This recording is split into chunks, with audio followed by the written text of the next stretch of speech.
girls with their nails done now.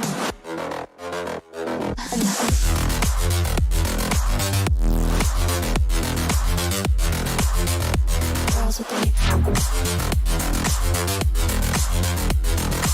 nails done. Girls with their nails done.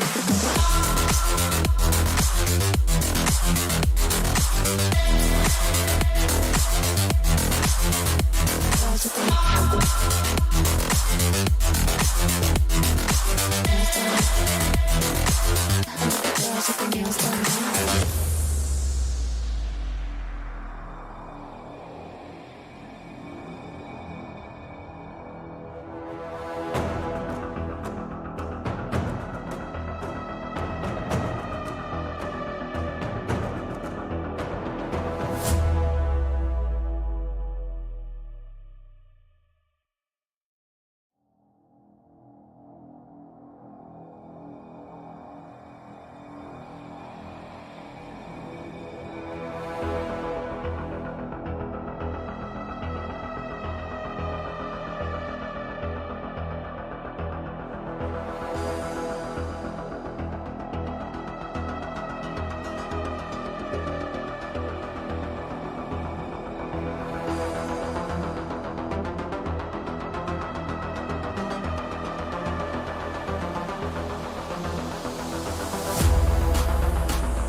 Girls with their nails done now.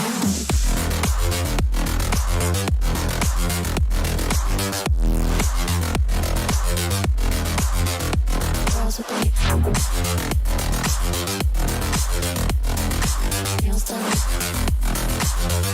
Girls with their nails done.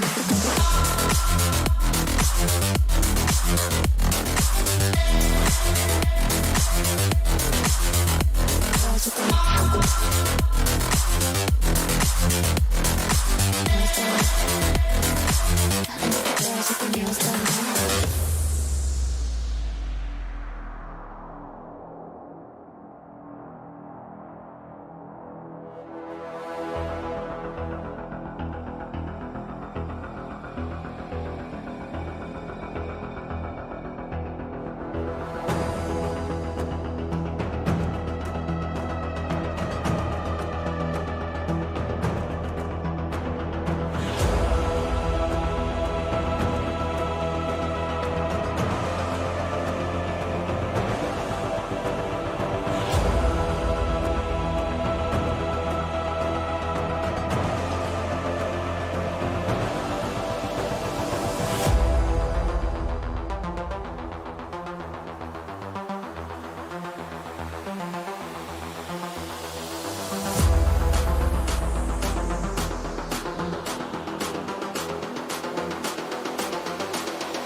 Girls with their nails done now.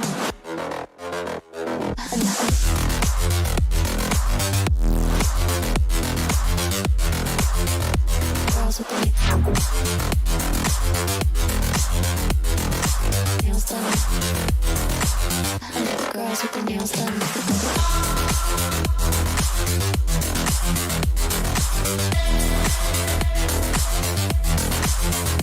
Girls with their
girls with their nails done now.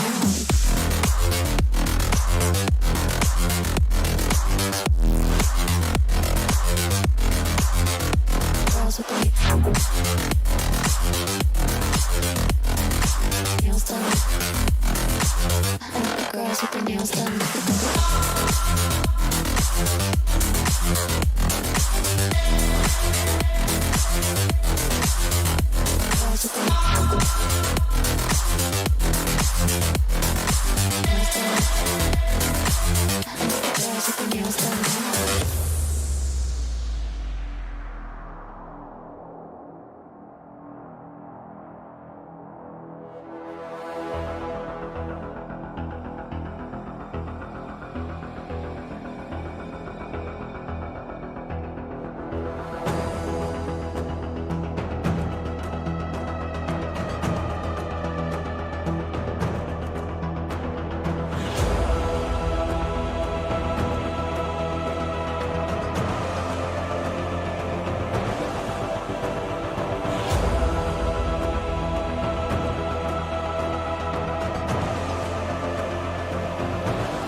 Girls with their nails done. I like the girls with their nails done now.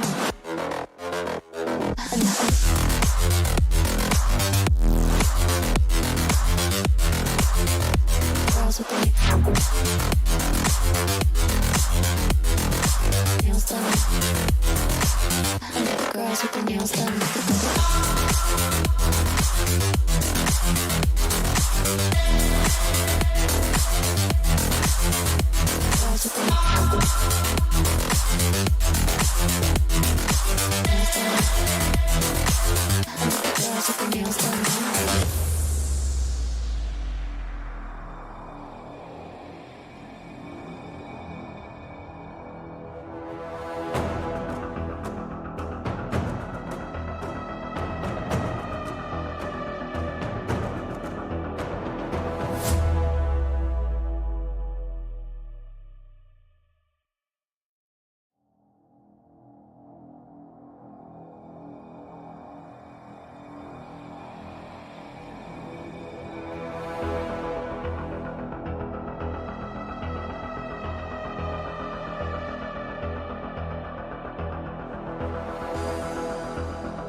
Girls with their nails done now. Girls with their nails done now.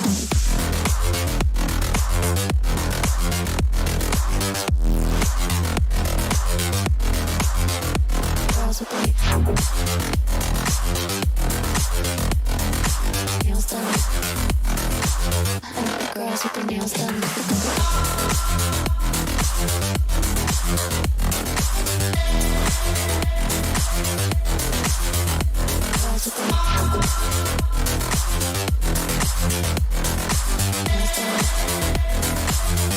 Girls with their nails done now.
girls with their nails done now.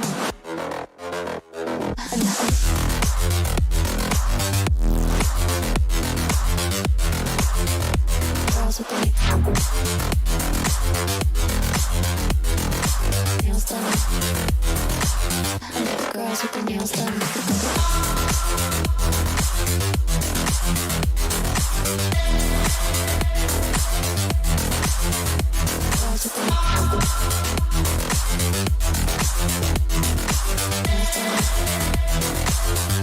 Girls with their nails done.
I think the girls with their nails done now.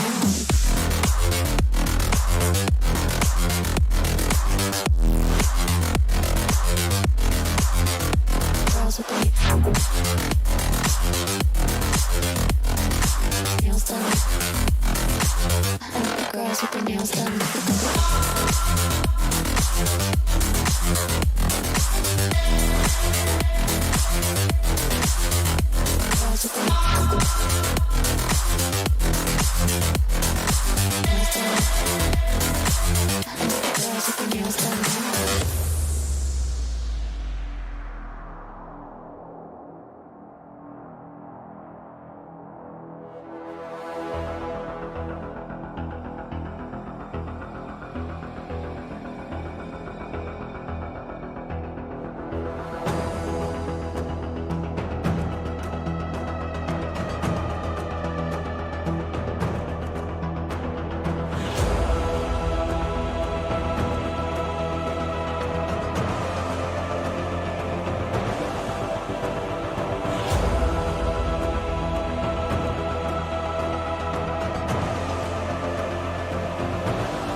Girls with their nails done. I think the girls with their nails done now.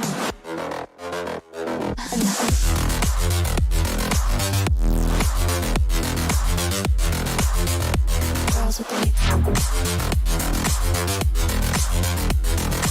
nails done. I think the girls with their nails done.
Ladies and gentlemen, welcome to the AMD Skyesports Skirmish series. Today is the final day, day 4 of the national finals. Imagine the hype, imagine the momentum, imagine the Mhm. competitive nature of this tournament. 36 teams went through a hassle, I'll say a hustle and hassle altogether in the qualifying stages. 6 zones now down to only 36 teams, 12,000 down to 36, and only 6 will prevail. Only 6 will move on to the mobile open, the Sky Sports Mobile Open. Of course, there has been a big announcement about the mobile open as well. The prize pool of Yeah. the event has been popped up to a great extent, from 25 lakhs all the way up to 40 lakhs. Well, we're going to continue on with this chatter, but my name is Captain Price. With me today, joining here on desk, is going to be Sam, aka Lucifer.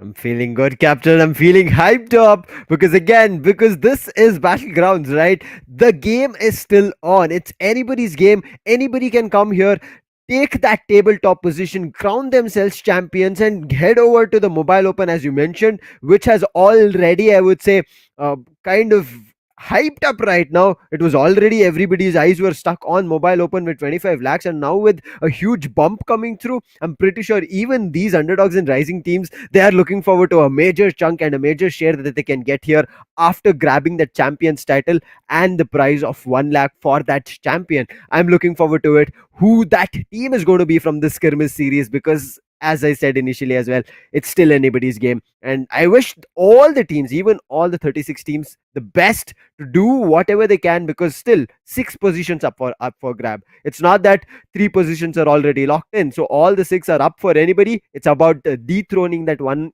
each other needs to do and target each other. Well, it's a huge, like it's an opportunity. I think we shouldn't Hmm. be just say calling it as huge opportunity. It's one of the biggest opportunities in many months that we have seen. This is the biggest open BGMI Yeah. tournament only for the underdogs. I think that says it all. The biggest open BGMI tournament, and that too only for the underdog teams. Like, there's no invite teams, there's no professional teams playing in this tournament. 2 lakh rupees all up for grabs, and then the 6 slots for the mobile open where you can actually take the fight to the professionals. That tells you how much of a power pack punch this tournament has been, packing up their sleeves. But talking about the 36 teams, what a match, what matches have we seen? But yes, what are they playing for? They are Hmm. playing for that extraordinary prize pool, and of course the 6 slots there, the prize pool, which is going to be a total amount of 2 lakh rupees.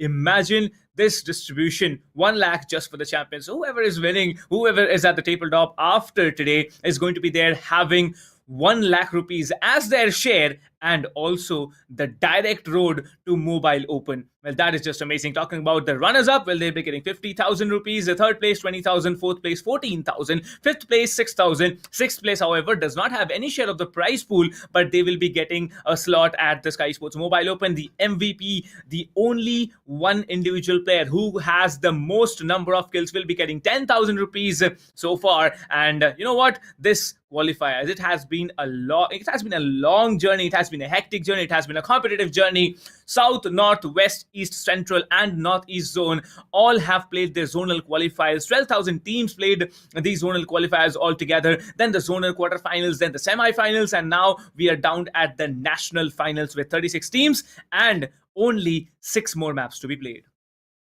Only 6 more maps, and 6 more maps in total, Captain. But these teams from 6 different zones will be only playing 3 maps on this given day, on the last day of this national finals. So they need to make all the 3 maps count. Erangel, Miramar, and Sanhok. We'll be taking a look at which zones will be coming in, but all the viewers who might be joining today on the last day to witness who these national finalists are and who will be those 6 teams qualifying to the Sky Sports Mobile Open quarterfinals. They are from these 6 zones. It can be favoring towards the north zone or the west zone, east zone, depends on whichever zone is completely, I would say, ready for today and are, I would say, re-strategized and worked on their whiteboard, blackboard, whatever they've used to destroy their opponents and also target a couple of those table toppers. Because the only way you'll be able to grab a lot of these points is going to be when you target the table toppers. And talking about the teams, let's take a look for the last time. The South Zone is being represented by the side of Legacy 360, Legion, MiiND, Jux Esports, Switch, and TYCO. out of this team, I would say out of this zone, I would want to mention three particular teams that will be Switch, TYCO, and the side of mine. This is something insane that they're pulling out, but eventually I'm not too sure how great that will be, because today is the last day. The pressure is also high for the side. Well, the pressure is actually very high. I'll not just say high. You know why I'll say very high? Because at the end of today, there's going to be 31 teams left with nothing but experience. But we should not say nothing Hmm. actually, because experience matters a lot. All the six teams who have, who will be actually moving on into the next stage, that is going to be the Sky Sports Mobile Open. They have had their share of experiences and they have improvised, they have planned, they have adapted, and now they are actually showing and putting up a show in front of all these thousands of audience, actually lakhs of audience, and in front of the entire country, to be very very precise, as to what they have to offer. But yes, this opportunity being brought up by Sky Esports or for only for the underdogs, so that they get a platform to perform and also get on towards the Sky Esports Mobile Open. It's going to be amazing. Central Zone getting represented by Jux Esports, Livecraft, Maximus, Team Panic. Then we have Revelations, and we definitely have Tactical. Tactical, what a team this has been on day one. But yes, teams have gone up, teams have gone down with their performances. There's yet a lot more to come. We are going to find out what happens today in map one. And after map one, the scores will be, there on your screens. We'll be actually able to predict out which six teams have the best chances of moving on forward, or should I say, which 10 teams have the best chances to get those top six spots.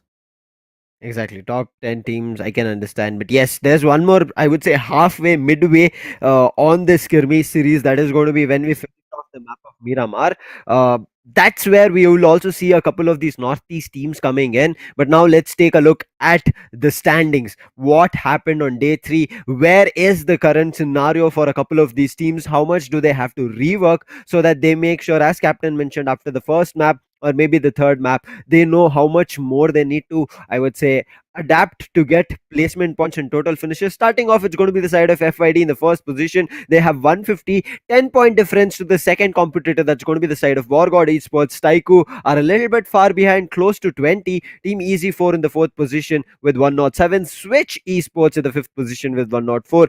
Blooded 4 at the sixth position. Livecraft in the seventh position. Zown Esports in the eighth, and Black's Dragon in the ninth position with 82 points. So you can see, till the sixth position, we saw teams having triple digit, but thereon we are only seeing 90s and 80s coming in. And in the 10th position starts off with the side of LEBAGANG.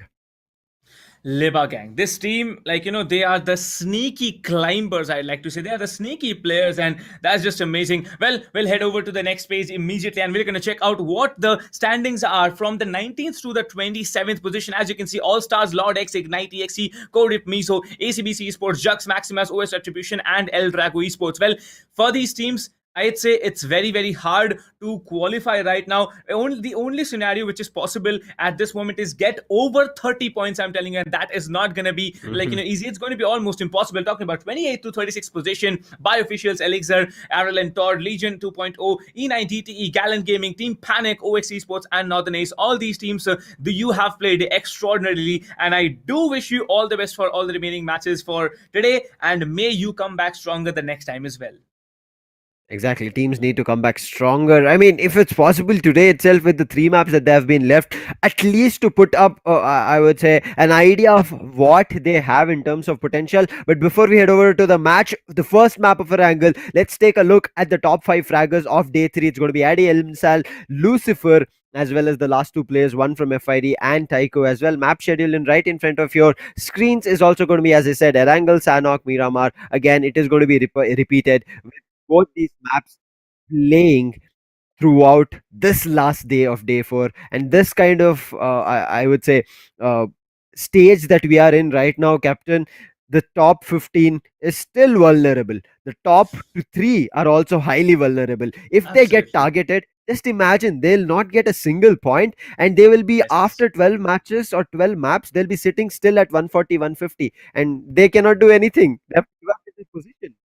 Well, let's head over to the match right away. This is going to be the AMD Skyesports Skirmish Series Day 4 National Finals Map number 1. The plane is up and underway. The co-pilots for this flight is going to be Captain Price and Sam aka Lucifer. Do check us out on Instagram if you like our casting, and do follow us there. Also check out @Skyesports Gaming on Instagram for all the upcoming tournaments that Sky Esports has planned for you, and they are going on as well. Talking about the plane path, Novo Repnoi up until Quarry. This is a very southern plane path, and I'm really surprised. I'm going to be shocked if the zone somewhere goes up into the northeast, but amazed at the same time, because then the traveling, like the traveling of the players, is something that's going to be knocking off the heads of a lot of players. I'm telling you that, because the only thing you can expect out of this plane path is a northern circle, and if the circle actually turns up north, it's going to be very interesting. However, I can see there might be a possible drop clash happening between the teams of Iron, and I believe that's going to be another team that's probably Revelations, or some other team that's dropping inside military base. There's actually 3 teams in military base. Okay, I'm really surprised about the fact that there's 3 teams in the military base, that too on the final day. Well, drop clashes, here we go. It's gonna happen. It's gonna go down firstly in military base. I can see Pochinki also getting surrounded by 2 teams at the very moment. Milta getting occupied by 2 as well, although I think the team which is on the extreme right inside, the extreme east inside, they're gonna just go away towards Little Milta, maybe Milta Power, and they can just spread out all over the map. But right now, as you mentioned, initial drop clash is about to happen. I guess one of these squads right now in military base is also going to be ACBC. We did see their potential on day 1. Can they repeat the same thing on this day 4? I mean, if they're able to do it here, it's going to be really brilliant. But the path, or the phase 1 circle, I would say it's kind of okay. It's not something very surprising for a lot of these teams that they have to do a lot in terms of rotation. But one thing that can happen here, Captain, is that gatekeeping opportunity right at that bridge. We have not seen a lot of bridge fights coming through. There were some scenarios that we saw, but none of them were, I would say, highly successful. But right now here, multiple teams can hold a bridge. But in the meantime, it looks like Revolution have found the side of TeamOx. There was a knock. That player was immediately revived. OS Retribution as well. They are in the circle for now, but once it starts crumbling, they have to start moving in. But MiiND have spotted the side of Team Jux. 1 player's down. Max has found 1 player from the side of Switch. So already drop clash is happening here. Lets us know, Captain, that this map of Erangel, each team is out for blood and points.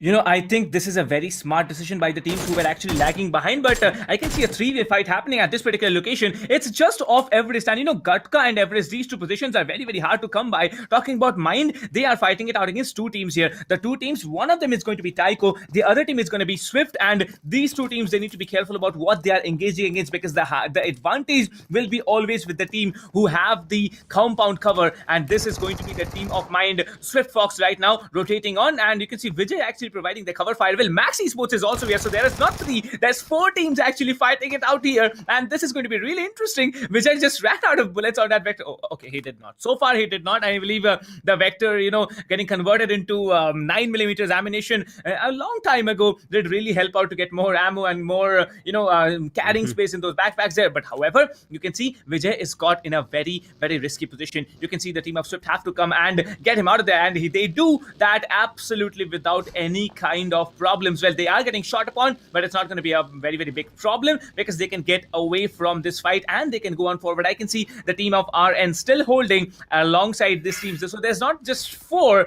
there are actually 5 teams holding. And on the other side, if we talk about Revelation Esports, well, they are fighting it out against ACBC in military base, and the fight just continues. You can see RLNxTOD, they are waiting, and Gunmaster has actually been spotted and knocked out at the top of this 7-star tower. That is a position which I really used to love playing, but I still think that position, it's very hard to hold, and once you get spotted, it's very hard to keep yourself alive.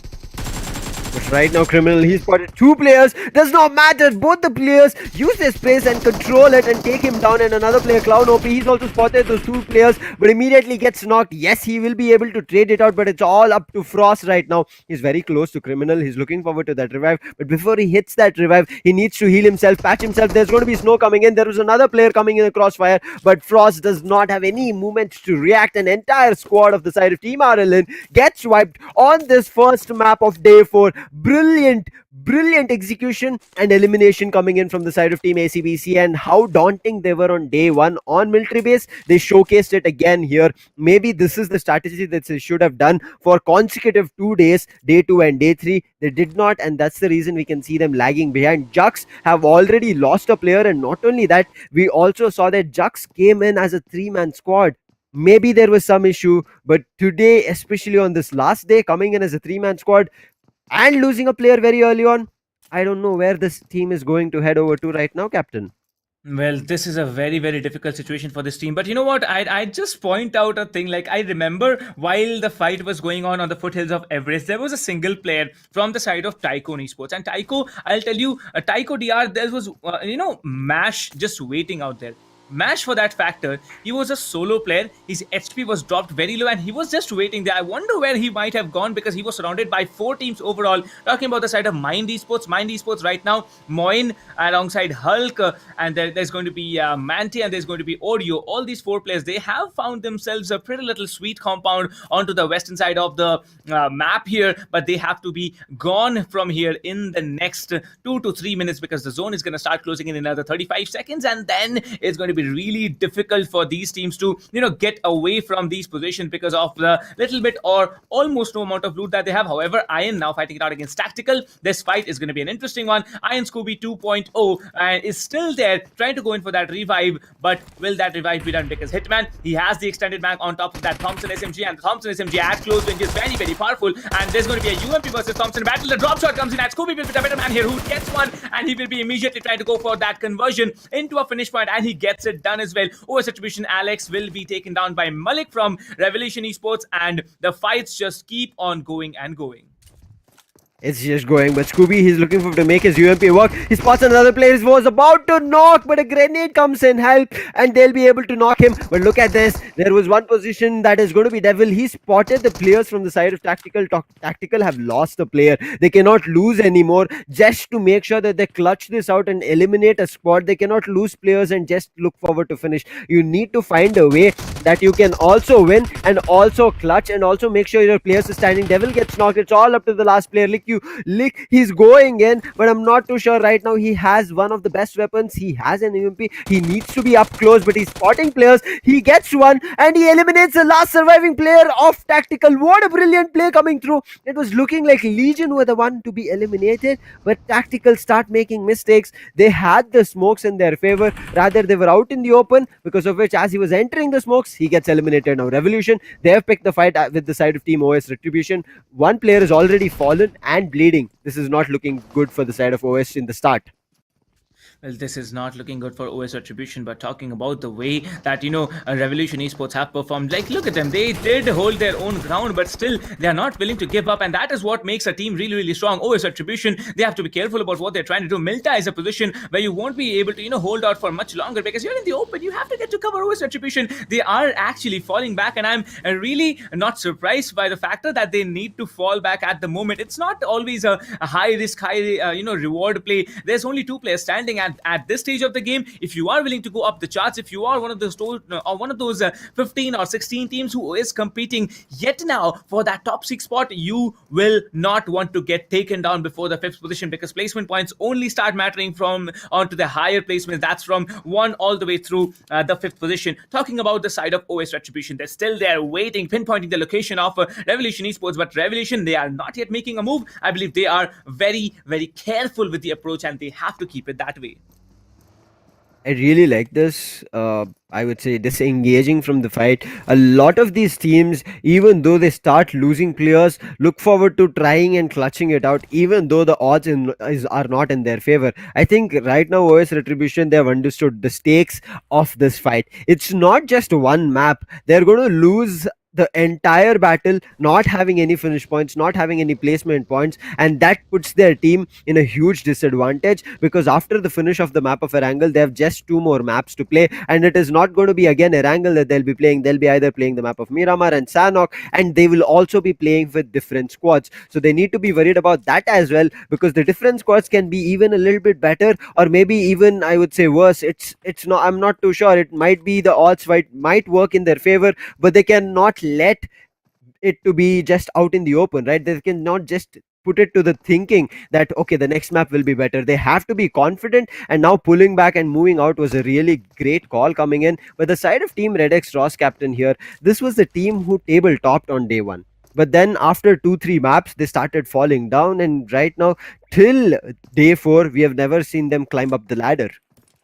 I think it's very important that you maintain your consistency. Like it's just the how the matches go. It doesn't matter how many maps you have played. You have to play it consistent. Get around 12 to 15 points every map. That's not very easy to do. But yeah, if you still maintain Yep. 12 points on an average, let's say you have played 12 maps, that brings you up to 144 points. That's a pretty good amount of points if you talk about not a dominating way play style. But if you're actually trying to dominate, go for those high end kill numbers. Go for those high end finish points, and then you will be able to do a lot more. But talking about legacy, they have a sniper rifle last I noticed, and it's going to be one of the players from team number 9 Getting Spotted. Yes, Surya trying to go for that frag, but it's not going to be possible because PanicXstf right now, they're just rotating up and away. It's going to get sprayed down the buggy, a really really risky vehicle to travel with, because once the tire's gone, once the back wheel, one of the back wheels are gone, it's over for that player. And you know what, the back wheel doesn't matter because he's going to get sprayed down. Panic Yadav will be sprayed down by the M4s and by the M249s from the side of the from the side of Legacy, but the finish actually got stolen by B4. I believe this is why the matches are more interesting nowadays. Exactly, it's really interesting, but at the same time, I'm not too sure why the players of Panic, and especially one player, just ran in like that. I mean, he was just trying to push brute force his way into a compound.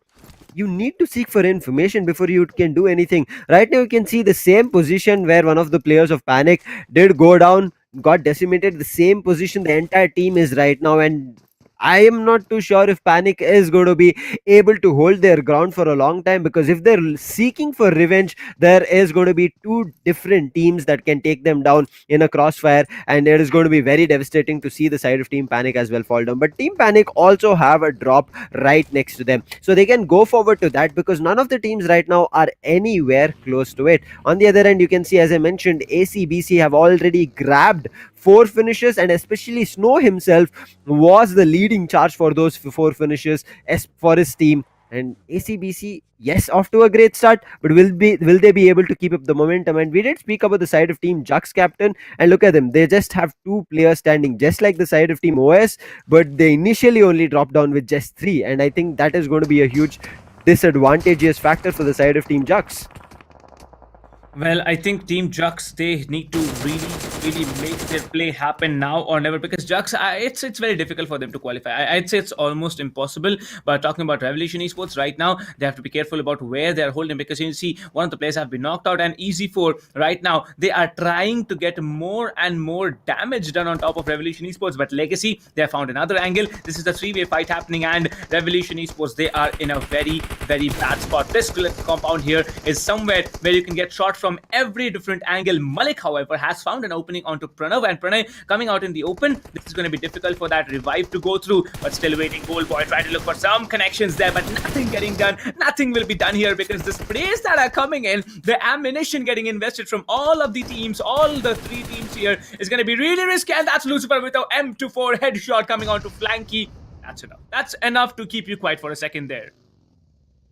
This is just brilliant fights coming through, and especially Malik finding an off angle where he can actually right now push the side of Team Legacy and give an opening. But if the side of Team Revolution do not push in, there's going to be a third party. As you mentioned, the 3-way fight can come their way, and it will not be any more easy for already know they're looking forward to slowly creeping their way. They're just making sure as they are heading out, none of the other teams are placing their crosshairs on them, and they do not want to get eliminated, because Easy4 also know that they have the upper hand to qualify and to make it to the top 6 to the Sky Esports Mobile Open. But right now, the side of RLNxTOD, they've spotted the side of Team Livecraft. They're pushing in out in the open, but get spotted out from Reload, who was on top of the roof. Brilliant play coming in from him. Now it's all up to Zarif as well as Arm. Arto is about to be eliminated, as Nikhil has already been confirmed. This is just brilliant play coming through to spread your players a little bit away, so that even though you're getting rushed, another player can help you out. Now Reload's position, yes, got compromised, and that's the reason he's trying to run around to make and find an opening for his team.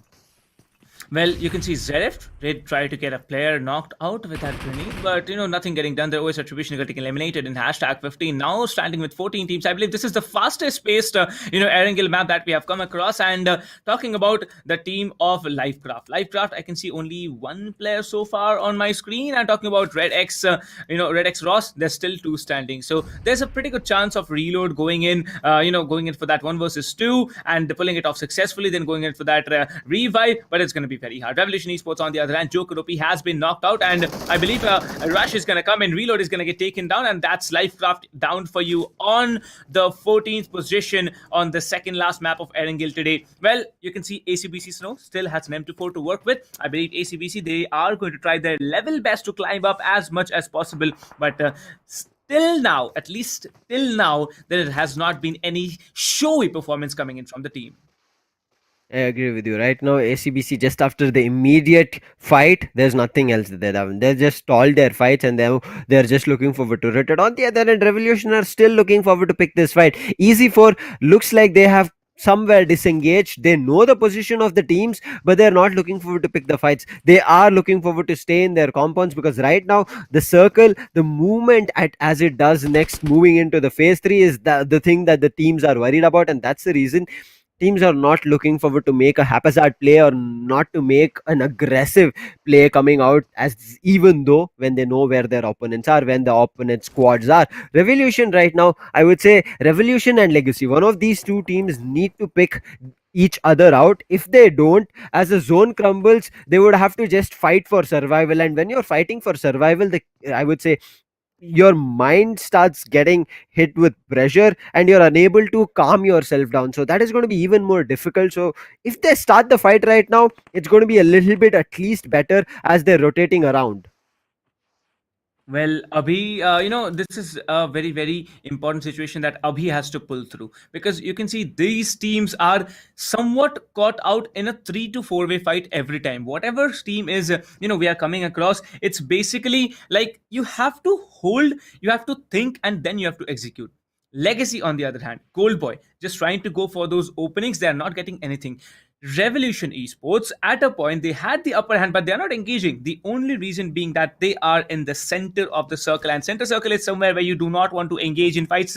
And I'm waiting to find out as to how these teams are going to continue. But the circle, it's going to shift on towards the western side. This hard onto the eastern side. This hard eastern shift means that all the teams who were there waiting out in Milta, Little Milta, will be having an upper hand, and you can see the team of COX Esports, who did not put up a showy performance so far, might have the upper hand here. Legacy Surya dropped down to a slither of HP, surviving with only 5 or 8 points of HP, but still they're breathing and not knocked down. That's really important. Easy4, the rotation is getting sprayed down by Malik, but nothing getting taken down, because this is very, very, very important that you make the rotations happen. MiiND Hulk actually gets a knock on to COX. And you know what? The immediate trade comes in, and Hulk will be eliminated, will be flushed out, and that's it for now for the side of one of the players from Team MiiND Esports. MiiND, they are left with 2 more players right as of now, I guess. Okay, 3. They are 3 players still standing, as you said, Captain. One was just eliminated. Now, MiiND, they might be looking forward to revenge. Ox, on the other end, the player who was downed, will be again revived back to the fighting position that he can pick up. And right now, after we end up seeing where these teams will rotate, this is going to be very difficult in terms of holding ground. Right now, you can see how much the circle is shifting, bringing teams closer together, because of which these unintended fights are brought upon one of these teams. Just like Ox right now was initially fighting with the side of Team MiiND, they have to start fighting with the side of Team Maximus. They were not anticipating, or I would say they were not ready, and all right now they're doing is looking forward to either the side of Maximus making a mistake, or the side of Team Blended for or any one of these teams, or maybe even MiiND looking forward to push and make a mistake, and then is where the side of Team Ox will look forward to taking more and multiple frags in their favor. But Revolution, look at them. This I really like. What they did not pick those fights. They let their opponents and their I would say the players who were holding them down rotate, and Revolution right now can play a late rotation game. This is looking brilliant. But on the other end, ACBC have finally started talking and making some noise in the map.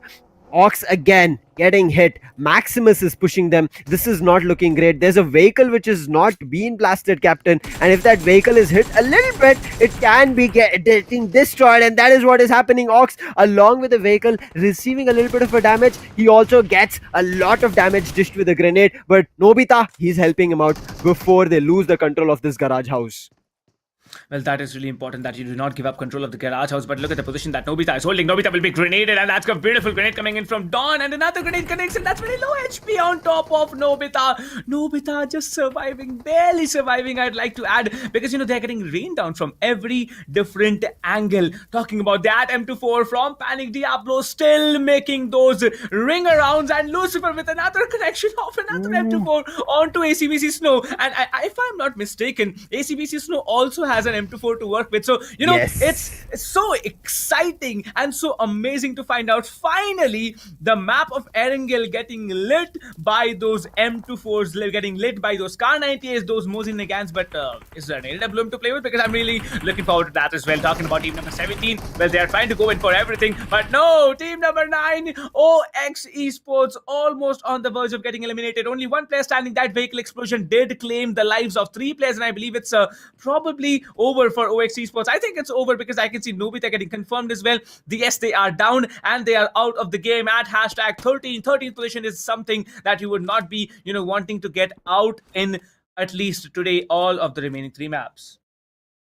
This is what I talked about. The vehicles that were parked, their own vehicles, it became a huge mishap here. We see this happening on the map of Miramar, but it happening on the map of Erangel is surprising. But on the same time, Ox were just looking forward to hold in that same garage house. They could have looked forward to make a rotation happen, but in the other end, there's already fights getting initiated. Let's head back to the action rather than discussing of what happened, because that squad already is eliminated. Legacy is looking forward to pick a fight with the side of team RLN. RLN also have a couple of finishes in their favor, whereas Legacy, they do not have any, and that's what Legacy needs to start looking forward to, because if Legacy do not grab and as you said, Captain, do not put up a consistent performance on the map of Erangel with both finishes and placement points, only one cannot take you to the top 6. You need to have both of them coming in after other, and you should be able to pick up and pull off close to 15 points together in this particular map to make sure you start climbing the ladder. Well, that is something you have to be very careful about, because we know that at this point of time, there is not a single mistake that you can afford to make. Talking about Legacy, they are still a 4-man standing. They have a tower to work with, they have a tier 3 to work with, and they can just, they have 2 tier 3s to work with, and they're just waiting. Look at the ACBC hacks. He's there with Capron holding out a watchtower, and there's a vehicle that you don't keep vehicles in the open ACBC. They will be exploded, the tires will be exploded, and you won't be able to even use them for any kind of rotations that you might have planned for the later stage of the game. But it's 23 minutes already into the game. Surya actually gets spotted by ACBC and does get an M24 shot getting landed on top of him. Has a medkit to work with, the medkit getting punched up, 10 seconds for that medkit to run, and it's gonna get done as well. Slowly but steadily we are heading on towards the final stages, towards the final minutes of this map. We still have 12 teams to work with and 40 players still alive. Look at Panic's position, look at Legacy's position, look at the positions of Revolution Esports. Every team has found themselves a little cover to play with. But as we move on to the next circle, now is the time when the open ground battle happens.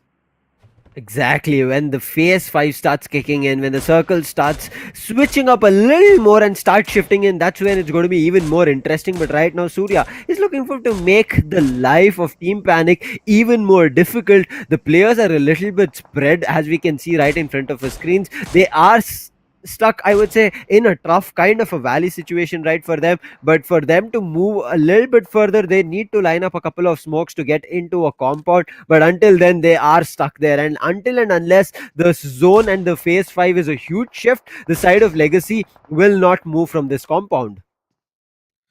Well, this is really interesting, Lucifer, because you look at the way that teams are holding. There's a team at lower ground, and just above them, there's another team. This is happening not just in one sector. This is happening in almost all throughout the, left out regions in the map, which are not in the blue. Looking at SWAT Vijay, remember SWAT Vijay, he was caught out in a very, very risky position right at the beginning of the map. But Surya actually mollies, burns his own teammate to death. No, Surya, why would you do that? Why would you burn your own teammate? Man, this is not happening. On on the final day, on the second last map of Erangel, possibly the last map for this team, you burn your own teammate. I can't believe what I just saw right now.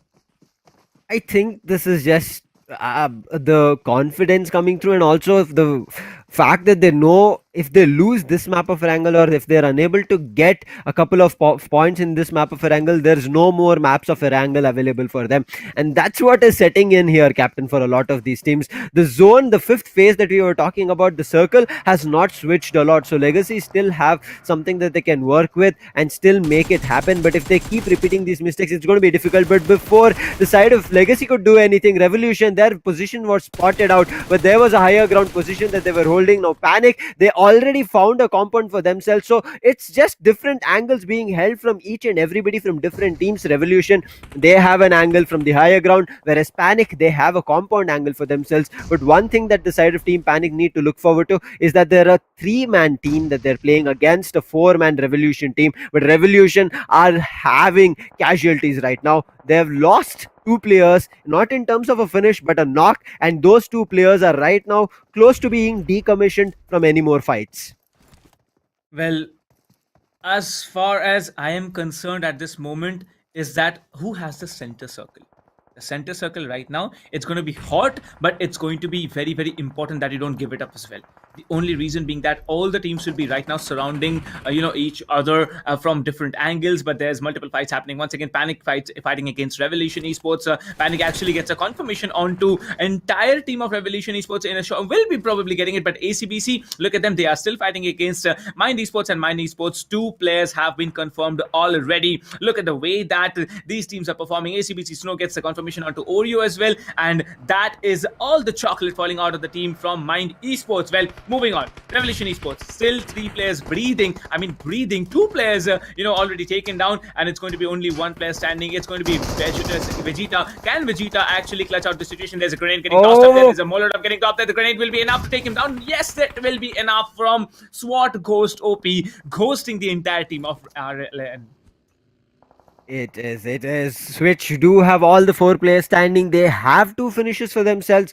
So Switch is playing brilliant. We did see a couple of knocks coming in very early on, but they've managed to bring all their 4 players back, and now they're looking forward to go ham on each and every team that they spotted. They've spotted the side of RLNxTOD, knocked that player. The confirm was about to be coming in, but he went for a reload, and now they have kind of covered behind the tree, but still is looking forward to that opening. Vijay is holding a brilliant left flank for himself, and not only this enables the entire squad of Switch to look forward to a different direction and a different fight. Look at this, only Vijay is playing on this angle on the hilly area. Everybody else is completely off to close to at least 10 meters away from each other, and that's how brilliantly the side of Team Switch are playing. They know how good of I would say supporter Vijay is, and how good he can hold down any kind of forces coming his way. On the other hand, Legacy, they did have the center of the circle, and that's the reason as soon as this switch came in, they are still having the edge of the 6th phase, and I'm pretty sure they're playing it out brilliantly. Look at Lucifer, he's on top of the building. The other players are inside the compound, and a couple more are out in the ground, so that they have different angles covered. And you can see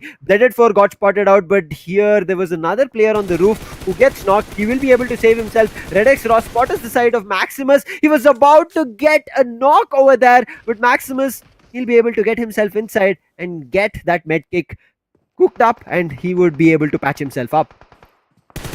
He will be able to pass himself up. But talking about the team of B4, they have a compound to work with. The zone is not in their favor. The zone still lies at the southeastern sector of the map, and the southeastern compound is getting held out by Legacy Esports. Legacy right now in the strongest of positions. Red Army now, now trying to push in with the M249, but nothing getting done as he gets spotted from long range by Max Abhiberg, and Abhiberg will be getting a confirmation. Abhi doing an excellent job. Swit goes to be will be needed by Panic Diablo, and that's it for the team of RLNxTOD. They get confirmed down and out at 8th position. We are only left with 7 teams for the first map right here. Legacy, TYCO, DR, Switch, ACBC, Blooded 4, Maximus, and Panic. And this looks like to be a very, very promising fight from the side of things. And now it's TYCO who actually get eliminated. How did TYCO out of a sudden get eliminated? ACBC with an excellent third party coming in alongside Panic. It's actually not a third party, it's a 4th party. And you can see how much possibilities are there for this map when there are 5 teams right now surviving. ACBC, do have a 23.08% of a percentage of a win percentage. I'd like to add one player alive only from the side of Panic. All the other teams have at least two players to work with, but can they actually do something where the one player stands out and the others don't? Here, Blooded 4 have all their four players standing and they have the highest probability of winning it. You can see it, it's going to be 30%. But if they make mistakes, we did end up seeing yesterday as well, a 1v3 was performed and the team of Black Dragon won the map when they shouldn't have, even though that person was stuck in a wooden shack, and now that can be repeated. But right now Panic, he's found the team of ACBC, a grenade gets connected and it looks like Snow is going to be the only person. Okay, no, there is going to be Caprin who can also get his another player back to this battlefield. He needs to make sure that this battle works in their favor. Hax is also going down there. The revive is being kicked, but right now Captain, he's in a tough spot. He also has to revive Hax over there and also needs to provide cover as Hax is patching himself. Switch is making their life difficult along with Ghost OP. This is looking forward to not working out. And Blooded 4, this is what we talked about. They've had all the four players standing. Now they're making mistakes. They're crumbling within the heat of this last phase coming through the phase 7. The damage is doing.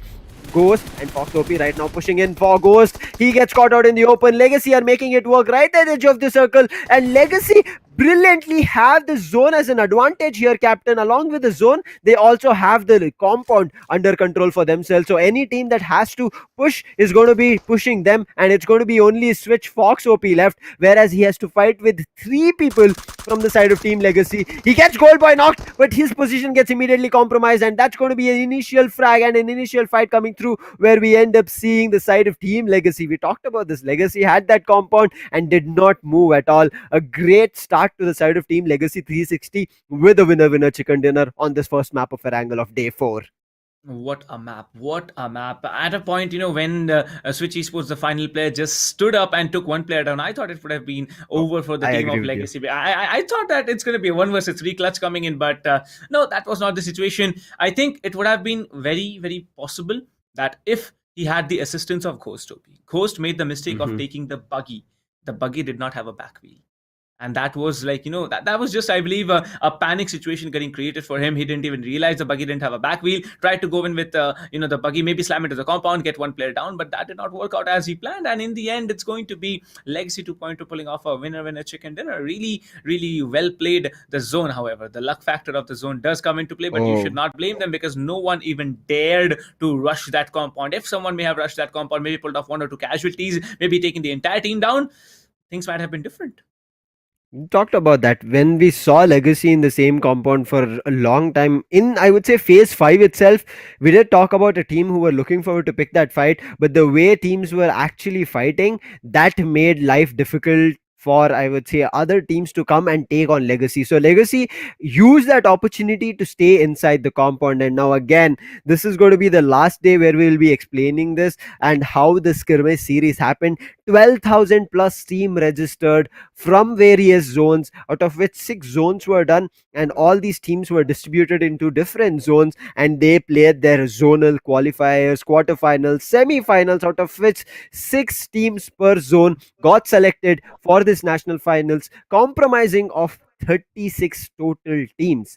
Right now, per map, it's going to be 18 teams playing from 3 different zones. We did just see the map of Erangel where we saw the south, north, and central zones playing it out of which the team from the south zone, that's going to be Legacy 360, took their winner chicken dinner to put them to a great start. And now I'm looking forward to if the side of team north, west, east, any one of these teams can actually bring in the heat towards their opponents, because yes, one zone getting the higher hand means that that zone not only has a lot of winner chicken dinners and can be the table toppers, but also have the highest probability being the national champions of AMD present Skyesports Skirmish series. And with that, I think we have also Arka joining in us here right now on the desk. It was just a brilliant match that we witnessed on the map of Erangel. It was completely bullets blazing, I would say, across the board. We did not see, I would say, a dull down or a stalled fight coming through. All the teams were looking brilliantly on the start. And I think, Arka, if you can hear us, what did you just enjoy about the first map of Erangel? Especially, I'm pretty sure it is going to be the winner chicken dinner part of Legacy 360. Yeah, at the same time, ACBC at one point of time had such a good position for themselves when nobody was going to taunt them. It's just that I don't know, out of nowhere, how come they got disengaged so badly in the game. A revival came through. They did not see the other team, which was on their right inside the compound. But yes, all said and done, one thing is for sure: Legacy gets one big advantage, and that's gonna be the zone, which was on their favor from the I probably from the fourth zone until the end. They had the zone under their favor, due Yes. to which they were able to come up with such a good chicken dinner for their side, when we all know how much valuable chicken dinner this is for the team of Legacy. At the same time, there were several times where Legacy could have been taken down, because I did not know how come all the three teams which were present alongside ACBC were actually concentrating on fire only on ACBC. There was Legacy, there was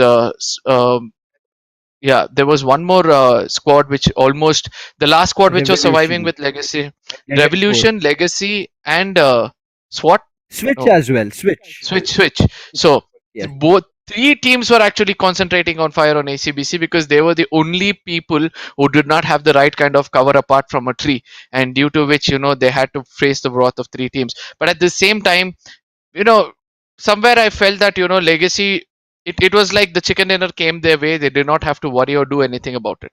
So I believe that the first match has gone in the hands of Legacy, but at the second match I believe that the other teams are going to want to bounce back. At the same time, I'm looking forward for the top three teams who have been fighting out with one another to remain on the top of the table in this stage of the league itself. So things are going to be intense from here on. It has already started to be intense. For Legacy 360 to come out of nowhere to get the winner chicken dinner on day 4 means that they know what is at stakes, and that's why this skirmish series, I've been seeing this from day 1. It's just brilliant. Every Yeah, day there's a new team coming in, every day the new team is performing brilliantly, and they are letting us know that maybe day 1, day 2, day 3, numerous maps did not work in their favor, but a given day when they know the stakes is all high, and when they know it's the D-Day, right? Today is the D-Day. If the teams do not perform exactly. today, there's no more maps, no more days that they can play. And now with Erangel done for day 4 for one, I would say 18 of these teams, they have to look forward to what they can do better in the upcoming maps of Sanhok and Miramar. As you mentioned, ACBC, yes, we're off to a great start, but the rotation is something that teams did not pay a lot of attention to. You saw Panic, they managed to, I would say, push the center in the phase 2 and phase 3 of the circle, and immediately Yeah, got destroyed. One of their players, not the entire team, but then they yeah, immediately moved to a different position. But by that time, they were a little bit already hesitant to start looking forward to pick fights because of the number disadvantage. And now you can yeah. see how immediately after losing a player, you are changing your strategy and you're becoming a little bit too more cautious that you shouldn't be. Yeah, but at the same time, one more thing which actually, was in my head was how Switch burnt their resources on only ACBC and not any other team, because they had that control of the sniper tower over there. The amount of grenades they used, the amount of guns they were concentrating on, probably if they're concentrating on getting into the circle first and then concentrating on Exactly. firepower on ACBC, probably the resources, how much was burnt at that point of time, could have been under their control. So I believe that, they made a small mistake over there. In case they had gone into the circle first, one thing is for sure: Legacy wouldn't have concentrated on their firepower on them, because Legacy was concentrating on the other team, which was on their left. ACBC was left out with only two people, so Switch had an higher advantage of doing it. Not only that, because the resources were burnt so hard at the nth moment when there was a last player as well, rather than hiding behind the stone as soon as he got a knock, he was busy jiggling, because he knew that he has not got any kind of smokes or anything like that to put forward and then go in for a move. So I believe that retaining your resources, even though you're the last man, sometimes does matter a lot when it comes to the battle royale game. I agree with you. It's going to be very crucial. How, I mean, even though Legacy had that compound, you could have turned that. Ghost OP and the last verse surviving Fox could have done something brilliant, but Yeah, they did not have resources, as you mentioned. But that's what this game is. It's completely dependent on how the teams are thinking in that respective map, not what they thought before getting into the map. It always happens. It gets changed, it gets adapted in between the battles that they're taking. They make the call to look forward to a better outcome, but the opponent who had, I would say, already a higher advantage, an upper hand, with the circle favoring them, the zone favoring them, and all the players especially playing together. If a player got knocked, there was another player very close to him who could revive him, and especially in a brilliant hard cover. So there was no kind of damage that they could have done, and especially them being so far away, even if they cooked a True. grenade, it would have done only chip damage. So for them, smokes was Exactly. very necessary, and as I said, no resources was available. But that was map one only done.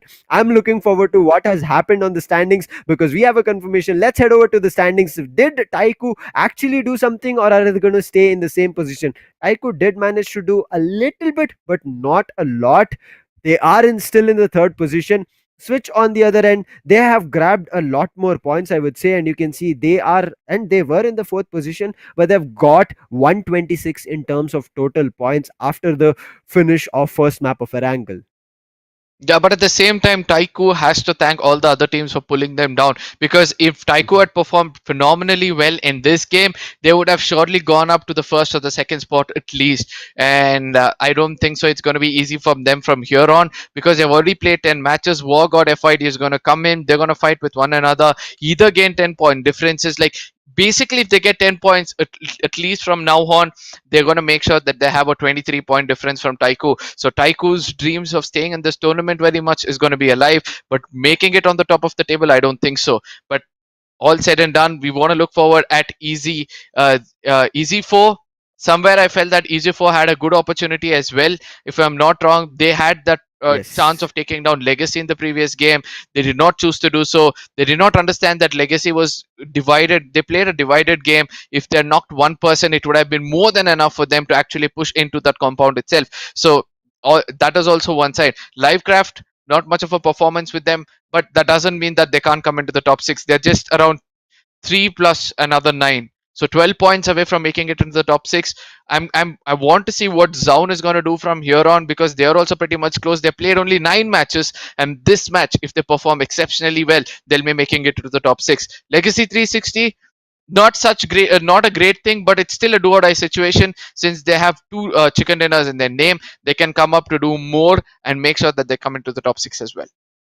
Exactly. After having, I would say, some bad days here and there, and then immediately coming on the final day of your skirmish series, when you know how much crucial this is, to get the winner chicken dinner on the first map itself is a huge confidence boost. But looking at the 10th to the 18th position, it's going to be starting off with the side of Black Dragons. It was a brilliant day for them yesterday. They are yet to play their matches to start off on this day 4 of this national finals, so the last day. Let's see what they can do. So right for now, they'll be at the 10th, LEBAGANG at the 11th, Section 302 in the 12th position, Team Tactical in the 13th, Revolution in the 14th, 15th position for the side of Team Stun. ACBC have come a little bit up. They've climbed the ladder, and you can see them at the 16th position. RLNxTOD, they're just seeing a downfall. I'm a little bit too worried for this team. They have the potential, but they are unable to adapt to the kind of firepower and the kind of teams that are looking forward to pick their fights with them. Hopefully they understand what they need to do better. MiiND, on the other end, 18. This team is one team that I don't know what to explain properly, because once when we look at their perspective, we see that the side of Team MiiND having actually the upper hand. But immediately when the camera actually switches to a different battle, we end up seeing the entire squad of MiiND being wiped all of a sudden. So not And too with sure what is grenades, or happening on either with them. throwables, either they go down Exactly. with throwables, or either they go down with a series of bullets. Like, everybody fall one after the other. It's not like one person gets taken down. At least they'll have 1 or 2 survivors who's going to push away from there. It's just that one person Domino falls and effect. the whole team is not there. So I believe that, minds have to come up with a new kind of strategy for this, or else it's not going to be a good ending for them as well. But continuing, so from the 19th to the 27th, we have been speaking about this from yesterday. Placement points and finish points are almost being balanced with one another, but it's important for them to actually come back and bounce back, because it's time for them to wake up, get at least one winner chicken dinner for themselves. If not, they're going to have a bit of an issue from here on. It's not just a bit of an issue, it's like the next match you lose, you're gonna get eliminated. That is the phase from here on. It's gonna be from the 19th position. That's gonna be Invaders, All Stars, Maximus, Ldrago, Ignite, Jux Esports, COOS, and Ldrago. I think a lot of these teams in the 19th and the 27th position have had a lot of support from the viewers, and I really like it. This tells us that these teams have actually found their fans, and their fans know, the viewers know the potential of these teams. But this also gives me an idea of about if these teams have already have such a good, I would say, viewers who understand how good they play. It's just that teams which are on the upper hand in the standings, who are up, I would say, higher from 18 to the first position, are better, so they are playing a high level gameplay right as of now. And that's the reason these teams which have seen a lot being popped on the chat are still facing that difficulty to adapt and get even better, and it takes time. But right now, the teams which I'm a lot more worried about is the teams which have played a map today but are still lagging behind the teams which have played only 9 maps to end yesterday. You can see it's teams such as Bai and Elixir do have an upper hand. They're above the side of team Legion and RLN, whereas Legion and RLN have already played 1 map extra today on the last day and are still way behind. And I think this is just going to become a huge downfall if they don't grab a lot more points here, Arka. But somewhere I feel that grabbing more points from here on, they just have to do it to make sure that the name is being felt or the presence is being felt. Mhm. Because from here on, in case they try to do something, they have to make sure that they get a 40 point in each game. Like 40 pointers in each game when it comes to the game of BGMI. I don't know how possible that is so far. So I do believe that they have to work harder and harder as they face more maps. So, ladies and gentlemen, the map schedule has been so. The first match is already over. That's happened at Erangel. The next one is going to be at Sanhok, where we'll have the North, Central, and East. All these three zones fighting it out with one another. From here on, things are going to be even more intense, as we have told that there are teams which are fighting to stay on the top, and there are few teams who are trying to make it into the top 6 as well. After the Sanhok is going to be Miramar, again a Sanhok, again a Miramar, and then we're going to end the day with Erangel. And whenever there is an Erangel match, we all know that the default map is already been etched in everybody's heart, in the viewer's heart, in the player's heart, and probably even in the caster's heart. So everybody knows that, when it comes to the map of Erangel, we all will be looking forward to see which is that one favorite position of ours, which of those teams are going to hold it, and how well are they going to do it. See, this game has evolved so much, the viewers have evolved so much. I have to give huge credit for the audience over here, because Yes. they have understood the game so well that they can tell you a strategy how to play in their home ground in any part of the map. Like, for example, somebody is playing Erangel and they always get down at Puchinki. They exactly know how to take a rotation in Puchinki if there is 2 or 3 spots already present, or if there is even one. They do, few of the people do understand how to take an attack. And when they're watching such leagues like this and they see a professional team making a mistake, they do understand that, this is not what we were looking out for. But at the same time, all this said and done, the reason why I put all this forward is this is going to boost and make sure that the professional players come under pressure and performs a bit more different. The strategies turn out to be different. For now, we'll be jumping right into the map, where we can see the flight path is dissecting right to the center of the map at Sanhok. And let's see where the teams are heading up. I can see a small group happening as right above the even before I speak about it, it's going to be ACBC coming up with the AK. Gets taken down. Good Snow, cab. after doing so much of damage, he gets taken down, and it's going to be the second person going down. Not a good start for the side of ACBC. Shock comes in with that QBZ. He's tried to tag as well, but eventually gets taken down. I don't know how come the shots weren't getting connected. Capron will be the last man standing over here. If he's able to do something special over here for his team, I think that is how they'll be able to survive. Or else, this could be the end for ACBC even before the second minute of the game itself. I think it should be an end for them. The revive is being kicked, but look and see Ghosty. He's trying to push in. He's come in. He's about to take this last player down. Oh, but Capron, nice! with the 10 HP or 5 HP, he manages to actually take and knock that player down. Also get a revive back. Now, yes, they don't have medkits available to patch themselves up. They do have bandages. Another player comes in and they are looking forward to take a revenge right here. But look at this. RLNxTOD has also picked up a fight, and Jux is being eliminated easy for a from the side of Team Ldrago. This map of Sanhok, which we have seen until day 3 being a very, I would say, calm map. We only see fights in the 5th phase, but it has already happened from each and every direction. We can see resort being popped, it's completely being lit up, boot camp is being completely lit up. Now it's either Maximus or the side of ACBC taking control. Now after they take control, it's either going to be the side of RLNxTOD or another team who are right close to them listening to this third party happening, but it's going to be Jux being the first team who are eliminated. 2 grenades are being cooked from the side of Team Maximus. They're ready to take down the side of ACBC, but they are cautious before they push in.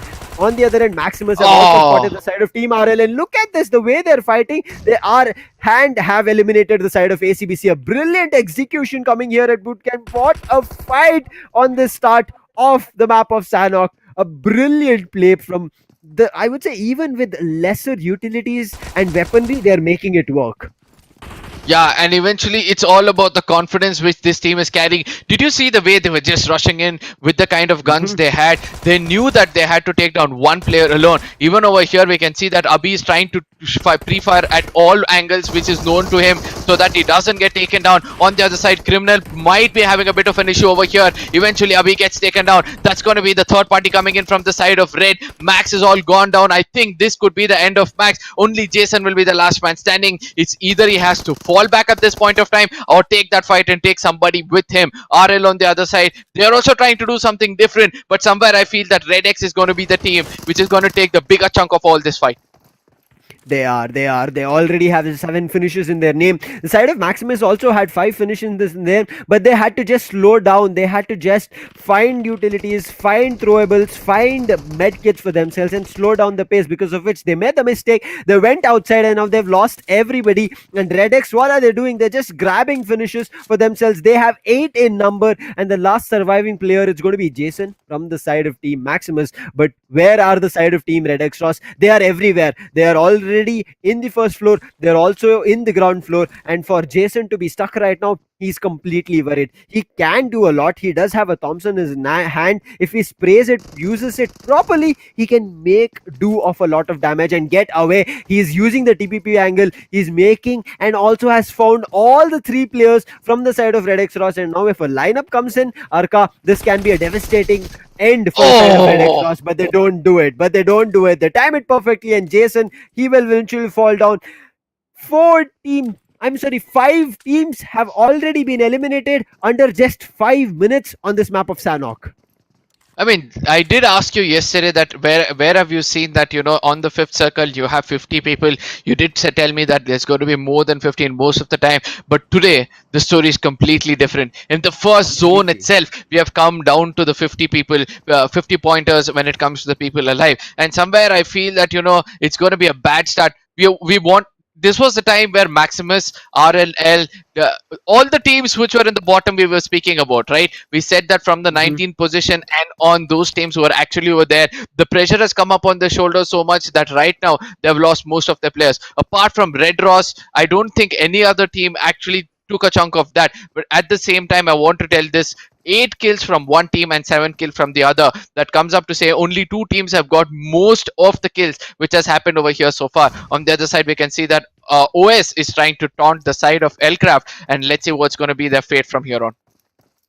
OS Retribution, they are one team that have done a lot of damage but have not actually raked a lot of the points in their favor, and I guess for them to do something here on the map of Sanhok will be actually brilliant, and they need to look forward to. But Jadu, who has, I would say, a different angle compared to where his teammates are, this can be really devastating for the side of Team OS Retribution. The dude, he knows the position of Spray God as he opened the door, making use of the brilliant TPP. I really like this when players, rather than going in for fights, just make use of that TPP advantage that they have and look forward to gaining information, so that when the opponent thinks that he has the advantage of rushing, this guy jiggles and gets one. But why does Revolution Flanky jump down and get knocked? Making mistakes on such a small map of Sanhok is going to be very costly. Yeah, at the same time, it's not only about that. Oh, look at what's happening. A backstab coming in from the side of Reload. A very, very well thought game over there. Everybody knew that, you know, his complete, his complete attention was taken away from the other player, and eventually he had to get taken down. Spray God on the other side does the damage which is required for the opponents and eventually falls back, and he makes sure. And he's made sure that he goes down on the way as well. Seems to be a little more stronger at this point of time. The trade comes in beautifully from both the sides. Lcraft on the upper hand at this point of time. xCloud will be the last man standing. How well can he execute this? He can see there's one player with 1 HP, the other one with almost full health. So if he's able to knock out one person, he will be able to get that, build up the pressure on the other to make sure, that take them down. On the other side, he can also go in to revive his teammate as well. So let's see what Lord X at this point of time will be trying to do. Two players rush in. One is going to be Chadu. He's more than enough to take down the last player over there. That comes up to say there's another team which is going home, and that is going to be US Retribution. 47 people alive, and this is going to be just the story of the first zone. Wait, what? First? Am I actually seeing, do we have a glitch right now? And there's already another fight. Ignite, they're going down to the side of Team Revolution. Revolution are looking a little bit better. Flanky, who I talked about, has fallen still down. He has not been revived. But on the other hand, Ignite look forward to capitalize on that, make a mistake, become a little bit too aggressive. And now Revolution, they're making sure they take a toll on them. They make sure they're charging them up brilliantly, and already Hex is down. They're looking forward to a lot more. Joker has a couple of players positioned. One is going to be Sammy. Another player is climbing uphill. That's going to be Cosmic. And I guess right now Ignite, if they actually commit for this fight, it's going to be them going down, because the way the side of Team Revolution actually have that upper hill, I would say, even though they don't have the upper hill advantage, the way they've covered that upper hill area with different positions is going to prove them advantageous. But Vegetus, he was found from a different angle from the side of Rexton, and I guess this is the way to play. You have to find a different position to take down the side of Revolution. If you go directly downhill, Revolution can take you down. Now they're pushing in. Vegetus is still down to the ground.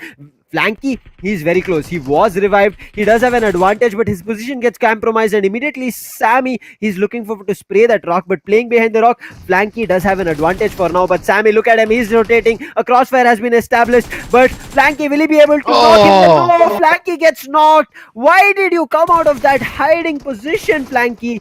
You had a great advantage. Revolution just making mistakes right now. Another player gets knocked. That's going to be Malik, and this is just choking. The side of Team Revolution right now is just choking. They do have two more players, Vegetus and Joker. They should be able to clutch this, but two players down. It's all up to Sammy Sanch to get all the players from the side of Ignite back. At the same time, Vegetus doesn't realize where the enemies are. He does see at that moment, sprays it well, takes down the complete squad, and that is Vegeta for you on the Super Saiyan mode. Very well played over there, coming in from his side. I would like to say that there was one point where the opponents could have taken advantage of the situation where Vegeta was placed. He was not looking at the enemy. Rather than going in for revival, they could have just gone in for a peek, taken him down, and then chosen to go for a revival or going to finish the other player as well. But somewhere they did not choose to do so, and due to which they had to face the wrath of Vegeta over here. That is going to be the next team going down. In the first circle itself, we have just 38 people alive and 10 teams. And from now on, I know the face is going to be shifting. It's going to be a more slower game from here on. But what has happened in the beginning, around, I believe 7 teams have already gone out in the beginning of the game itself. And 8 teams have already, no, I think it's 7, but still, counting down, 8 teams have already gone out. And this 8 teams are going to be regretting their decision. Because look at this, if one of those teams would have thought that if we had stayed alive, we should have faced only 10 more teams. The placement points which they would have received in this game would have made them climb up the ladder really, really hard. Completely, I agree with you. They could have climbed the, I would say, placement point ladder a little bit better, but right now Easy 4, they have the tower for themselves, and they're looking for to pick a fight with the side of Team Livecraft. We can see Mayank, Reload, and the Dude. We initially just saw Livecraft picking up a fight, then disengaging from it after they got their finishes, and you can see they have one finish per head, but they are also right now a 3-man squad, so that's something that they have to be worried about. On the other end, Tactical, not sure what kind of a call this is, but they're taking a vehicle on the map of Sanhok. Every time we have talked about this, if you take a vehicle on the map of Sanhok, you're taking it directly to hell, nowhere else, because your position will be completely red. And look at where the Oh. side of Tactical are walking into. They're walking in Oh. between E9 and Bladed 4, and not only that, right now they're stuck like a target, like a bullseye, as Panic is also very close to them. So Tactical, the only way for them to head back to a position is to go back to where they came from. This is not looking good for Tactical. And at one point of time, if Rev also comes in, then I think it's going to be the end for Tactical as well. I just hope that, whatever tactics they're doing right now does help them out in one way. But at the same time, we have been speaking about this. Whenever we see the game being played, it's important. It's like a, I would like to say, a life hack for most of the players who are trying to take the game, professionally. You have to always count the number of people alive and tally it with the number of teams alive whenever you're playing in this game. When you know that there is nobody around, one player from your team should look out for how many teams are alive, because that is going to boost your confidence. When you realize that half of the room is not there anymore, that gives you more advantage to get in rotations which you're looking forward for. Or else you're going to be doing this what Tactical is doing right now. Tactical is not looking at how many people are alive. They're just moving around thinking that the players are going to be on the corners of the circle. Nobody's going to look out to the center. When there are so less people, everybody would want to come to the center of the circle rather than moving around, because everybody realizes the lesser the people and go to the center, the lesser headache you're going to have. But the only team which is using their brains right now is going to be FYD. They do realize that they have to retain the top spot when it comes to the table. So they're all sticking at close proximity with one another in the vehicles, making sure that they go on the corners of the zone so that the other teams can actually fight out at the center. And when they know that the time is done, that is when they're going to go to the center and enjoy taking that chicken dinner in their name. This is just brilliant. They know they've done the heavy lifting for 3 days straight, and now on the last day, they all have to do is play safe, rake up a couple of finish points and placement points close to being 10 per map. And I think they're good to go to be the champions. Only if a team rakes up close to 30 or 20 points per map consecutively, then FYD can be dethroned. Otherwise, I think taking down FYD right at this point, having close to 150 points on the tabletop, and especially this being their first map, it's going to be close to impossible. It is going to be very hard for a team to make that decision happen. But on the other end, Black Dragon also can make their way into top 6 right now.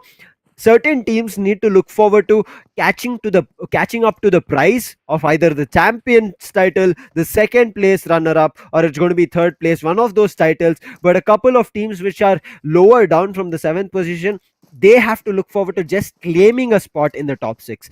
That's what their intention should be on this map of Sanhok and every other map that they fight on.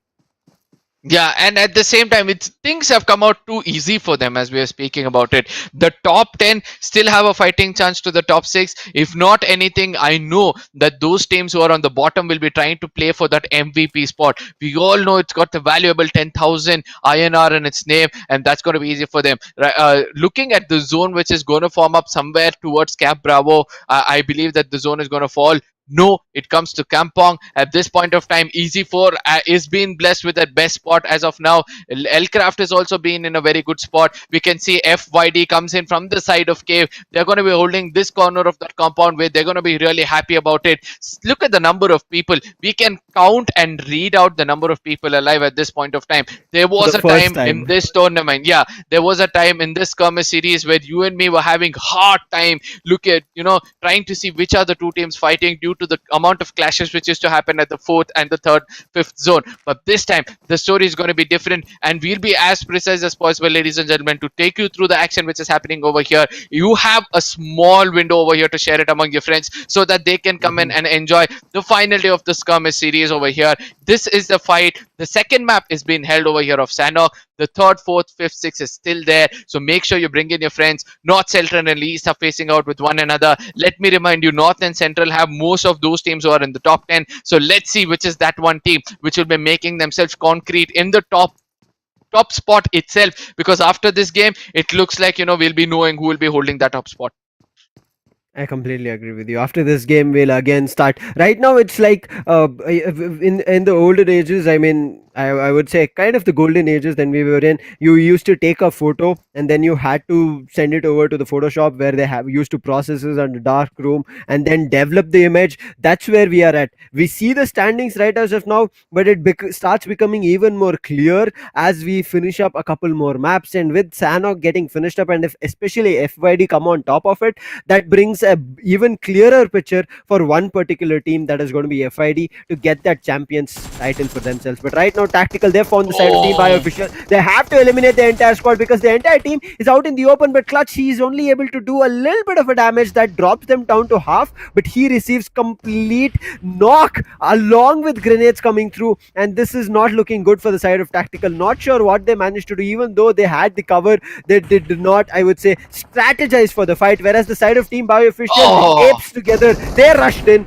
They are completely taking control and pushing back the side of Team Tactical. Kid is right now stuck, but Mums makes a mistake. You have an advantage. Why do you have to make a mistake now? Yes, that mistake has given you information. Now, on top of that information, you need to look forward to grabbing a lot more points, but they're still making mistakes. They're just peeking out of windows, and that is being difficult for the side of Team Bioofficial. They have lost 2 players. And it's going to get even more difficult as Hitman, he's making it even more difficult. Now, Hitman, look at this. This is brilliant. He's regrouping with Kid, and now they play as a duo. Then there is nobody that's going to stop them. But because of that, I would say, underbelly area where he could completely see where the Hitman coming through, his legs were spotted, he got sprayed down, and also confirmed it's all up to Kid survive and get a couple finishes, or maybe wipe the entire squad of Bioofficial. But I don't think that's going to happen here, Harka. Yeah, Tactical on the other side, a grenade was being cooked on his face. He understands that it was a grenade which was being cooked. Finally goes in for a rush, but a good jump shot coming in from the side of Bai. The Duke and his teammate played it really well, you know. One shot coming in from the other side. If it was a 1v1 shot, 1v1 thing, I think Tactical could have taken that fight on their side. Yes. But ultimately, one more team gets taken down. It's the 4th zone which is going to be forming up, and we are left out with only 33. It's Tactical getting eliminated on the 10th spot, and from here on, I believe that Bai will be getting a lot of resources in their name, but I think they lost a player in that fight, and due to which they're going to have a man disadvantage from here on. Apart from that, I see that only 2 other teams like Revolution and Livecraft are left out with 3 players, but we have 1, 2, 3, 4, 5, 6 teams still having all 4 players standing. That comes up to say that every kill is going to count from here on.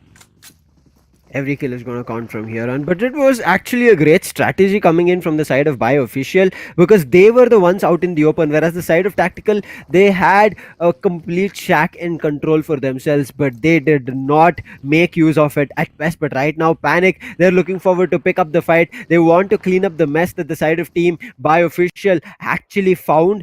And it is going to be difficult as Panic is moving in. Their position has been compromised as Livecraft have spotted them out. Livecraft have to be also understanding that if they pick this fight, they are not only picking a fight with the side of Panic, but also giving the sound cue of where they are located, and they can get themselves third partied, especially on this map of Sanhok, because this is such a small map. And as zones are crumbling, and especially in this 4th zone with 8 teams, yes, we are not seeing like 11 12 teams right now, or maybe even 13 14 15 teams like we were seeing usually. 8 teams means there's going to be a less ruckus, that we are going to see less chaos as we end up in the 5th and the 6th play zones.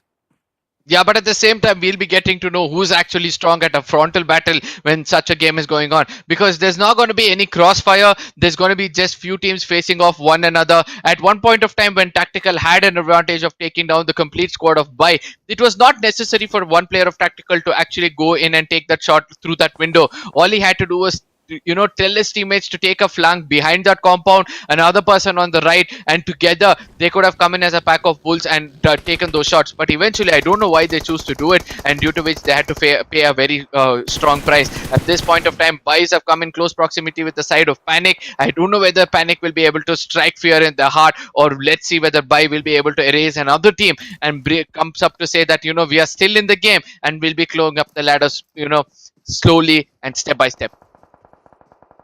let's see what we can do. But right now, FID, as you initially said, right, those late rotations that the side of team FID are doing, it's working out in their favor. They're taking one after another players down, and that's the brilliant play coming through. But right now, Panic, they spotted a couple of players from the side of Bioofficial, but they're a little bit out in the play zone. That might be a little bit difficult for Floki as he's trying to get in. Come on. Sprays get connected. He'll be surviving with just 10 HP, but he's as he's entering, there's the side of team Bledded for that are also looking in the same direction. But as they entered, it's going to be even more difficult because the zone shrank even further, and especially where did it shrink? It shrunk to the center, and even though Panic managed to make their way inside, now they have to start pushing in because they're 150 meters away. It's not far, but if within the 20 seconds, if they're not in, you know, Arka, they're going to be hit by a lot more play zone damage. And looking at the utilities that they have and the utilities and the resources they are wasting, it's going to be difficult as they head into that 5th zone when they are about to pick the fight with the other teams. But at the same time, look at this. 2 players of Bai are actually chilling, making sure that the opponents actually burn their resources. 2 players of Panic can actually stay here, go into the other 2 can get into the circle immediately and make sure that, you know, they gatekeep them inside the circle. But it looks like there's some sense have been kicked into them, and that is why they're already falling back. But they're going to be welcomed by Easy at one corner. It's going to be from the side of Panic. It's going to be Roger and the other of the 2 men standing. They have a lot of work to do. Take down the side of Easy 4. There's only 3 players over there, but 1 player was almost down after losing 1 player. Now Panic have to realize that they have to finish this fight as soon as possible, or else a third party which is coming right behind them is going to be by, and they'll be really happy to take 1 or 2 players down with them. Exactly. Now they've already burnt up their resources, their throwables, and all Panic have to rely on is their sprays. And if they mess that up, it's going to be them going down. And with only 3 players surviving, it's going to be even more difficult for them. As you said, Bai are right behind their tail. They are using their resources, throwables, smokes coming through, not to distract or get kills on the side of Team Panic, but to save themselves from the side of Team Livecraft. So it's kind of backfiring for them as well. They were looking forward to a third party, but it ended up them being caught. And now with that, wait, was it Panic or Easy for? It was Panic who finds Panic. Okay, at least their throwables and resources which they use, those grenades, at least came in effect later on, where they could find those kills of the side of Team Bioofficial, and they were the ones closing them out. But Easy 4, they spotted the side of Team Black Dragon and also Bledded 4. But right now the battle is between Bledded 4. Eventually, we will end up seeing the Black Dragon also receiving some casualties from the side of Team Easy 4. Easy 4, this has been one team that I would want to mention here, Arka, is that they've been able to do a lot of damage. But in terms of winning a winner-winner chicken dinner or maybe even dominating on a map, they have been failing at the end. And I think that's where they have to concentrate on how they execute their end game. Yeah, but at the same time, if they're getting some decent placement points with the position they're holding, all they have to do is add a little more of finish points in the table. And if they're able to do so, I think they'll be getting an average of 15 points, which is more than enough for them to not only go up the ladder, but also retain their spot. FID still in the same streak of late rotations and finding players out in the open. But Livecraft, they find one player that's going to be Moscow, and Moscow he's already finished. But I think FID are not going to be happy, and immediately FID might start picking up a fight. But FID, their rotations looks like it did not favor them, but Johnny has raked himself 27 medkits, and he looks forward to picking a healing battle, whereas Manya and Addy are looking forward to head over for a fight. I don't think this is a good strategy coming, especially from Johnny. We have seen how crucial Johnny was for the side of FID. Plays on, does damage to the last player surviving from the side of Black Dragon, gets eliminated. Plays on is not the one that you have to go down. That is not good for your team. 5th position, they have to be happy with it. Manya, he is knocked. He's bleeding right as of now. Johnny as well, having 27 medkits. He's just looking forward to heal himself, but not a great strategy. On the other end, Livecraft, they do have all the 3 players standing, but they are right at the nick of the play zone. So they are safe for now, but as soon as the zone starts crumbling, they have to make their way out of that open shack or the barn. And if they make their way out, they're going to easily be taken down. Manya also goes down, and now it's all up to Addy because Johnny is nowhere close. Yeah, Johnny is doing the right thing now. He's slowly coming, walking towards the zone and then healing himself. This is what I was wanting Johnny to do, because the kind of resources he's carrying right now, he can surely make sure that he comes inside. The last man standing from the side of Panic. Let's see whether he'll be able to do something. Addy gets taken down. This could be the beginning of the end for the side of FYD. Just imagine if Johnny was pretty much close to Addy at this point of time. He could have not only revived him, but also given a fighting chance for his team. Panic left out with one last player. Then we have Livecraft. Then we also have I still see that FYD has two more people alive. I think Addy gets taken down. That's going to be the last man standing for the side of FYD. But at the same time, we have three players standing from the side of Legion, if I'm not wrong, and they're doing an amazing job until now.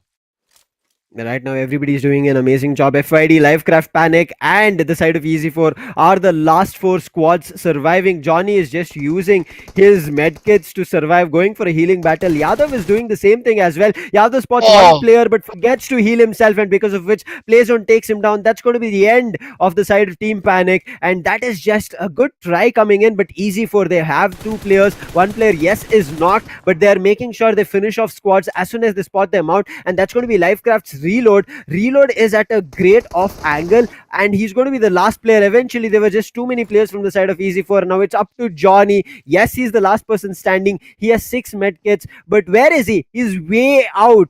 He's way out. So for him to make sure he clutches this, it's going to be very difficult. Otherwise, if he was actually in the zone, as you mentioned, right, he could have actually helped Addy over there. He could have dropped a couple of medkits, and he could have actually assisted in the battle. And we know how good and the potential that Johnny has in terms of the fight that he can bring forward. But making this mistake of going for a healing battle, I understand what this thought process is. We talked about this, if you remember, Arka. FYD know which position they are in. They understand what they have to do is just rake, I would say, some finish and placement points as they're going through multiple maps, because they're already the first team in the standings. They're in the table toppers. They have the highest probability of getting that championship title, so they're making sure the way they get over there is either with hook or crook. They make it work, and that's the reason. Strategy can be anything. Strategy can be only survival. Strategy can be completely becoming a military action task force team and taking down multiple squads, or maybe even just rotating around. And right now FID have chosen,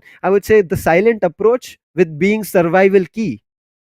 Yeah, but at the same time, somewhere I felt that, they did choose the right thing for the heal battle to be gone, so that they'd understand that we can come into the top 2. But what are the chances of them getting that chicken dinner in the name? I believe they had a 50-50 chances in case both of them were actually inside the zone. It was not important for Addy to actually go inside the circle so early. Probably at one point of time, we saw the circle is completely favoring the side of FYD. At that point of time, they could have gone to the nearest compound, taken control of it, because ultimately that is where the final zone fell. I don't know why they did not choose to do so, but the strategy from them was very much simple. They wanted to play for placement points. They played for placement points. They came into the top 2. In between, they wanted Addy or somebody to actually go forward. The person in the MVP list, let's not forget what he's capable of. He went in, he wanted to get some finish points for his team, probably put up 4 or 5 finish points for the team overall, FID all players put together, and I think they've done an amazing job. But at the same time, the other teams who actually played over here at the beginning, the teams from the 19 to below, they have lost. I don't know what you said. They had a last chance to actually bounce back in this tournament. They have lost it. Now all they have to do is make sure they go bizarre when it comes to the tournament. Try to do something different, entertain us at this point of time, because we all know to gain 112 points with just 1 or 2 maps on your shoulder is next to impossible when it comes to the game of BGMI. And especially with only one map to go for one zone. I think it's going to be the side of North Zone who have just one more map to go. It's going to be difficult for them. How will they be able to make it? North Zone have played 2 matches, 11 maps, 11 matches done in this Skirmish series. 12 maps and 12 matches is what every zone and every team is going to play. And right now with the last map upcoming, it might be in the next map of Miramar, or it's going to be the Miramar upcoming the second time. Then we might end up seeing the North Zone coming through, because again, as I said, every zone plays again different zones against different teams, and that's the mix and match. And that's the beauty of this Skirmish series, that if you play with a set of teams in the map of Sanhok or Miramar, you're not going to play with the same set of teams on the map of Erangel. You might be having with, I would say, a fight with the one of the same zones, but not the entirety of the whole map. So that's the reason teams are having the difficulty. But that's where I would say FID are using the smart action. And one more thing that you mentioned, Addy, actually, I would say the intention for him to go there was to become the top fragger. He's already on the spot. He's the first, I would say, holder right now in the 33 top was the fraggers number list with which I remember 33 from finishes. yesterday. Exactly. Yeah. Exactly. That's where he's sitting at. So hopefully FID is not only looking forward to the champions title, but also the MVP prize. Yeah, I think they can grab each and everything which is available on the table right now.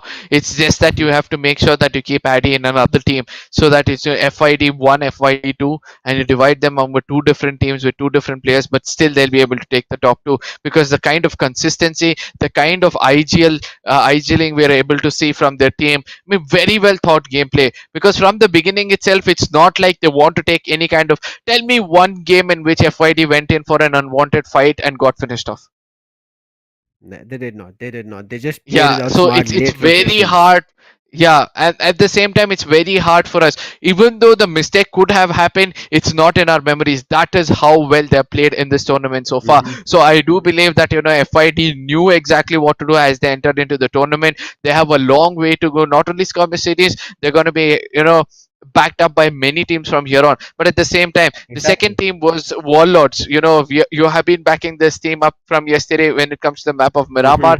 Even they are the teams which do not want to get into any kind of unwanted fights. We have seen them, they've got third party somewhere before, but at the same time, somehow they have survived third party, they've survived, four-way Mexican standoff sometimes. They have made sure that they have proper rotations inside the circle. At least one player will somehow be surviving until the end to give a fight and get Yeah. some finish points. And that is what I believe the two different kinds of teams, the two different kinds of gameplays we're able to see in this Skirmish series. The other teams on the other side, where we have Gown, who come in out of nowhere, perform exceptionally well, and suddenly go off. Then we have teams like ACBC, who start off amazingly well in one map, and in another map they'll Hmm. be the first teams to get eliminated. Consistency is the key when it comes to a battle royale game, which has not been visible in most of those teams in the bottom 19. Exactly, firepower. You might be brilliant. You might be a great clutcher. We saw yesterday Black Dragon Naruto doing that clutch. We even saw Yeah. Stun Omega doing a 1v3 clutch. You might be brilliant in that, but this game is not about who can pull an insane 1v3 clutch off, 1v2, 1v4, who can wipe a squad on his own. It's not about that. It's about how well you strategize and how well you are consistent throughout multiple maps. Not on a given map of Erangel, not on one map of Sanhok.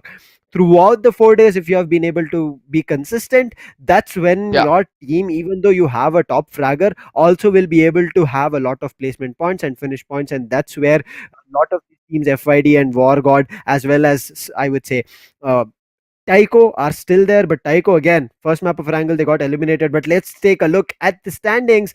What has happened here? FID is still just progressing further, creating the difference, have 27 points in terms of difference for themselves. A brilliant play coming through. And look at them. I would say right now, it's not a great balance in terms of placement points and total finishes for them, but it's about the consistent points that they're bringing in every map, and that's the reason they're just running away and looking forward to confirming their spot on the champions title. I would agree on this, as we are already predicted the previous time when the point standing had come. FYD have an opportunity to take a huge leap, and they've eventually done that, not putting Mhm. our hopes on drains. But at the same time, Switch Esports coming in very clearly have an opportunity to actually go into the top three, to be specific, because just see the difference between them and TYCO. It's hardly 9 point difference coming in from these two. Because easy 4, they can easily outnumber them any given game in the next game itself, because that's going to be a difference of how much, another 6 or 7 if I'm not wrong. So it's going to be much more, or probably even 9. And Switch Esports are actually capable of doing it, and they can come into the top 3 very easily. Let's see whether Switch will be able to do so. If TYCO can outnumber them in any given map or when they come face to face with one another, in case which takes down TYCO, that is when all of this will be possible. Team EC4 is going to drop down eventually, and the other team which have an opportunity to actually rise up if they perform continuously well, and that's going to be Zown Esports. 9 matches played, they have 93 points. They have to do a little more from their side to make sure that they come on the top and make it into the top 6. From the 10th position to the 18th, here is also a possibility that teams can actually make a jump and take a leap of faith. But for teams such as Tactical, Revolution, ACBC and Maximus, with just one more map to go, it looks difficult for them. And if they do not, I would say, at this point, even if they get 80 points, the people at top 6 right as of now are close to 120. So Yep. getting an entry to that position is going to be very difficult for any of those teams from 10 to the 18th position. Same goes for the side, and there's teams from 19th to 27th.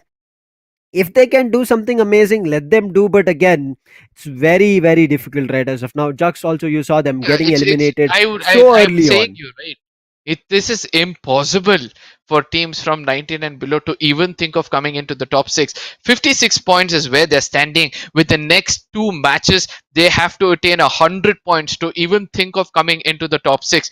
100 points is 50 points in each game. And what are the chances? How many placement points and how many finish points do you need to even make it, to even secure 50 points? Just imagine 10 matches is what they've played and they've attained a total of 56. And do you really think that in one match they can attain a 50?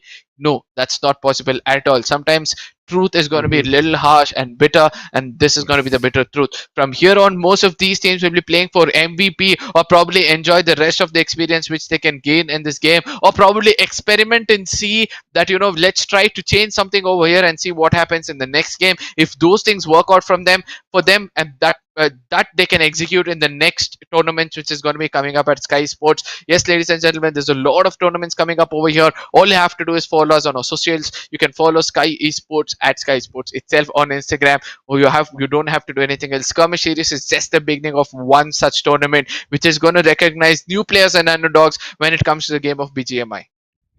Exactly, as you mentioned, this is just one of those tournaments. And for viewers and for some of our audience who have already been following us from a long time, and especially who saw the breaking news that came in at 11 a.m. today, it was that the Mobile Open tournament that was announced was for how much? 25 lakhs. But today I morning, you mean, get an update saying it's 40 lakhs. That is just insane. Man, oh man, what a brilliant jump it has been for a lot of these teams, and that especially now that the share has been great, I'm pretty sure teams who are also about to get over to the side of Sky Sports Mobile Open from Skirmish series are looking forward to get that 40 lakhs a part of it. And I'm pretty sure, I'm letting you guys know, this is just one of those tournaments that underdogs have played. There's going to be a lot more coming in, as rightly Arka said.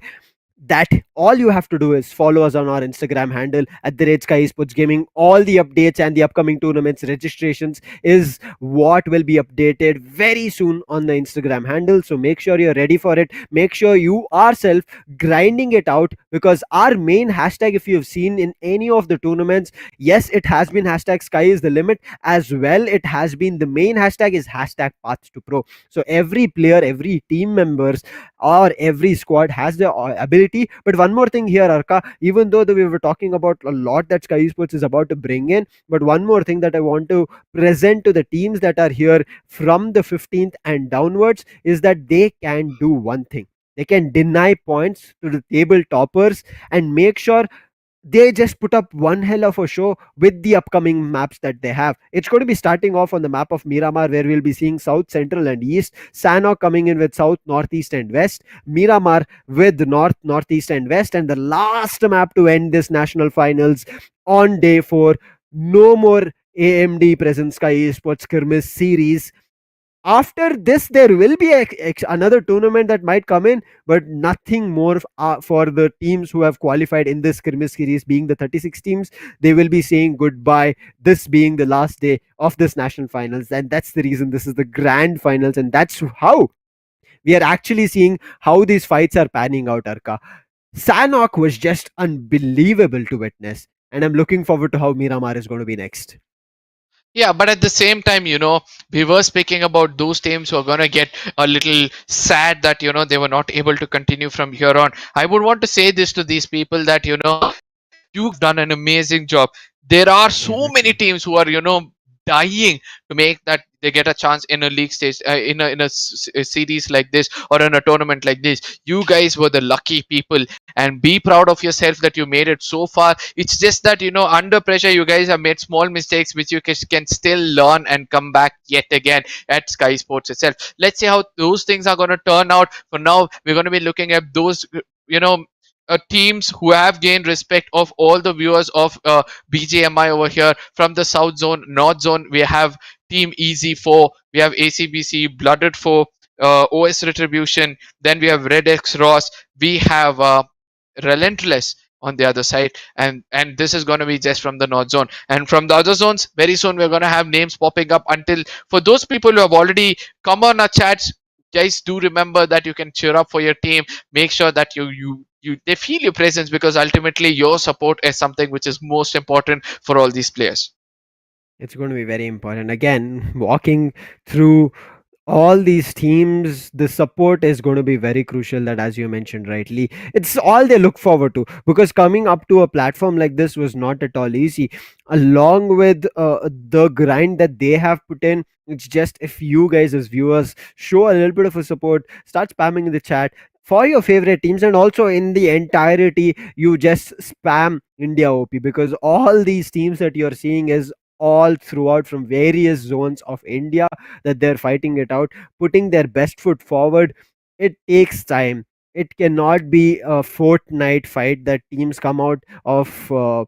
Of some boot camp, they immediately register, and then they become, I would say, a An professional team overnight within star. a fortnight, an overnight star. It's nobody, anybody that you have seen right now in the professional area, professional fights and professional teams as well. They were not overnight stars. You have just not seen their grind. You were not there for that. But when they became a star, you got to know of their name, and that's what this is going to happen. I can promise you, one of these teams are going to be those star-stuck teams that we'll be seeing, and some of you will also call them an overnight success. Yeah, very much, very much. And all thanks to Sky Esports to bring up something like this. And let's not forget the big heads who have come forward to give such an opportunity to collaborate with Sky Sports. AMD coming up with most of their gaming products. Guys, do not forget to go check them out as well. But for now, let's come back over here into this game where we'll have another four maps left out. It's going to be Miramar.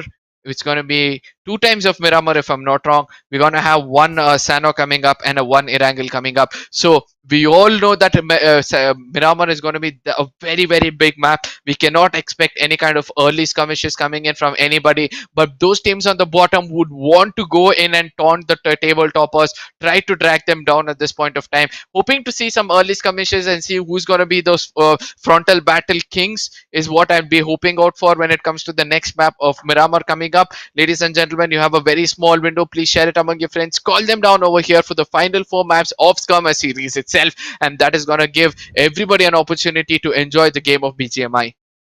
Exactly. I mean, who else to support these underdogs and rising teams who are having a tournament of their own? Till now, we have been seeing where professional teams and underdog teams and rising teams actually get mixed and match, and eventually, with professional teams comes experience, and with that experience, somewhere down the line, these teams trying to gain that experience and trying to understand how professional teams play and how their strategies are, it takes time. And now with their own tournament that they're playing, you as viewers, you need to bring in more people, you need to spread the word among yourselves, and I'm pretty sure you are the ones who are also looking forward to participate in such tournaments. And I'm looking forward to how these teams will be able to do that. I mean, teams in general who will be picking up those champions or top 6 spots, but I'm also talking about the teams who you guys as viewers right now are sitting with us, liking the stream, subscribing. If you have not done that, please do that right now. Hit that like and subscribe button as well, because there are a lot of live streams coming in for various different games. If you have joined in here at BGMI stream, there is multiple other game streams also going on. There's Valo on another end happening. It's also the quarterfinals or qualifiers happening over there. You can take a look on that as well. And for players from irrespective whether you're a mobile gamer or a PC gamer or anything that you might be, you have your opportunity here, and that's the reason we tell you follow us, and you will also get your opportunity in due time. Yeah, but at the same time, if you have a one stop for all kinds of entertainments, why won't you do so? Right? You have it Mhm. right over here at Sky Sports. All you have to do is subscribe. Every game, every game which is known to the people will obviously come up. It'll be taken as a tournament over here, and you guys can come and enjoy that game. All said and done. Which are the teams you're looking forward for in the next game to actually come in and show some more of their skills and talents, Lucifer? Because we have seen that on the top, FID have made themselves a little more concrete. There's another fighting Mhm. chance for Warlords, if I'm not wrong. So, do you really think that Warlords will be able to dethrone them in the next match, where they'll be facing off Oxys as well? I think WARGODs can do a lot. They have not yet started their day. They can do that, and I guess they're going to be coming on the next map. That's going to be Sanhok, the fourth map. Till now, they're not going to be coming in, and from Yeah, there on, we have seen their strategy that can work. But one map that I'm looking forward to even more eagerly for the side of WARGODs is going to be the map of Miramar. That's where they were able to gain a lot of points, and them making a jump from, I would say, somewhere around the 10 or 15th position to the third spot.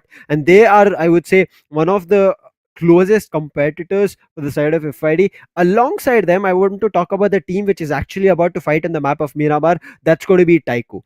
TYCO yeah, did not have the great map of Erangel. They did not fight in this map. They're going to be fighting on the next map. That's going to be Miramar, as I said. They have to do something better. If they don't do it here, they'll be finishing up with 11 maps, and they have only one map. And if they do not do brilliant on the map of Sanhok, then it's done. Just like how Sanhok happened here in the previous matchup, it was so quick. And when we were in the third zone itself, we had left with only 10 teams, whereas we were seeing till day 3 in the fifth zone, we were seeing 15 teams alive. That says a yeah. lot. So I'm looking forward to this map of Miramar also changing up that pace. But one more thing, Arka, I want to mention in this map of Miramar is going to be the initial drop clashes where one player gets isolated from the rest of his team, and eventually that panic starts setting in because they started losing numbers. Man disadvantage started happening very early on, just like the map of Sanhok. If that does happen, do Yeah, you think there's going to be another team making a comeback?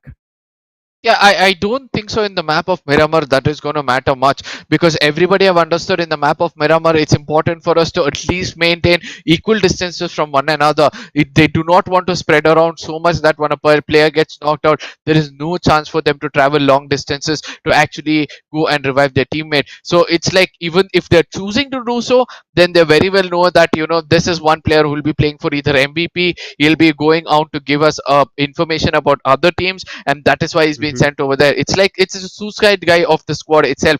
The other teammates are going to make sure that they stick together, they play the same game. Miramar is all about how well you place your crosshairs because of the terrain which is in front of you. No matter how high ground you're in, how low ground you're in, you have to make sure that you place the crosshair on the horizon of the terrain itself, so that if there are some helmets or faces popping up, all you have to do is make sure that you spray over there. Yes, that's going to be the map of Miramar coming up, ladies and gentlemen. After which it's going to be Sanhok. Again, we're going to be repeating at Miramar after the Sanhok. That's going to be match number 5. And then we're going to be ending up at Erangel. And at Erangel is where everything is going to set up. For now, I think this is the final map for the side of Central Zone, because we are able to see that Central Zone Yes. will not be playing any more games. So all the best for all the players of Central Zone. Make sure that we know your name from here on, as a flight path has taken to Northern Shift yet again. From yesterday, we have seen a lot of Northern Shifts coming in the map of Miramar, starting off somewhere at Ruins and ending up between Junkyard and Al Azhar. Let's see which are the teams which will be taking a longer journey towards Los Leones, or will there be a team which is going to go out of their mind and end up at prison? I think there will be a couple of teams who might completely come down till prison. I mean, I've seen teams, uh, I would say, somewhere hover around Valle del Mar or Minas, and I think that can work for some of them. But right now, Black Dragon are the only team that I'm looking to be completely coming to the southern end, and I think they want to go to the side of Chumacera, but it looks like they are comfortable to just get down at El Pozo. But one more thing, the drop clashes. I think it can again start happening here, and especially one drop clash I want to see is going to be again. I mean, this time I might be a little bit greedy. Previously, it was those two teams that were a little bit greedy in trying to prove who was better. It's going to be the side of Team COxRIP MIZO as well as OS Retribution. Are they going to fight out against each other today is what we have to see. But right now there are three teams at Cobreria. I'm not too sure what plan came here, because every time towards Cobreria or to the complete northern end of water treatment, we don't see a lot of these teams. But this time, at least 5 to 6 teams are towards the northern side of water treatment and close to the surrounding of Cobreria. And I don't think this is a good call coming through for those teams at the complete north end. Man, what a fight that these teams can bring up on this map of Yeah, Miramar. but I'm looking forward to it. But yeah, Arka, but at the I same want to time, ask one I'm so thing. Do you sorry think for breaking you in. that's Somewhere okay? I'm so sorry. I kind of lost you somewhere in between, and that is why I was trying to break you in. Yeah, but just imagine there's one team which is gonna act like FID in the previous game. Somebody like probably WARGODs who are gonna keep rotating around, go to the southern side of Miramar, just touch the prison and come back. By then we're gonna be ending up in the third or the fourth zone. Mm-hmm. But right now, look at this initial drop clashes already started up. Ldrago are finding the side of Team Maximus. Yes, they have received a little bit of a damage, and still they are backing off slowly, but still picking up a lot of fights. They've done the, I would say, major chunk of damage. All they have to do now is make sure they do not heal themselves up and keep pushing the enemies back down. Now, Legion have also picked up a fight with the side of E9. I would say E9 have actually picked up the fight with the side of Legion when Legion were not looking forward to it. But if Ldrago do not push enemy lines right now, it's going to be difficult. Look at that. They are receiving those grenades. This is what I talked about. You've already done the major chunk of damage. All you have to do right now is take down the entire squad of Maximus. But with this time that is being wasted, you're letting the side of Team Ldrago gain more control. But as I was talking, Ldrago understand. I guess they heard me over there, and they did take down one player from the side of Maximus, and Maximus are down, and they have given up a finish.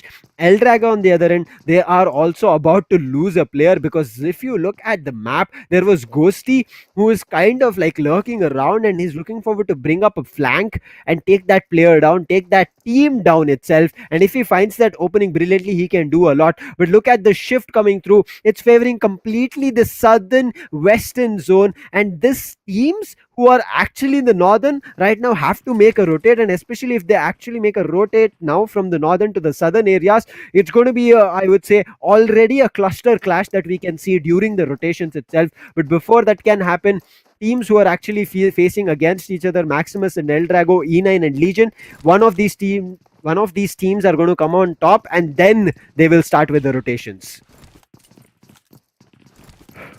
Let's see if this is going to be Ldrago, because Ldrago have wasted a lot of time here, and I think they're just giving away too much to the side of Team Maximus. They have gained space, they have gained loot. Now, if you check the side of Team Ldrago, they themselves have not got that good loot. They have just a level 2 vest here that we are seeing Sumit, and he has a level 2 helmet. He's grabbing a couple more. He had a level 1, and he immediately picked up a level 2 as he spotted it on the ground. And I guess even Ldrago are kind of, as I said, they were listening to me earlier. It looks like they are. But again, for the viewers, there is quite a difference. They cannot hear me, they don't know what is happening, so this is just a complete fight happening here. There's a huge delay that they are watching, and there's none of them that will be having any idea of who is close to them with the help of a stream. So right now it's this Ldrago who are looking forward to take down Ghosty. Ghosty had a brilliant position, but I think Ghosty's perspective we did not get to see, and I think Ghosty did not get any loot, and that's the reason he was stuck outside that compound and just waiting it out so that the side of Ldrago can at least make a rotate or disengage from the fight. But with now Ghosty down, it's going to get even more difficult for the side of Team Maximus. Jason, he's trying to do something better, but with that Uzi and UMP, Sumit is doing a lot of damage. He's pushing the corner. He knows where he is, but he does not have a lot of ammunition. And now the reload comes in at the wrong time, and Sumit is knocked and down to the ground. Yeah, but I think that the whole team is going to have enough, bullets and enough capability of taking down the complete squad of Max and reviving his teammate. I really like the support. I really like the work of Sumit, which happened over there. Literally, he made sure that every time he sprays in one mag, at least 4 to 5 bullets did get tagged to the enemy, and that is really important. I do believe that on the professional level, you would expect half a mag or at least 3/4 of the mag to actually touch your enemies, but over here, he did an amazing job to at least send few of his bullets flying right into the vest of the enemies, and due to which his teammates were able to come and finish off the complete squad. But at the same time, coming back, I'm very shocked to see that Ion have already lost 3 players. Scooby is also gone over here, Devil gone, Inferno gone. I think this team is now going to play for placement points. They're going to make sure that they don't reveal themselves from here on. They want to make sure that they're not in the bottoms at any cost. They want to at least come up into the top 15, and that is what they'll be playing for. E9 have created a search party for that. They do not want to give away that placement point to anybody. They also understand where their position is, and as we talked about it, right? If you're down in the lower standings, one thing that you need to concentrate is denying points for the table toppers and anybody in front of you, and you make a great impact. That why you were here in the national finals, and put I would say your name tag, and make your team, your squad known in this skirmish series. Now tactical, they're losing their players because of MiiND, and that's going to be Rage specifically along with Mantis. They're just going ham on the side of tactical, and I guess that team also got eliminated. So right now, in this 7 minutes of this map of Miramar, 2 squads have Yep. been eliminated. This is just brilliant. Again, we talked about Miramar, where we can end up seeing a slow paced game coming through, where teams will be separated, but because of the majority presence in the northern area, we are seeing these squad fights happening. On the other end, if you remember what Legacy YD. did, having their control inside the circle very early on, they've taken it again here. And as you were talking about FID are also looking forward to doing the same thing. Yup, going to the prison, touching it, and holding that position will be the right thing to do when it comes to the map of Miramar. That is what we are told, and that is what is happening at this point of time, because the zone has ended up on the most southern side of Miramar you could find, and at this point of time, everybody will be slowly wanting to make it into the southern side. Over here, there's a fight which has already started off. All thanks to Rev, they have come in. They were enjoying. They were having a strolling time. There was Vegeta on the top of the car dancing around, but eventually 2 players already down. If one more shot gets taken down, then Vegeta gets taken down as well. Yes, a little bit of overconfidence coming in from their side. Vegeta was busy picking up his teammate rather than taking that fight, due to which the complete squad has got taken down over here. Joker will be the last man standing, running back, making sure that he survives a bit more longer to keep the story alive for the side of Revel. But at the same time, what do you have to say about that one, fight which they took over there, unnecessarily shooting at enemies, before that not being prepared, dancing around when it is required for them to actually heal? I mean, It's just them right now being a little bit, I would say, maybe overconfident. That's not how you have to be, right? As you pointed out rightly, they had to heal themselves, they had to be ready, because as they entered the circle, they knew that there are going to be a lot of the teams also looking forward to enter. I mean, it might be from the different directions or same directions. You might have looked forward to a third party fight yourself, or you might have looked forward to gatekeep a team, but making the mistake of not doing any of those and rather just simply running around the map, it became a casualty. And I think they got rightly what was coming to them for taking this map of Miramar a little bit too late, oh, and Joker being the last player also gets eliminated, and Ox have not given up, even though the side of Ox Esports are close to the bottom in the standings. And this is what I said, it does not matter where your position is right now for a couple of these teams. All that you have to do is put an impact after coming to this skirmish series, and looks like Ox have understood that rightly. They want to make sure everybody knows who Ox Esports is when they perform in multiple different upcoming tournaments, and that's what Ox Esports are going to be capable of. I think this is the best sportsmanship you could ever show when it comes to the game of Battle Yes. Royale. Like, fight until you're alive and fight until you know there is one bullet left out in your gun. And sometimes you have to fight with your fists as well. Over here, Oxys, use respect for this team for trying to fight until that is the last match they could find. Sometimes it's important for you to enjoy, but not in the middle of the game where things are gonna be bad for you. On the other side, the team which is gonna hold back some more time with no health kits. He's got one med kit in his name. So that med kit is going to make him survive for few meters. But let's see whether he'll be able to find a vehicle for himself when he's going to move from here on. He's going to be dancing outside the circle where he does realize that sometimes he has to take off the pressure off his head to make it inside the circle. But at the same time, he does realize that he's not got anything much to do. He's going to enjoy this as much as possible.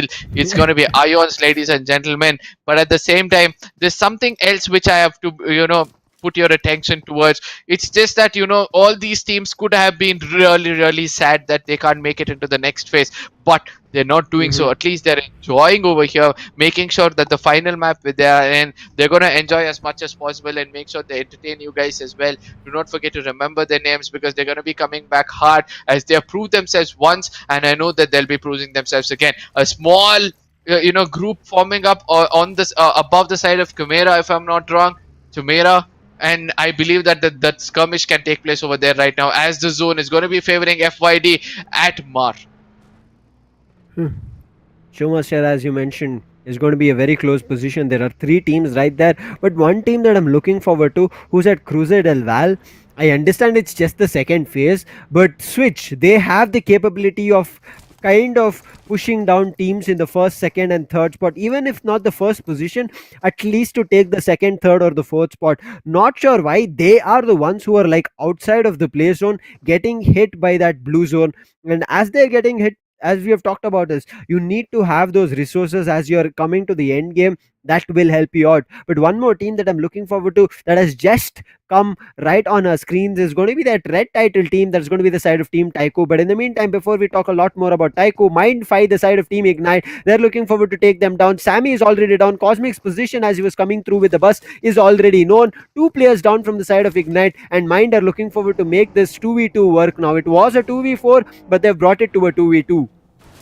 Yeah, but I believe that they can still actually get this 2v2 into getting in their self. But if they make mistakes like this, that is when they'll have to pay the price for it. Now the last man standing for them, let's see what he'll be able to do so, as Rexton has given a small ray of hope for his team to actually revive one another and make all four men standing. He has to run towards Nexus at this point of time, or else Mantis is going to slowly crawl up and make sure that he confirms the kill. Rexton, forget about him and go. He doesn't choose to do so, loses Nexus at this point of time. Mantis is going to be happy that his team has got one more finish before the team is going to end up in a bad state. Nexus could have been revived, but yeah, as you mentioned, Mantis, he got one finish. The side of Team MiiND will be happy about that. The same thing is being exchanged from Rexton. Mantis is right now stuck in a compound. And especially to be in under constructed building, it's even more devastating, right? You don't know where there is an opening in that building, and look at that, they're finding grenades to be tossed, the lineup coming through, and they were not just normal grenades, it's actually smokes to prevent any kind of vision, because Ignite also understand that if they're out in the open for a long time, they might get third parted, and for them to take control of those compounds is going to be very crucial. And as soon as the smokes get deployed, they have pushing in, and who is covering them? It's going to be Rexton. Now Mantis, yes, as we saw him, he's on the first floor, so to take him down, they all have to push the first floor. But if Mantis is holding a good angle, and if he has an M249, which he actually has, I was about to say it, he can spray the entire squad down. He spotted one, he connects, Rexton is down to the ground, he's looking forward to another one, he drops two players, and Mantis is making this 1v3 work. He's brought it to a 1v2, and immediately Ignite, look at them, what they're doing. Sammy is looking forward to that revive, but Mantis is also changed up his position. He's dropped down, the sound queue has come in, Mantis is running in, he is about to spot Sammy, he spots Sammy out, but Sammy was ready for it, and Sammy will eliminate, so he'll not be getting any finishes for his name. A great try coming in from Mantis. Nonetheless, Sammy was ready for it, gets a 1v3. Go for a throwable at that point of time. Was he not having any kind of throwable? Or I was he think so, I did out not. Or maybe where the the confidence situation kicked that he in? was stuck in, it made him a little bit overpower and believe in his prey. Yeah, but at the same time, Mantis could have thought, right? I've already got a player down. If he had looked up to Ooh. the kill feed, he would have already got a player down. But on the other side, we're able to see that Nobita was able to see somebody on the horizon in front of him through the TPP. It's going to be TYCO's Razor. If Razor gets taken down over here, then TYCO's hope for coming into the top could actually be coming to an end. Let's not forget that we have FYD in this game, we have TYCO in this game, and I think so. We also have the other team which is facing off in the top 3. But at the same time, TYCO looks up for Oxy over here. Shots being taken over here, but I don't think the shots were connected that well.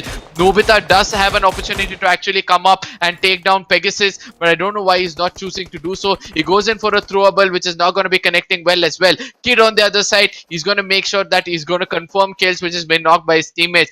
Nobita still has an opportunity to go forward. If he does it at this point of time, then it's going to be a huge advantage. Yes, he takes down a Smile. Now, a rotation coming in from his side is going to be helpful. But at the same time, Mohit is pretty much far away, reviving one player at a time. And this opening is more than enough for his whole team to get revived, actually. Exactly. They've provided that distraction that was needed for the side of Team TYCO, and immediately you can see TYCO is backing off. They know that they have lost in terms of health, they've lost in terms of ammo, and for them Resources, to yeah. again pick up a fight, they have to start actually patching themselves up completely, get themselves a little bit boosted, because you can see not all of them are completely full. Especially Pegasus, he's low. He needs to patch himself, get himself boosted. But with that revive being kicked, they've also understood the positions from the side of Ox. Even though they got people revived, they know the position. So this can be also still a little bit bad for the side of Team Ox, but Ignite is coming in, and if Ignite goes ham, and Ignite does, they are taking this advantage on the side of Team Ox Esports, and now it has become a third party fight, a 3-way fight coming through. TYCO, are they going to be playing smart, or are they also going to pick this fight and make sure Ox goes down, and immediately after Ox, they're going to switch up their eyes towards the side of Team Ignite? Yeah, but at the same time, you know what's running in my head? That FYD are actually playing it really safe. They do not want to Very come into any safe. kind of fight. But at the same time, TYCO also have a chance to dethrone them only if they have some finish points in the name. And it looks like TYCO are right now concentrating on that. And that's the most important thing when it comes to their side. Let's see whether they'll be able to do so. If TYCO will be... This is the final map for TYCO, if I'm not wrong. So they'll be doing their best to grab as many points as possible. On the other side, E9 pretty much close to switch at this point of time. Vijay already down. Then we have Ghost trying to come in from the other side. Ghost goes in. Now we can expect a molly into his face. Let's see what's going to happen from here on. We saw previously as well, Switch had the, I would say, great opening where they could have taken down an entire squad that of Legacy, but because Ghost OP pushed a little bit too further in a timing where his teammate Fox was not ready, that is the kind of situation that the side of Team Switch are again caught out in. They are in various different angles. Same goes for the side of E9, but E9 are pushing together and only stationing one player out so that he gives calls of if players are making a jump out of the building and trying to make a rotate. But right now, Optimus, he's spotted Fox. He's dropped him very low. One single bullet will put Fox to the ground, and he's looking forward to that. That knock comes in. Two players are knocked. Beautiful play coming in. It's all up to Vijay and Surya. And where are Vijay and Surya? They're looking forward to make a run. Vijay and Surya are out of the building. They are nowhere close, and Kid has given away their position. Maybe not Vijay's, but at least Surya's has been given away. And you can see Optimus was already scoping in that position. Now smoke coming in means that Surya is looking forward to retreat and play with Vijay over there. And Vijay did have a vehicle, I guess, and I think this might be a call also making a run. But now FID Johnny, he's actually started a fight on the side of Team Bioofficial. Is this going to be the side of Team FID going down, or the side of Bio? It looks like it has been exchanged. Addy, their top fragger, has been knocked, and now this is a little bit of a concern area because TYCO are also performing in this map. Yeah, but at the same time, smoke's been come up on each and every corner to make sure that they do not lose Addy at any given point of time. Your Mums is the person who's already gone down from the side of Bai. They're going to make sure that nobody comes up close to him to get him revived. But on the other side, what a grenade comes in over there. Manya comes up with the right kind of grenade, takes down two players, and I believe that this could be the beginning of the end for Bai at this point of time. CR7 will be the last man standing. Pretty much visible for me at this point of time. A rush comes in from the side of Addy and Johnny. And we all know when Addy has that AKM and goes in for a push, what is going to be the fate? Addy gets backfire from there. It's going to be Taz who comes in. Taz does an amazing job, takes down 2 players, and this could be the beginning of the end for FYD, as Manny will be the last man standing. What a comeback coming in from the side of Bai at this point of time. Mani has a lot of work to do at this point of time. It's Legacy who's going to come in as a blessing in disguise for the side of Bai, and let's see whether Mani will be able to escape the wrath of Legacy, as Legacy is looking forward to clear off the side of FYD. FYD, stay safe, stay. That could have been a better thing for you guys to do, but at this point of time, Mani is literally running for his life, making sure he's going to maintain himself. He's going to stay alive for a brief period of time. I just hope that he doesn't drop off. Oh my goodness! That is what I was not looking forward for. Manny falling off from his vehicle and dying, and ultimately that is what happens over there. But on the other side, let's look at what is happening over here, as Ldrago is going to be Dragons versus Panic, and let's see whether Dragons will be able to install fear into the hearts of Panic.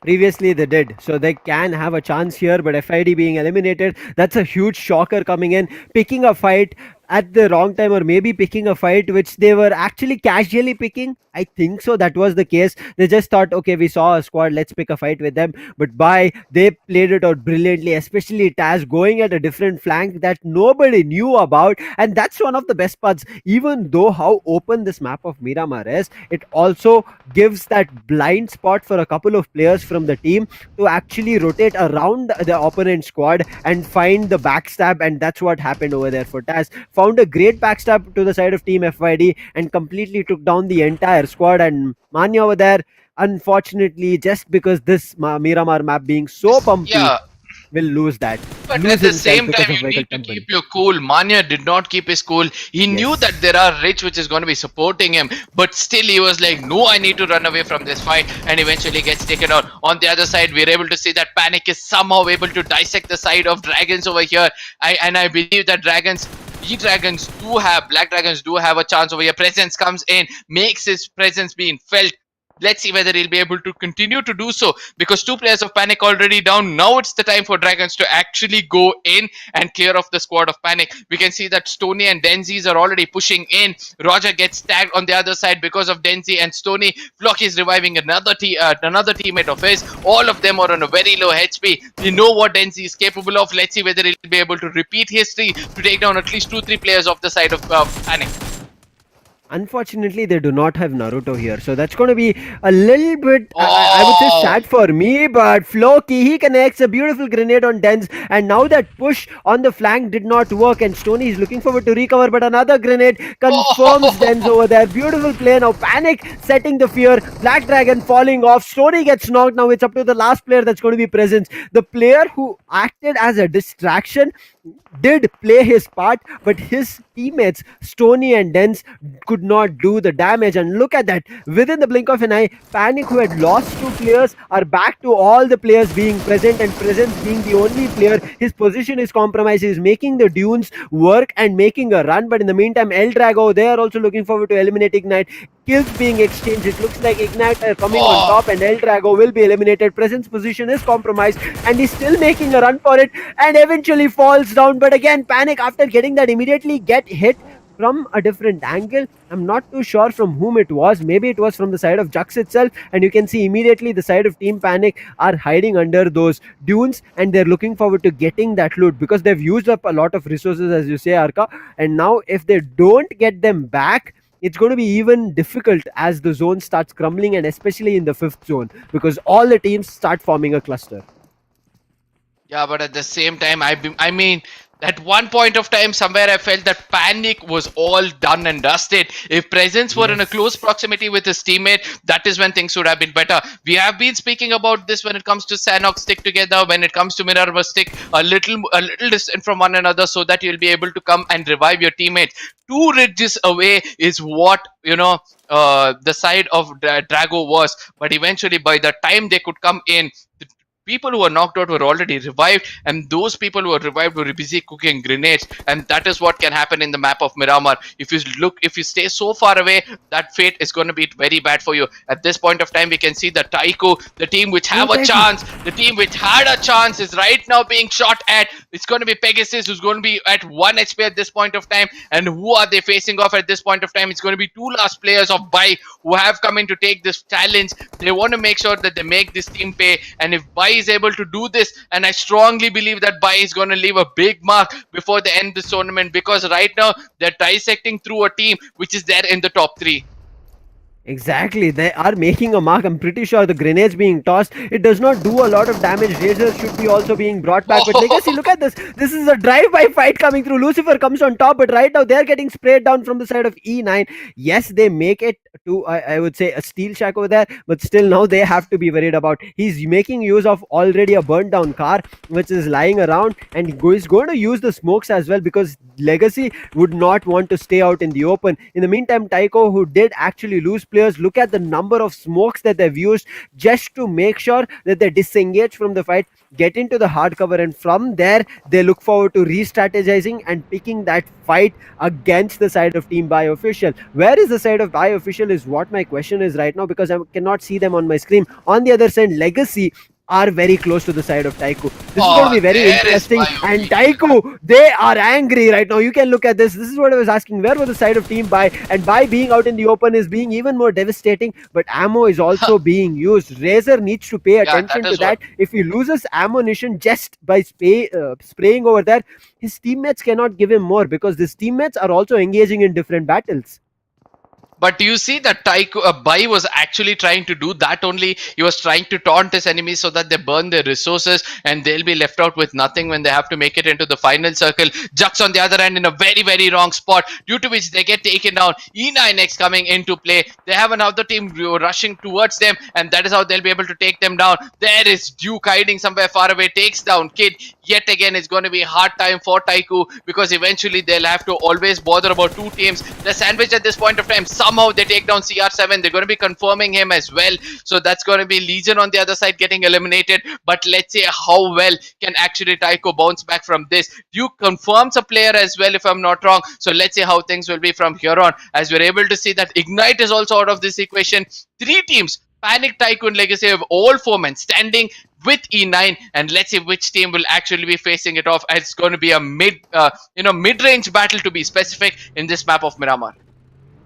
Mid-range, I mean, mid-range battle is something we really love, because it can work in any favor, right? We have seen one team able to control the spray can completely go for a 1v3 clutch, and we have seen that happening multiple times in this Skirmish series. But right now, as you were saying, it was 4 squads who had all their 4 players standing. Now it's up to the only 3 squads having all their 4 players standing. It's going to be Legacy, Panic, as well as E9. It is surprising for me to see the side of Team Panic having all their 4 players surviving. TYCO, who do not have the zone advantage right now, they're looking forward to find a way into at least the zone which is free of the blue zone, and they are making sure that they do not get damage. And now as they're pushing in, Bai again gets spotted out. They need to take down Duke, and they finally managed to eliminate Bai. If they did not do that, Bai were being a thorn in this winning streak for the side of Team TYCO, playing brilliantly, eliminating players out, and finally Bai has been eliminated. But in the meantime, Legacy have another opportunity. But E9, why did you make a push over there, especially with the vehicle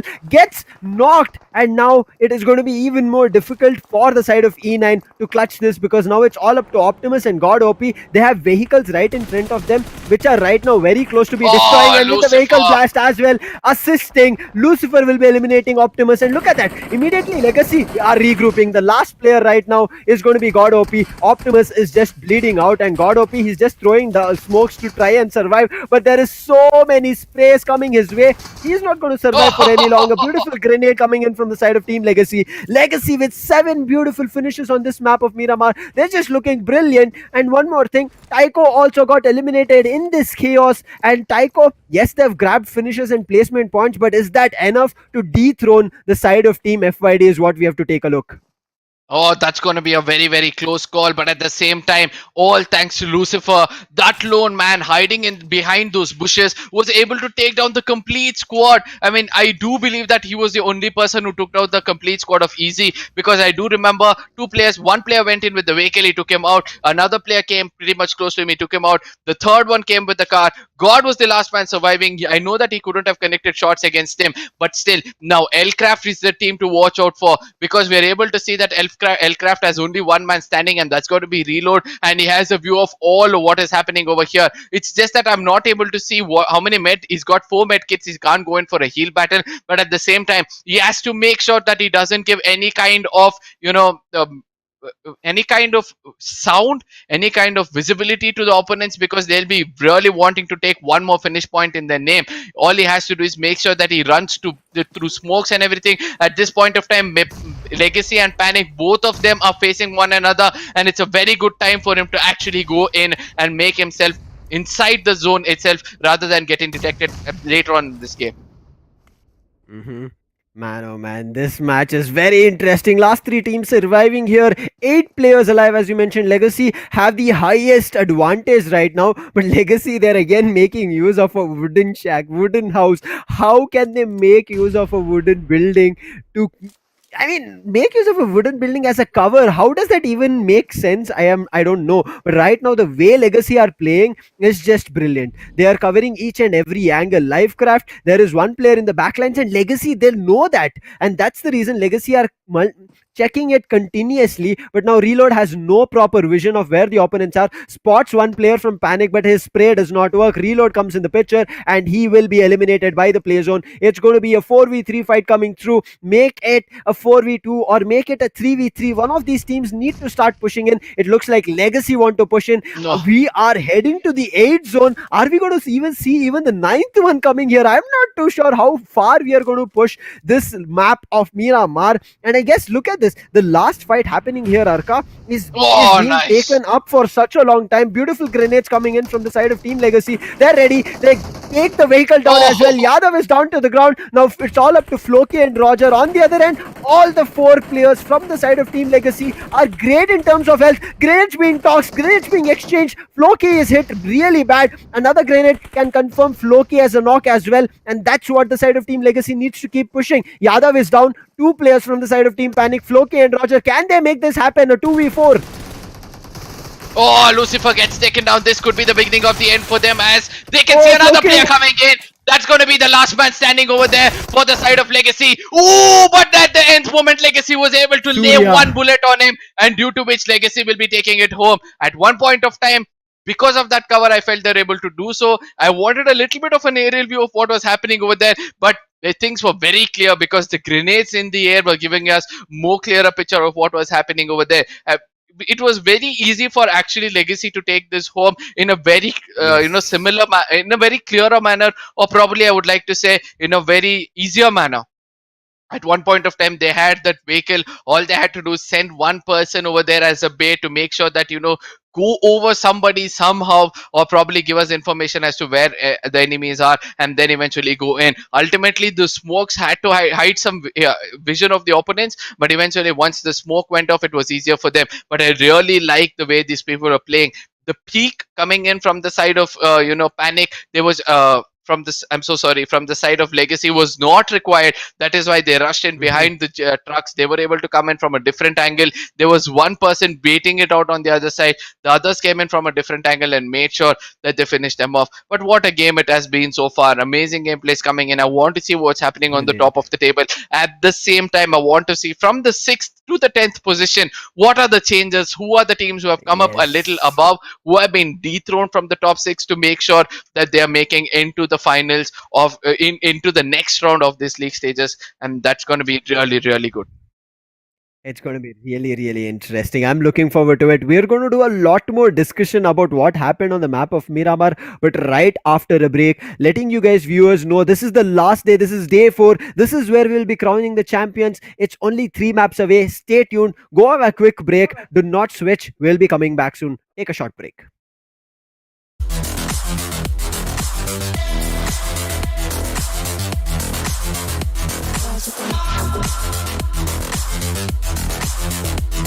Girls with their nails done.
I think the girls with their nails done now.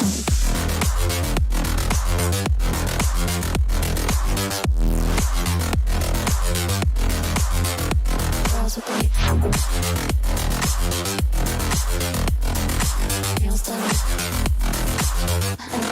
their nails done.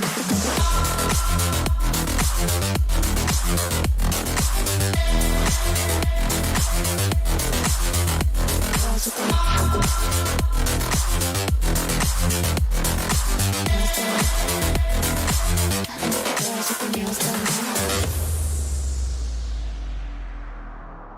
nails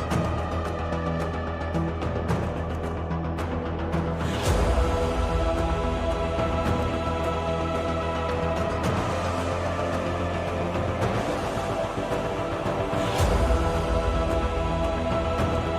Girls with their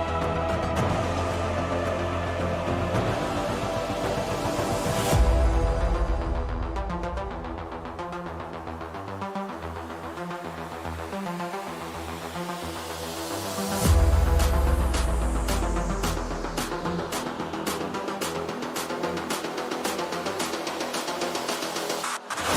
with their nails done. I think the girls with their nails done now.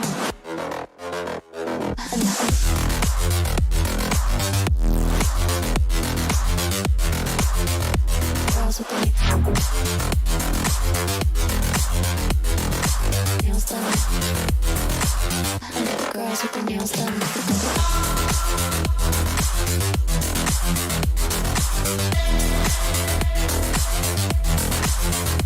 Girls with their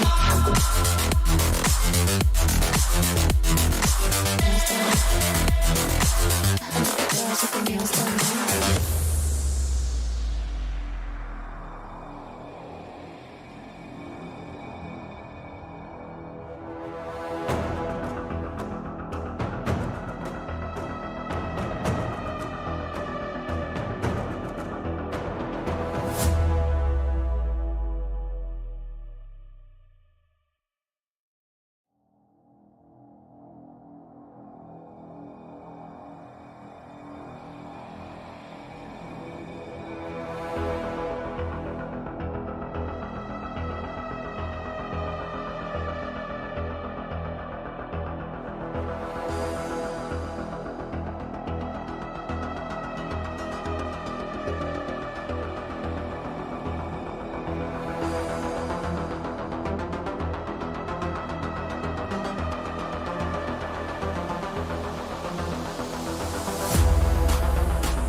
I think the girls with their nails done now.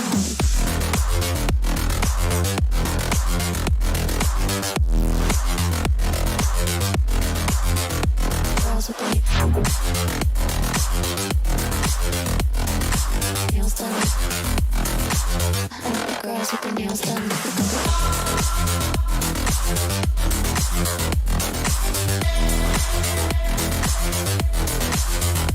Girls with the nails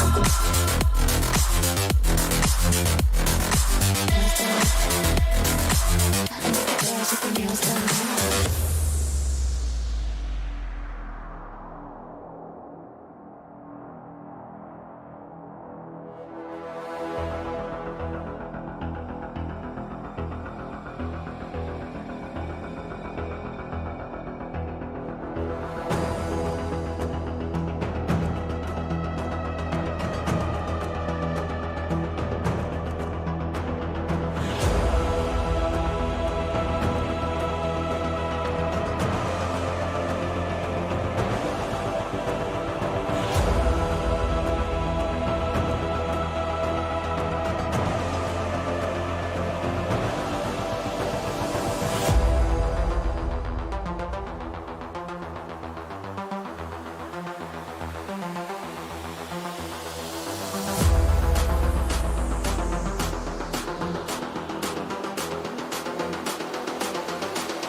I like the girls with the nails done. I think the girls with their nails done now.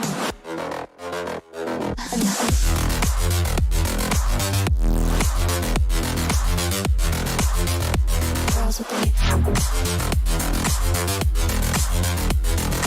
nails done. I think the girls with their nails done.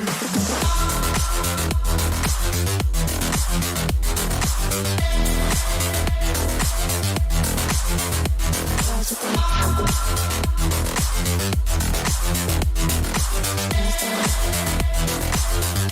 girls with the nails done now.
I think the girls with their nails done now.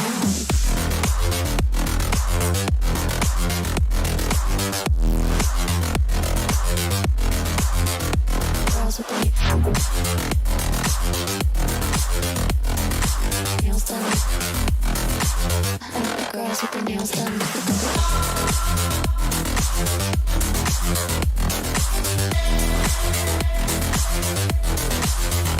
Girls with their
girls with their nails done now.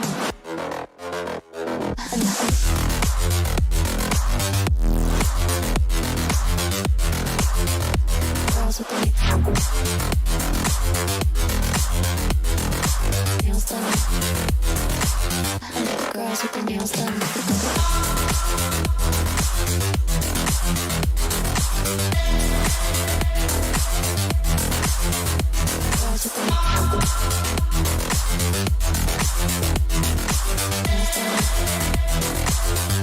Girls with their nails done.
I think the girls with their nails done now.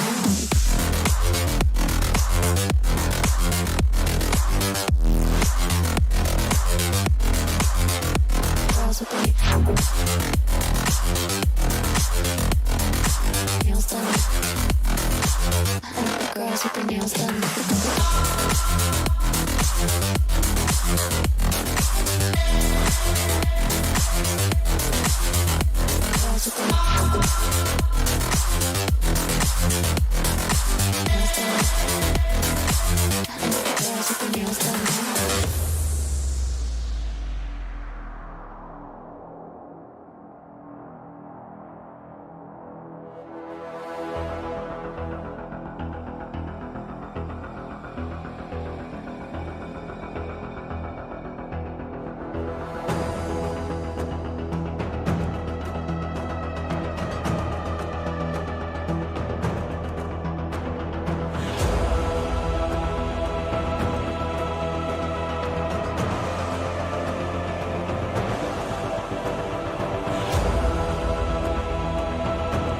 Girls with their nails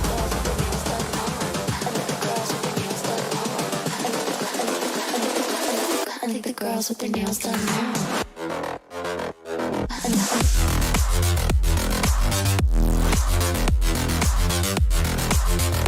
Girls with their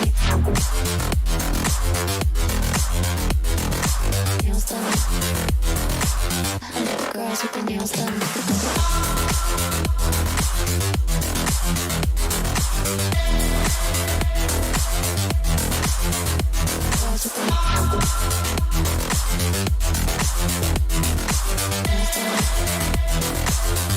Girls with their nails done.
girls with their nails done now.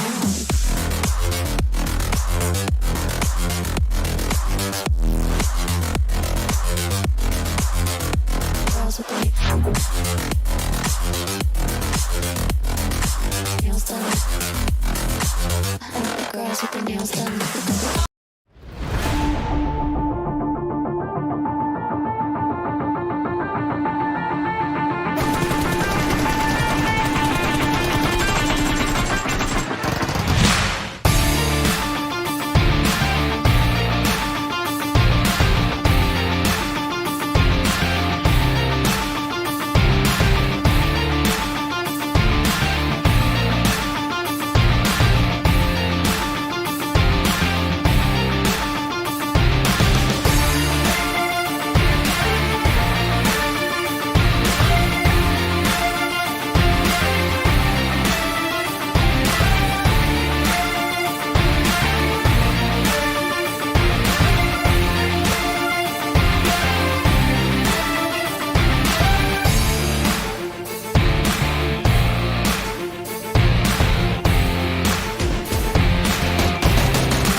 Welcome back, ladies and gentlemen. After a short break, this is Skirmish series presented by Skyesports in association with AMD.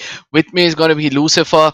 Pretty much excited with what has happened so far, and overly excited to what's happening up, what's going to come up on our screens anytime soon. It's going to be the other maps which are going to be played. We're going to have a Sanhok, a Miramar, and a Erangel. So 3 different maps will be played, and for the last time, few teams are going to be battling out one another to make sure they get the top 6 spots, so that they get all the goodies, all the prize money which they're going to get, and also 6 spots which is going to be taken into the next tournament which is going to be coming up. And let me remind you, the big news come up, it's going to be 40 lakh rupees, and that's not a small amount for the next tournament which is going to be coming up. That's going to be mobile open, and more about will be told by my friend Lucifer.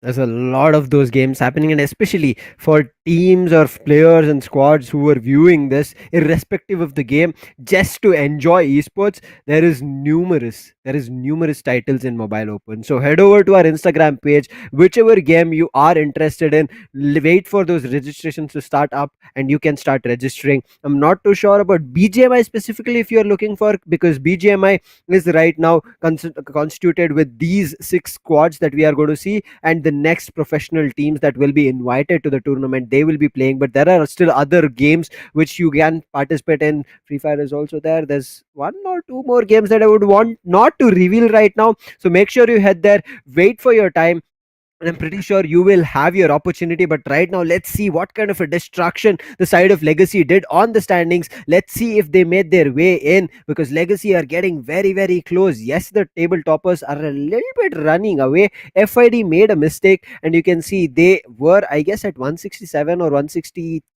or 3. I don't exactly 160. remember the number. Yeah, 160 or 160. Okay. Yeah, there's just gained 6 or 8 points in total just in one map. Previously they gained 20, but now just 8. But on their right behind their trail is going to be the side of TYCO.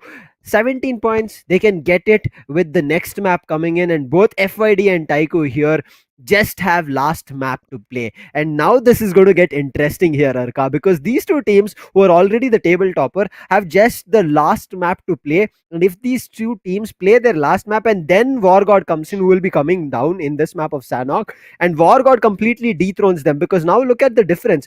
WARGOD have to play 3 matches, and the difference between the score is, I would say, 28, right? But Yeah, WARGOD 28. has Let's just add an 2 average maps of away. another 10 or 12 for Yes, the next exactly. I mean, matches. with the next map coming in. But WARGOD have 3 maps coming in. And if WARGOD are able to grab 20 points in one map itself, the next upcoming 2 maps is going to be even more easier for them. Yeah, it's going to be a piece of cake for sure. But what I'm looking at right now is going to be LEBAGANG coming in. They've got 82 points. We have Black Dragon who have 2 more matches to be played, or probably 1 more match to be played coming in from their side. They have a hard chance to make it. Team Tactical almost lost it. Revolution lost it. Section 302 is also one other team who also have an opportunity over here.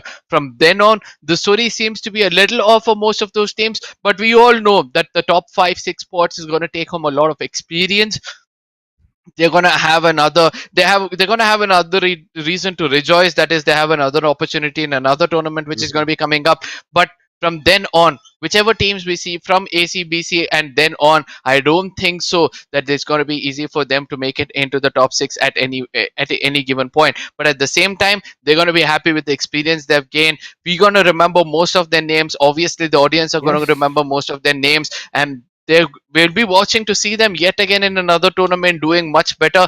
Because now it's not only that you guys have gained experience, you also have videos of your mistakes, and that is going to be a huge thing for you guys, because once you're going to come back and look at those mistakes, it's going to be much more easier for you, because this is going to be a textbook for you at the end of this tournament.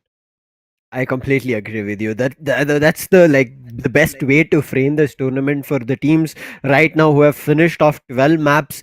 Given the skirmish series of 4 days, they did their best. Now they can get back and, as you mentioned, look at what mistakes they made, turn those pages, and again get better in given time. Same goes for the side of Team Panic. Panic on this last map of this day 4 of the skirmish series played brilliantly. Look at that, 12 maps done for them, but the way they played this last map was just brilliant. It was extraordinary for all their 4 players to survive. And then it was the situation where they were about to face off a 2v4, and Floki brings it down to a 2v2 situation, but unfortunately his player gets knocked down, and Floki could not get a 1v1 fight anymore as he knocked the other 2 players down. But they did Yep. actually etch their game right here in the last map of Miramar. And everybody else as well: Maximus, Ignite, Invaders, All Stars, Bio Officials, E9, Lordx, and Ldrago. Some of these teams still have 1 more match to play, and some of these teams have still 3 more maps to play. And they also, yes, are a little bit too far away from the race right now. But again, just like what Team Panic did in this map of Miramar, the previous map, they can also start etching their names in the upcoming maps. As we take a look in the later standings, 28 to 36, I'm pretty sure there's going to a lot of names that can do a lot of impact. But Arka, who might you give your cards in the upcoming maps can also just execute or play like Team Panic did in the map of Miramar? I believe that All Stars have a chance to perform like that. Lord X to an extent, Invaders have a chance to perform like that. But we all know that it's going to be hard for everybody else. Course, we did see them; they could perform really well. It's a combination of 2 teams coming together, but still they're not able to find that right kind of synergy. Somewhere we had seen that Gallant Gaming did perform really well in one game. They had a very good. Finish points in their name. It's just that they couldn't place themselves from the beginning. They're not able to place themselves. That's pretty much evident with the placement points of 4 which they've got until now. But at the same time, I would say that it could be or it could be Invaders, or it could be Gown, because I've always seen that Zown, I'm so sorry, Zown have a very good opportunity to actually come in and get some really good points when it comes to the next 3 maps, because they have 3 more maps to be played. They're placed at the 10th position right now, and they'll need around 20 to 30 points in the next 3 matches to make it into the top 6. So these are the teams to watch out for sure. But Jux on the other side, they have they have played a good game so far. They have enjoyed the game so far.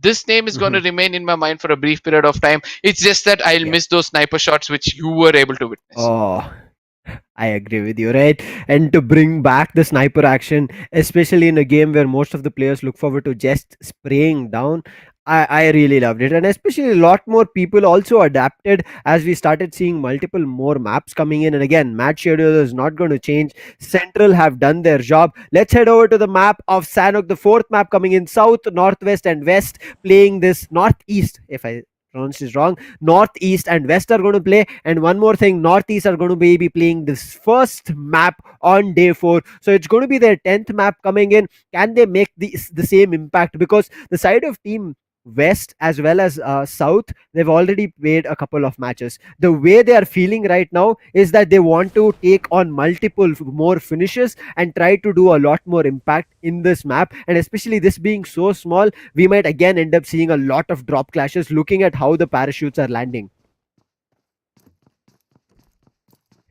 This Yup, is let's just see going how to be things are going to brilliant. turn out from here on. For now, I can see that there's going to be a group of people yet again. We can expect something happening at the center of the map itself. I don't hear any kind of gunshots as of now, but we all know that, that these gunshots are going to be sounding really hard on few teams. Yes, as we speak about it, stun has already come into play. They've been tagged at this point of time. Omega gets taken down, not watching his back. Yet again, the same mistake being repeated from the side of stun.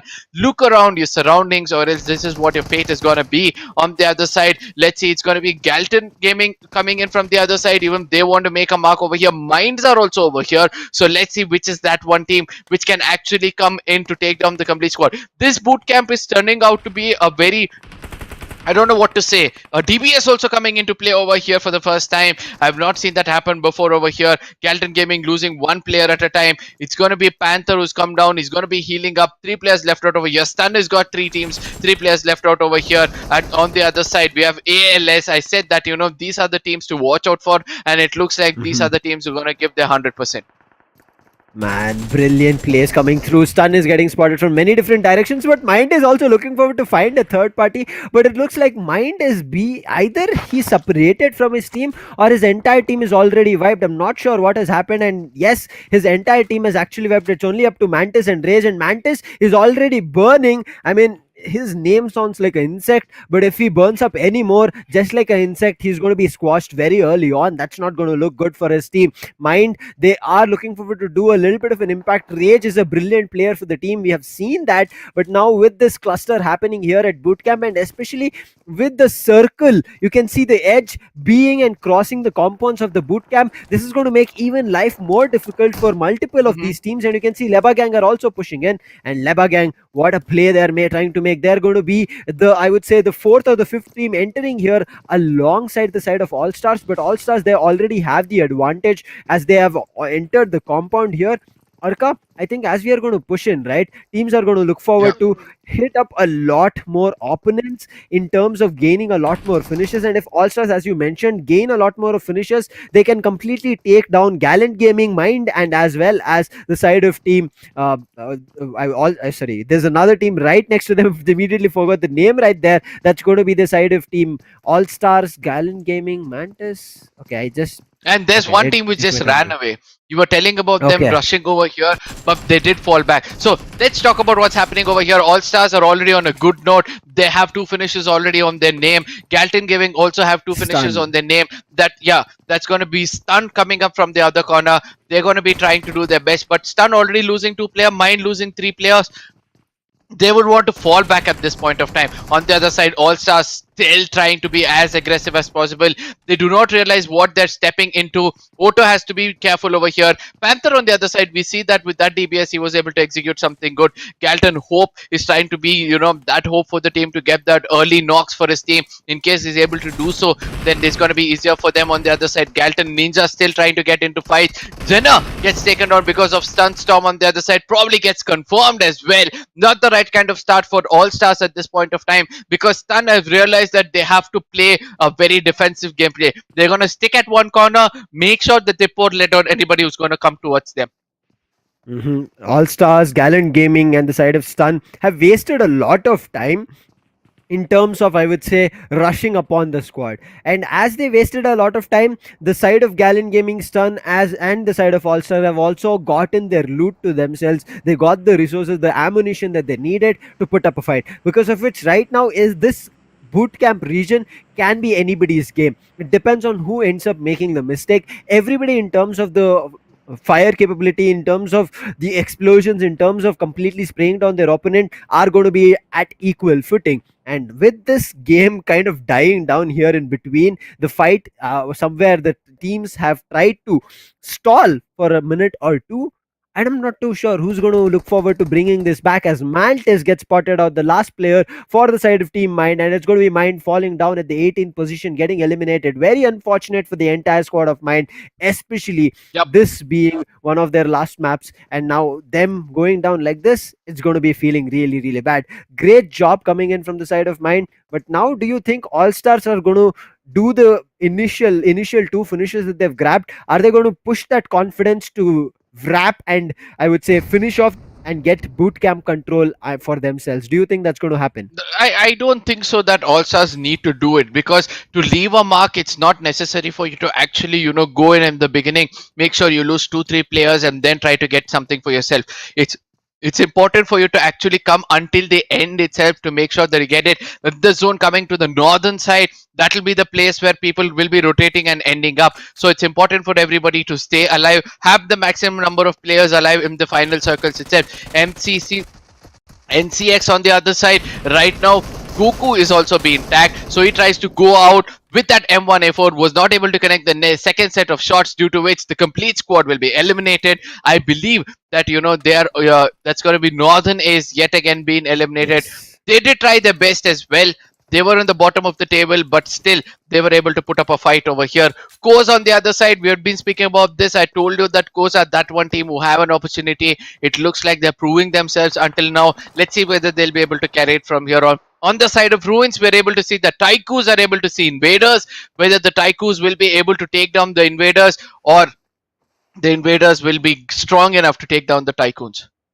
It's going to be very crucial for the side of TyCo, because they also are one of those teams who are going to be finishing off their last matches. And now for them to, I would say, in terms of grabbing finishes, is going to be very crucial. They've already got 3 for themselves. Now, as they progress, they also need to make sure they're rotating inside the circle. And if they don't, it's going to be start getting difficult. We can see the zone is 1,000 meters far from where TyCo is standing, and TyCo need to start worrying about that, because any minute the zone can start crumbling. Yes, it's just the first zone, so the damage that you will be receiving is very less, I would seem very minimal. But still, when you're looking forward to rotate, and if there's a late rotation happening from any of these teams, they can take you down. And that's why it is important for the side of TyCo as well as Invaders want to make a dent on the side of TyCo. We talked about the strategy, right? Irrespective of which position you are in, if you're able to dent your opponent in terms of dishing a lot of damage, it's going to be way better, so that TyCo or maybe FYD or WARGODs, the opportunity of staying in the top and creating a buffer in terms of points will be eliminated, and it can still be anybody's game. One of those teams is going to be the side of Team Legacy. They are somewhere in the 8th position after putting a brilliant performance on the map of Miramar. They have to bring it back, because it's one of their last matches. I guess they're not playing in this. We might end up seeing them back on Erangel, I guess. Yeah, but at the same time, Invaders don't need to take this fight. Go away from Ruins, try to swim away from Ruins and go end up somewhere at Camp Alpha and try to come into the zone. That'll be the best thing for them to do. The Sanhok looks like a small map, but once the zone starts to touch you, it starts to give you more damage than any other map. So it's important for them to take that rotation. On the other side, we'll be looking, I would want to look at this team that is going to be WARGODs. On the other side, look at what I did see that pan being thrown.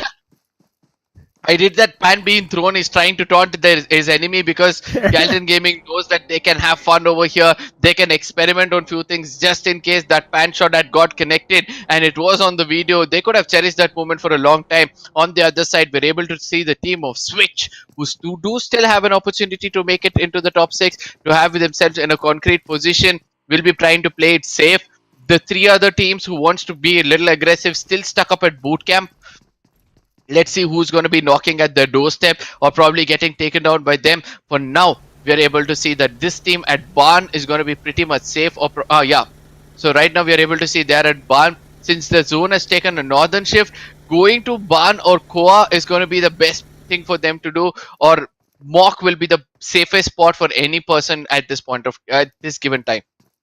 But one thing I want to still see, when will we end up seeing one of these squads taking control of boot camp? You can see still Gallant Gaming, Stun, All Stars, all three squads still here. Only the team that got eliminated here was the side of MiiND. Now All Star Auto is caught out in the open, but where did ELIXIR come in the picture? I think this is some team that we are seeing who's further away that is just coming on our screens. But now All Stars have made the mistake and Stun are taking them down. Auto has been confirmed. Another teammate from the side of All Star did look forward to reviving him, and now he's also out in the open. And now it's going to be Storm looking forward to push this enemy line. But as he's pushing in, one more thing he has to be worried about is the side of Gallant Gaming. But look at Gallant Gaming. It looks like sneakily the side of Gallant Gaming are making their way out of the edge of the circle, looking forward to a different position to get entry and maybe even run away from this fight, because as the zone is shrinking and you can see the blue zone coming in, the play zone will immediately touch the circle, and then there's going to be a new shift coming through,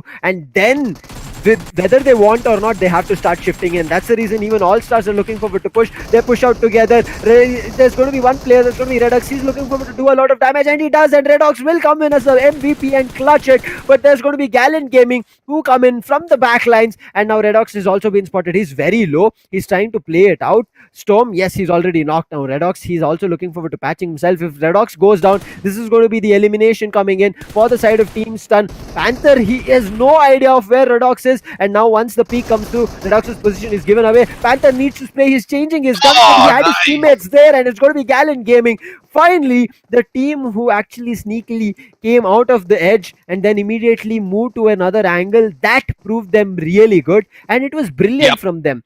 Gallant Gaming waited until either the side of All Stars or Stun started fighting, and once they were caught in a fight, they found the opening to move away and find a different angle.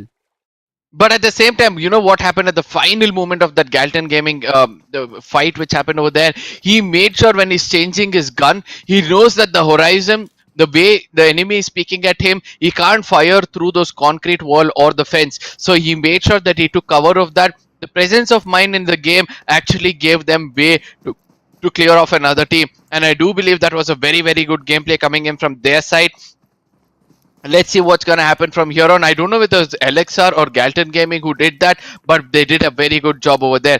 I want to see what Zowns are doing. At the same time, Gallant Gaming. So at the same time, I want to see what the Zowns are doing as well as the Invaders, because these two are the other teams which we're looking out who can perform really well. Let's not forget TYCO's journey to make it on the top of the table as well. With the TYCOs, there's going to be one other team, and that's going to be WARGODs.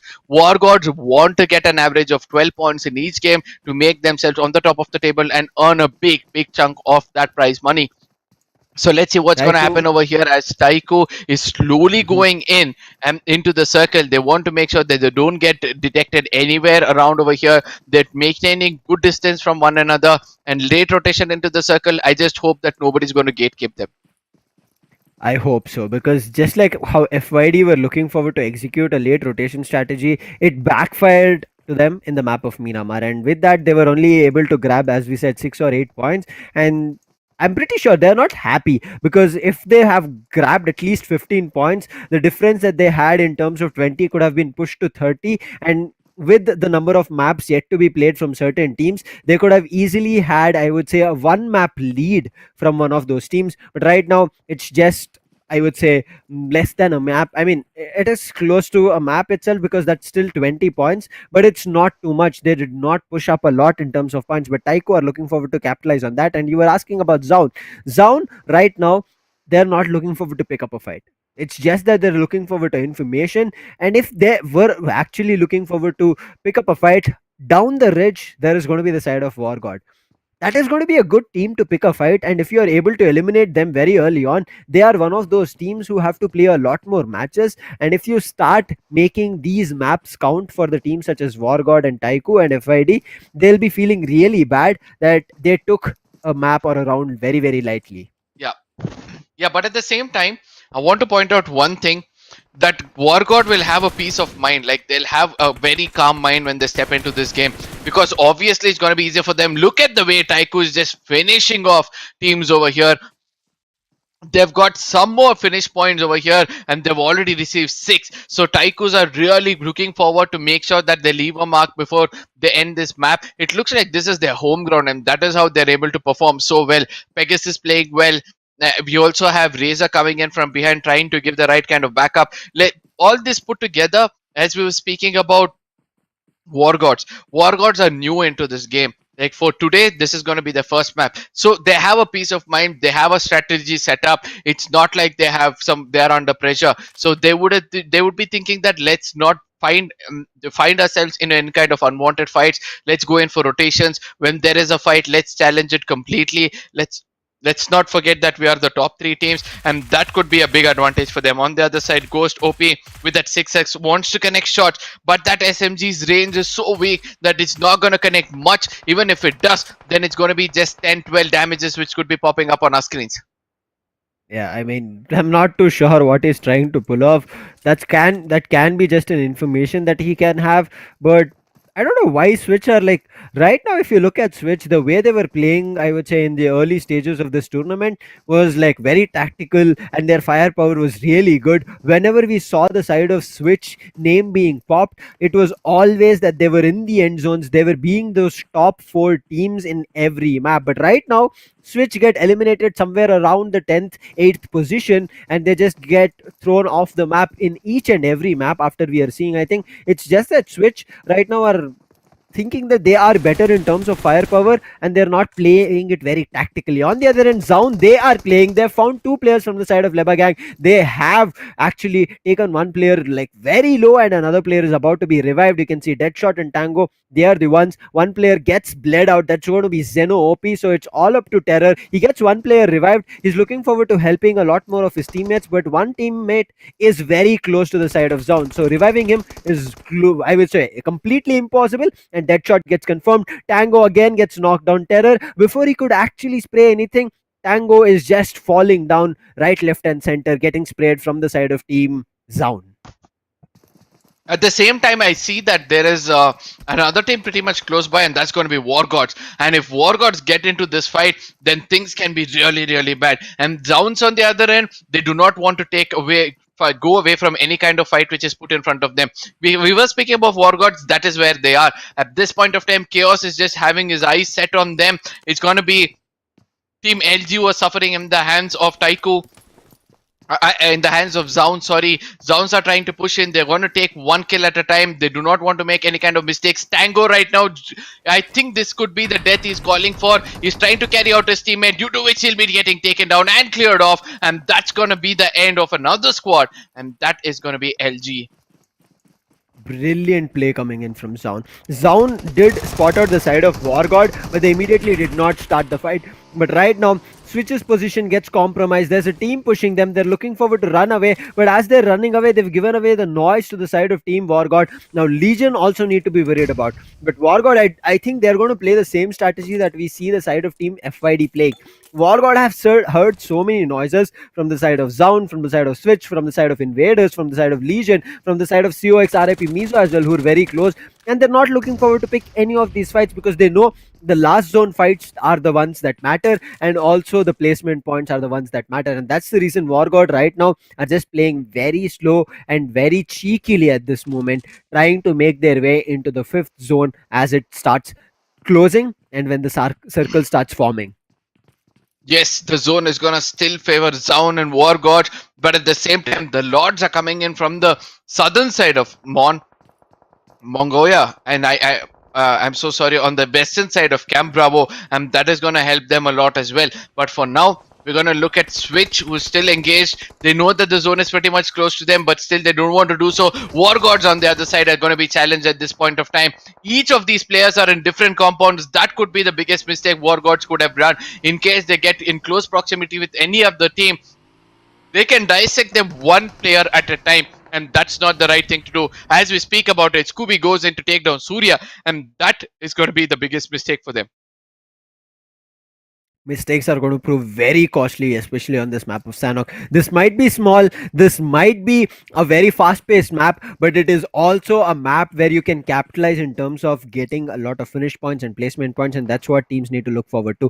WARGOD, they do have a compound for themselves, a great one, especially because there are multiple houses for them to play around and run around in case multiple even one squad pushes. And one more thing that we had to pay attention was they have the center hold, and especially having the center hold on the map of Sanhok, at least, I think that's a really good uh, initial rotation or initial hold coming through. Because if you have the center hold, teams have to fight out against each other at the edges of the circle, and you have the advantage of once those fights get initiated, you go take a third party fight, and that's what is happening. Ox who did pick up a fight with the side of section 302, and Justin is just looking forward to an opportunity to decimate the entire squad of Team Ox Esports, and Ox do not even have the slightest clue that WARGOD have their information. I would completely agree on this, as we're able to see that the Oxes are suffering at this point of time. 2 casualties already. They're left out with Nikki and Mohit, who have a lot of job to do. They have to push and make sure that they revive his teammates. One person already revived. We can see that an angle being held by section 302 is being compromised at this point of time, but at the same time, section captain coming in from an off angle, least expected spot is where he comes out from, and he makes sure that he makes another person pay.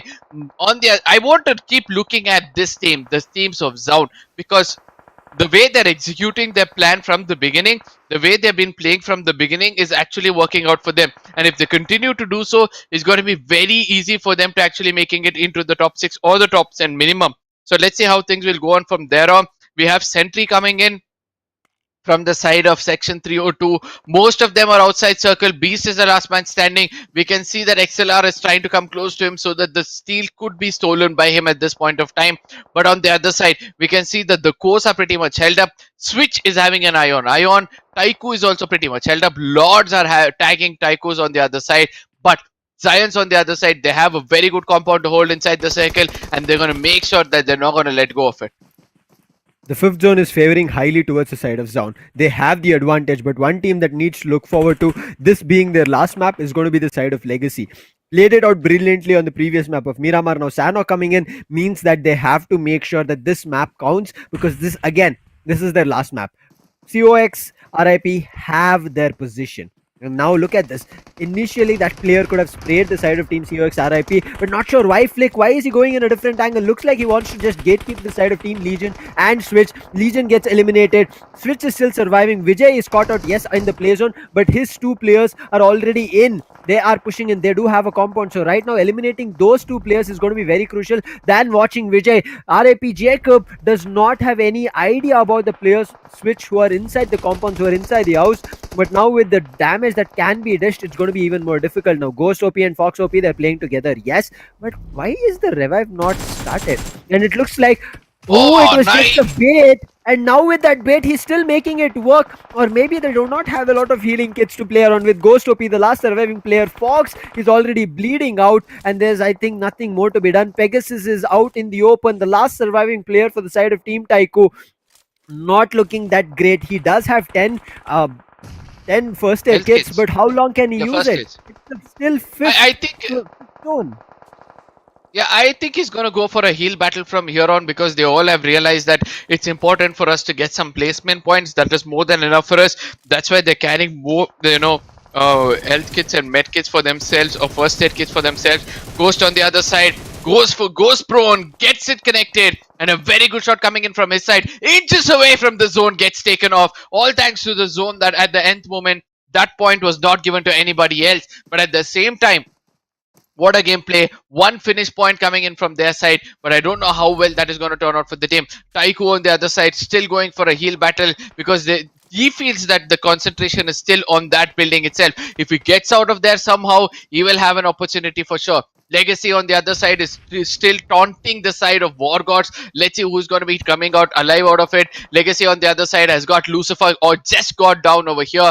And I want to see what the Zowns are doing at this point of time. One thing that I want to mention is Lord having the center hold of the circle. This is just looking really good for them.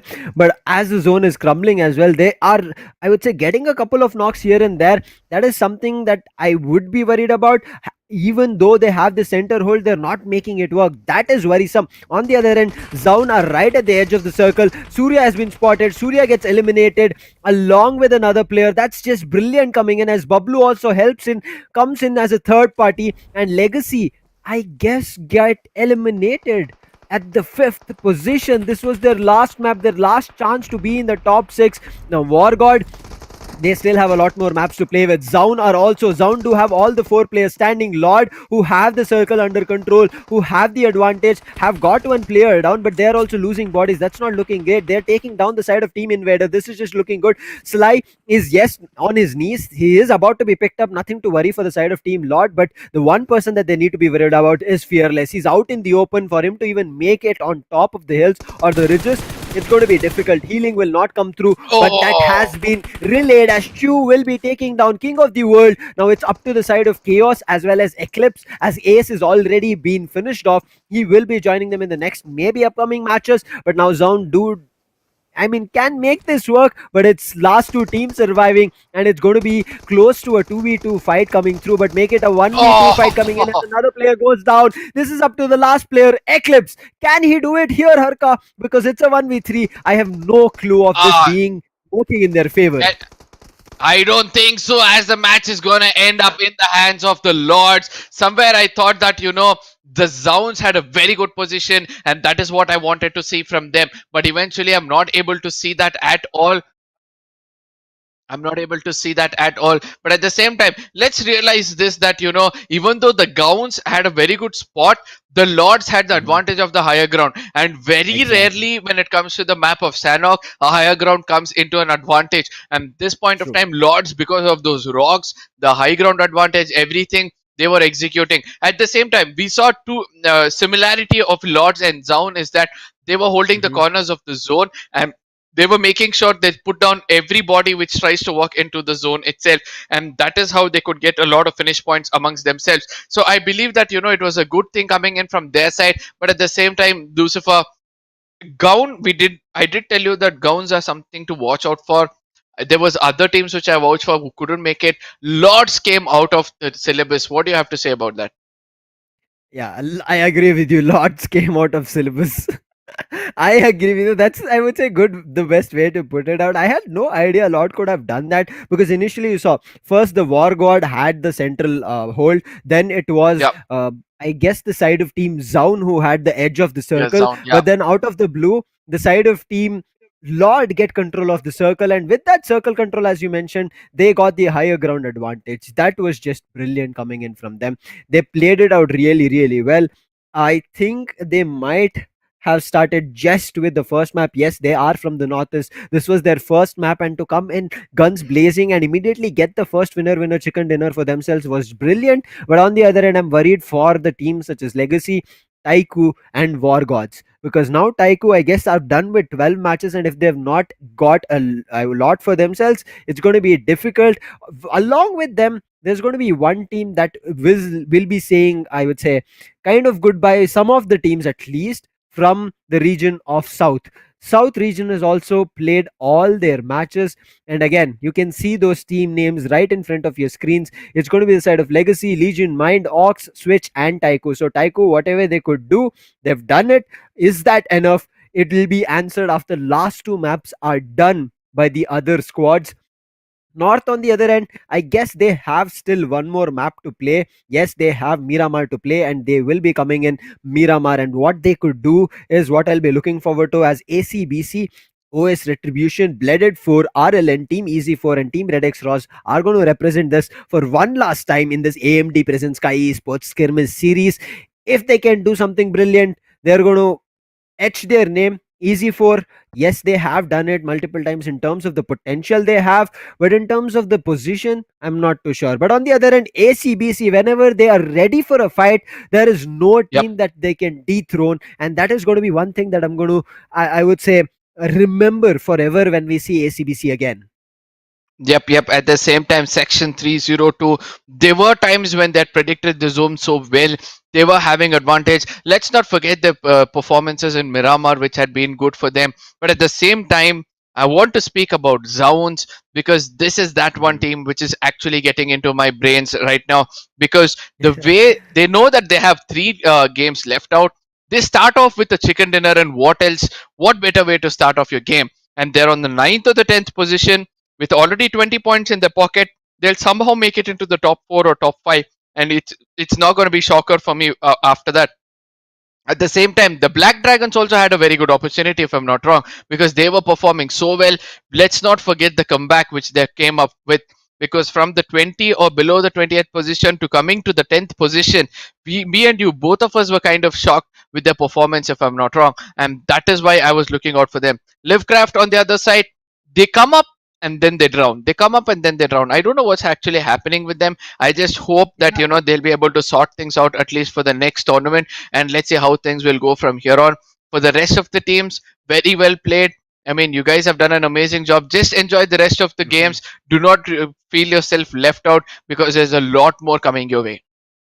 Exactly. This is a platform that have already shown us what they can do, and with that also brings the hope that they can even do a lot more. If they could come to the national finals out of 12,000 plus teams who registered, that says that these 36 teams have a lot. And I'm not saying that the teams 12,000 plus who registered do not have anything. They also have a lot to say about, but they need a lot more to grind. They need to get better experience. They have to play a lot more together as a team, and they'll be doing a lot. Northeast, as I said, they started off with just their first map of Sanhok.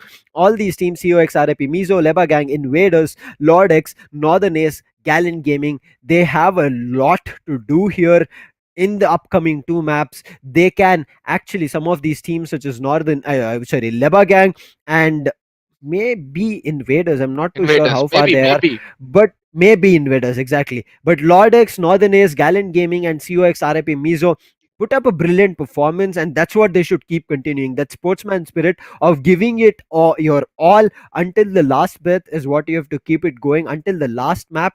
You have to do it here because the prize pool is in close quarters. You might end up placing yourself at the fifth position within the last few points, maybe a single point, maybe 2 points that you grab in the last map put you in the fifth position, and you can get 6K for your team. That is really, really insane for you to also being an underdog and also to get a prize and a title to be the fifth team in the skirmish series says a lot for your team and the title, and especially to be from northeast, central, and any of those other zones, north, south, or west. You also represent your respective zone. But at the same time, I believe that the fifth place can actually taken by by the side of Zowns, by the way they're playing it. Mhm. One more chicken dinner from their side. I think they'll be making it into the top 6, and another chicken dinner into the top 3. But in case they miss out the second chicken dinner and get an average of 15-15 in each of these, I think they'll be able to come into the fifth position. Right now, we are not too sure who's going to come in, but again, for viewers, if you're joining us on this last day, don't forget to hit that like and subscribe because this is a tournament only meant for the underdogs and rising teams. And you can see the prize pool is of 2 lakhs, where today, Yep. after sixth match, we are going to get our champions who will be walking away with the cash and the check for 1 lakh for themselves. And I'm looking forward to who that champions can be because right now, looking at the standings so far, it was FYD. TYCO finished off their match. Wardog just started up with their match. Is it going to be Wardog dethroning the side of FID, or is it enough what FID has done? Or maybe TYCO did something in this last map of Sanhok that because of which they are going to One dethrone chicken dinner FID required. and get one. Exactly. Yeah, But I one don't think chicken dinner TYCO will not required for have the side another of chicken dinners Warlords. for them. Wargods, Yeah, they have 2 more maps to play. So let's yeah, see. one chicken dinner will be more than enough. And let's remind the audience that Wargods is pretty much strong when it comes to the map of Miramar. We have seen them Mhm. perform really well. It's not like they're bad in other maps. It's just that at that point of time, if they get themselves a little more sorted than what they're playing right now, I think they're going to have a higher chance of getting the chicken dinner in the map of Miramar. And it's been an amazing day so far.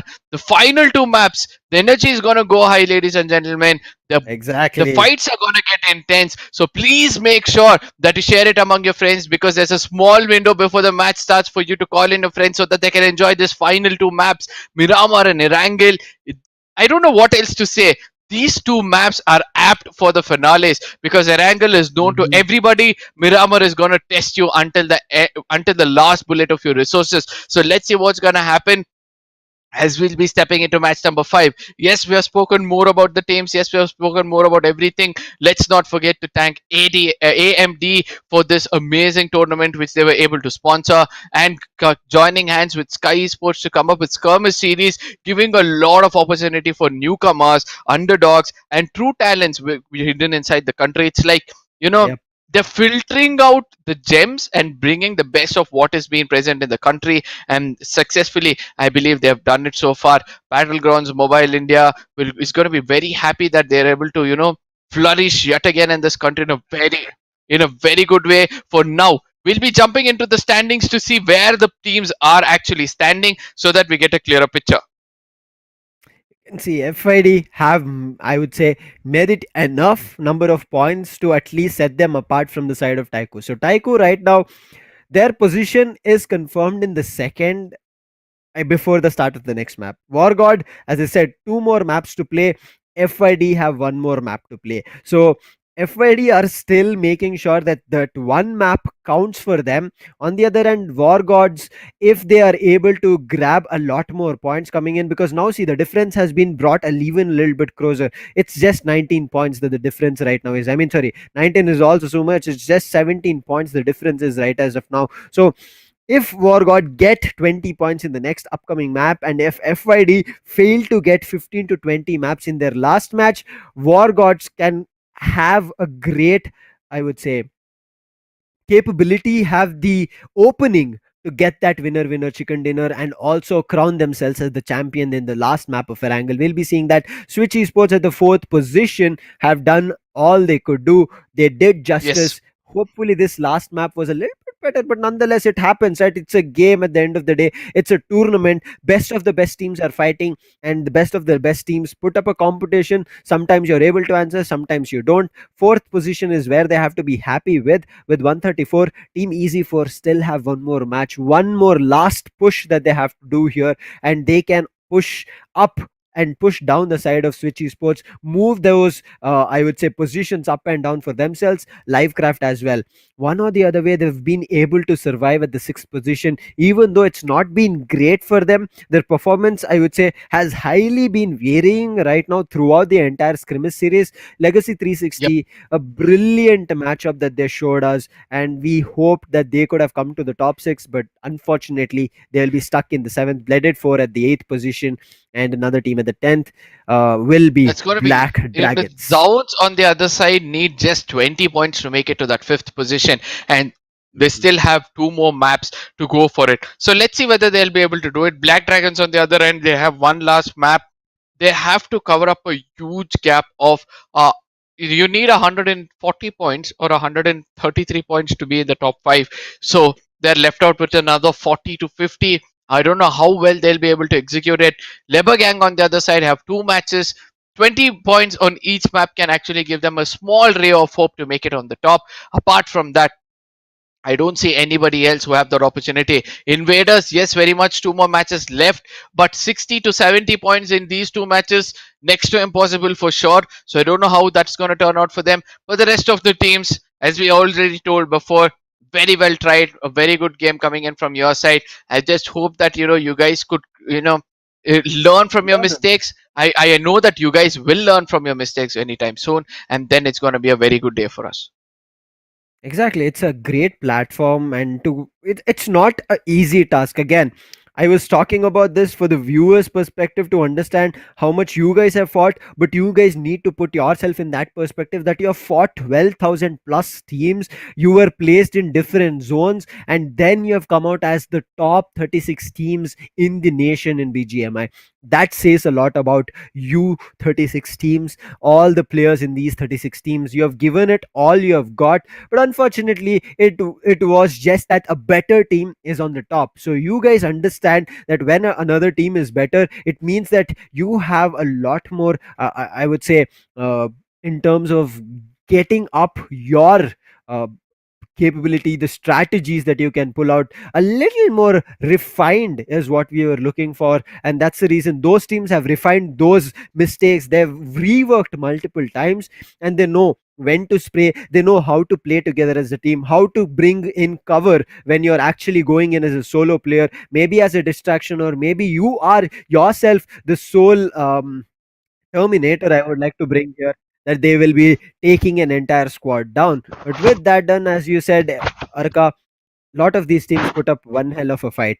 I'm pretty sure we are going to see a lot of these names again and again coming up very soon in multiple of these tournaments. But Arka, get ready for the last two maps of this national finals, Miramar and Erangel. As you mentioned, right? Miramar will test you till the last. Erangel will put you in a spot where you have done this for multiple times.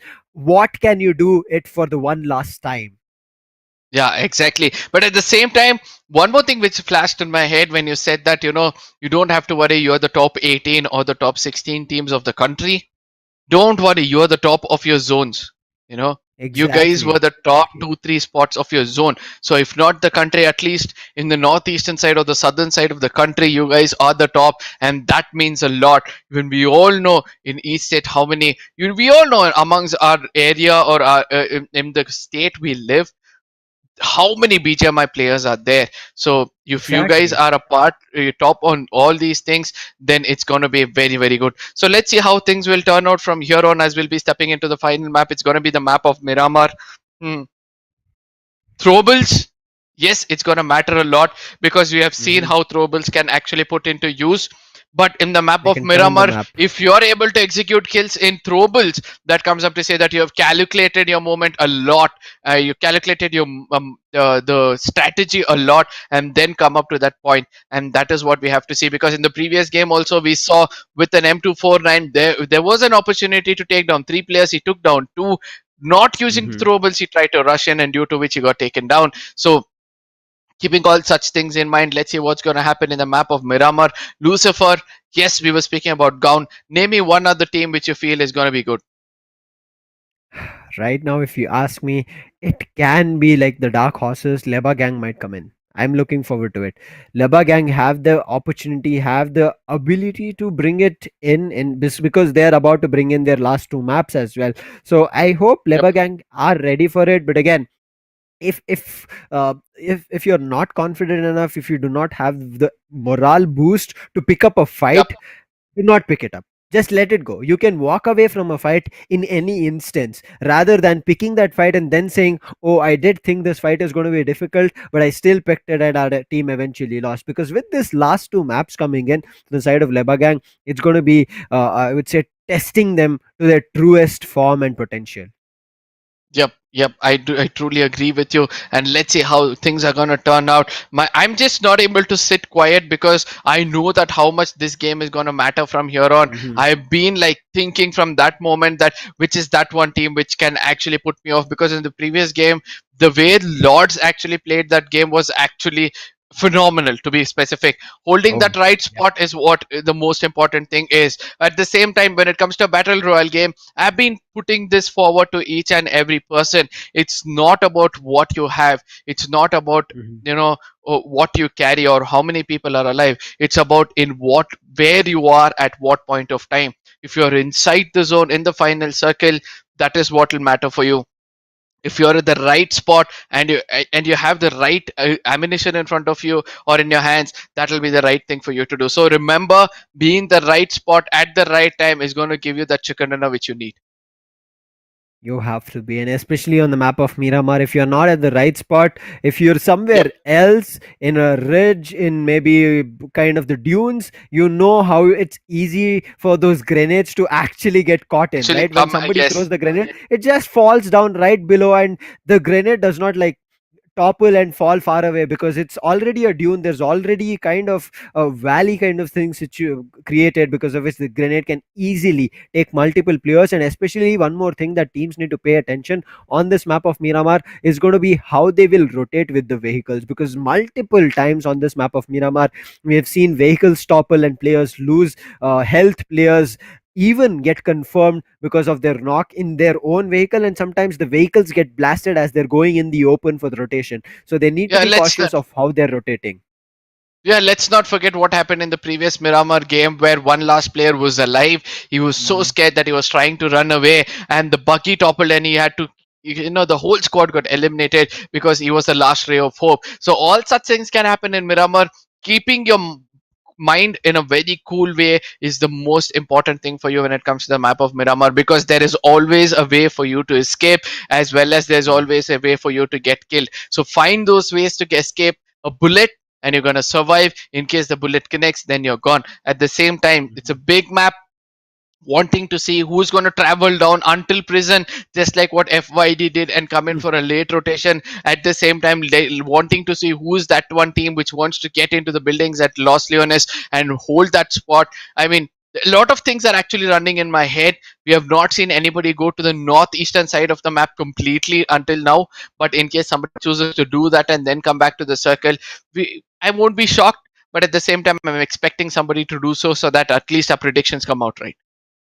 But one prediction I would want to make here, Arka, I did actually talk about this, but I then forgot that there was one team which was not actually playing that map of Miramar in the Yeah. first time that we saw on this day 4. That is the side of team COxRIP MIZO.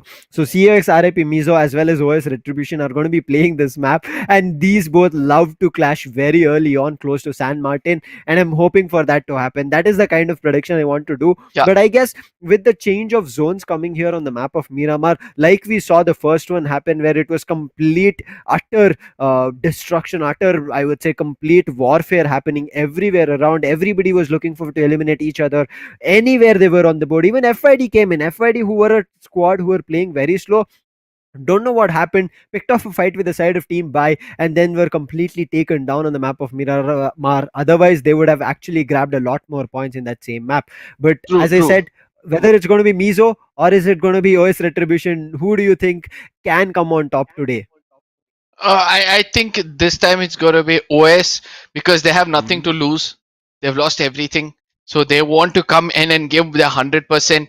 Whereas the other team, Mizo, at one point of time, they want to survive. They want to leave a mark. We have, many True. people have seen that, when they are in the point at which they want to leave a mark, they get under pressure that, we have to play well. But on the other side, I somewhere strongly believe that OS have lost everything else. So they're going to give their 100%. Everybody has to give their 100%. If they don't, you know what's going to happen? The opportunity of getting into the top 6, because especially the teams from the 7th to 15th, I would still place teams from 7th to the 15th having the highest possible chance making their last jump into the top 6. They have that capability, they can make it happen here. They have to Yep. do it, and I'm pretty sure they will be, and we will be seeing them. But this map of Miramar can work in anybody's favor. One team that we kind of actually, while we were talking about various different teams, forgot was the side of team WARGOD. This map had worked out brilliantly for them, I guess on Yeah. day 2 or end of day 3, I don't exactly remember. But the way they actually got that winner chicken dinner and raked up multiple points in both finish and placement points says a lot. That can be repeated on this map again. If war gods are able to repeat it, you know what's going to happen. They have the highest chance to True. become the table toppers, and FID will have to go for the run for their own money right now. Yep. I completely agree on this, but still looking out what Zowns can actually do in this game, because now they'll have to play for placement points in this game. Do not, because I've not seen Zown perform that well when it comes to the map of Miramar so far. Probably Yep. they have performed in the first 2 days, but apart from that, I've not seen them perform that well. So now they have to come up with a different kind of momentum, different change in rotation, because in the previous game also they had a very good rotation. It's just that at the end moment they were not able to execute it. That has been their fate in a lot of games. But when it comes to Miramar, they get stuck. They get taken down somewhere in between because they become a little overconfident on the frontal battles, and that is what happens. So Zowns, there is a chance for you guys if you take a different kind of rotation. So let's see how things will go from here on.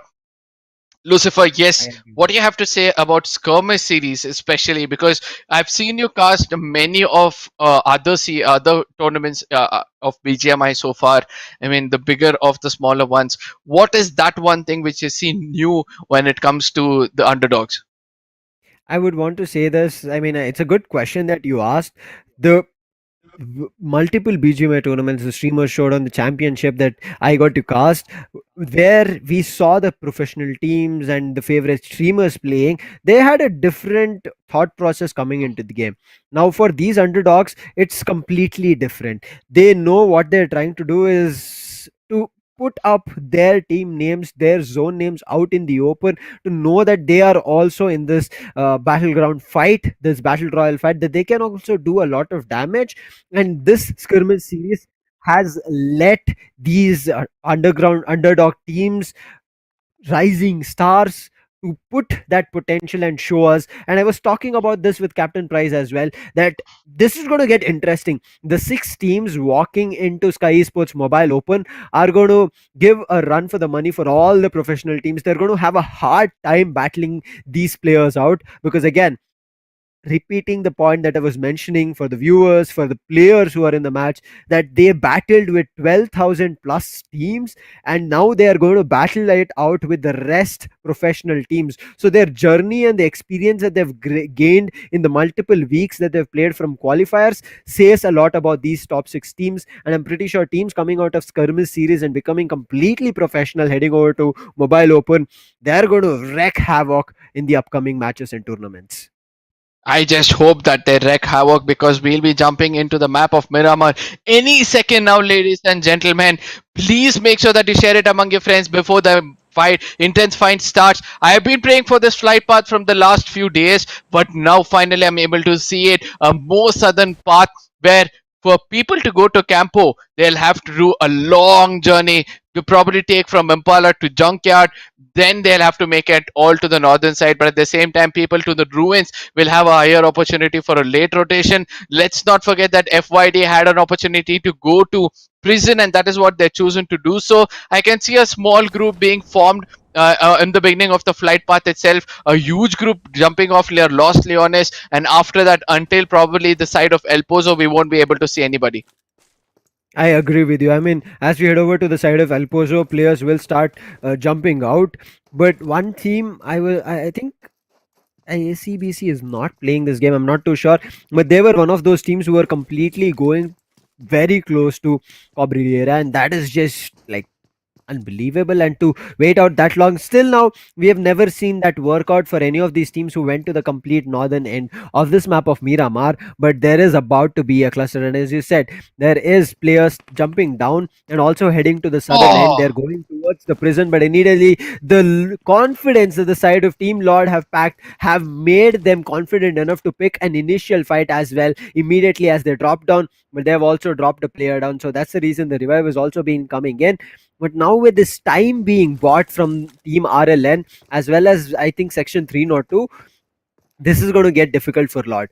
Lord found an opening, they should have converted, but RLN, look at that. He found a weapon, now he's ready for the fight. He's trying to push Heartbeat, and Heartbeat, I think, has no idea about it. Gunmaster is also on the other end, looking forward to, I would say, provide a reinforcement. But on the other end, WARGOD, oh. they have started going ham on the side of TeamRedXross. So this Miramar is going to be completely ruthless to witness.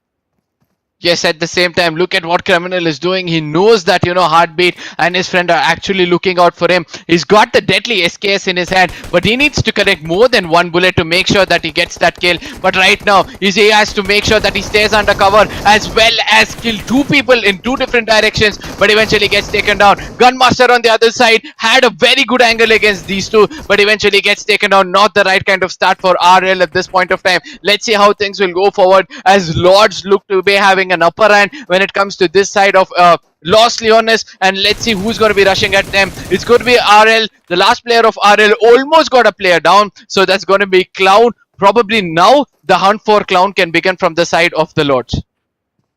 Yes, it can begin, but one more team that should actually look forward to doing the third party should be the side of Team Section 302, because they've heard a lot of noise coming from Los Leones, and they're looking forward to start taking it, and that's what they're doing. Section 302, they've found that third party opening. They know the side of Team Lord are vulnerable right now because they've used up a lot of ammunition, and this is the opening that they have to create and actually demolish the entire side of Team Lord. Now look at them.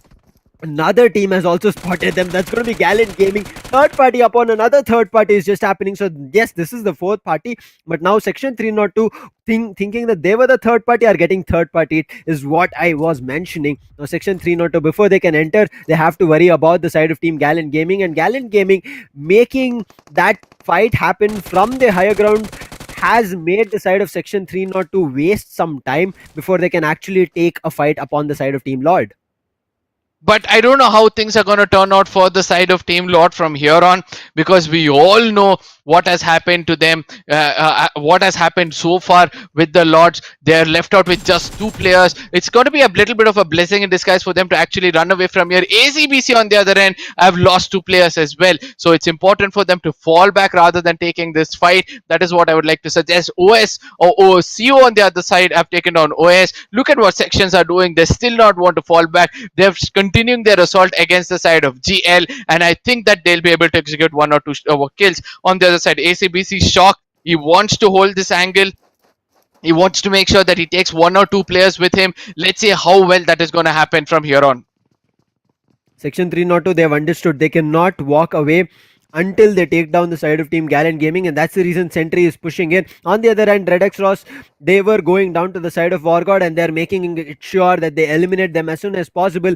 Now Section 302 Ninja, he's on a great angle, but he gets, I would say, dished with a lot of damage, gets knocked down there, and now it's getting very difficult. Section 302 playing brilliantly right now. Now Panther is the only player. Yes, he's kicking in the revive for Ninja. The higher ground will provide and also let him actually get that revive in. But look at Section 302, they've pushed this, and a buggy coming in, a spray with a buggy coming through. The buggy is going to be devastating as Panther will be able to dish a lot of damage. Another player does manage to survive as one player from the side of Section 302 gets knocked, but now ACBC are also going and making sure this 2v2 works in their favor, and Section 302 finally finish off the entire squad of Gallant Gaming. Now Gallant Gaming will be feeling really bad about themselves. They should not have started the third party fight. The opportunity, the higher ground advantage that they had did not work. Now Capron here from the side of ACBC is the only player surviving.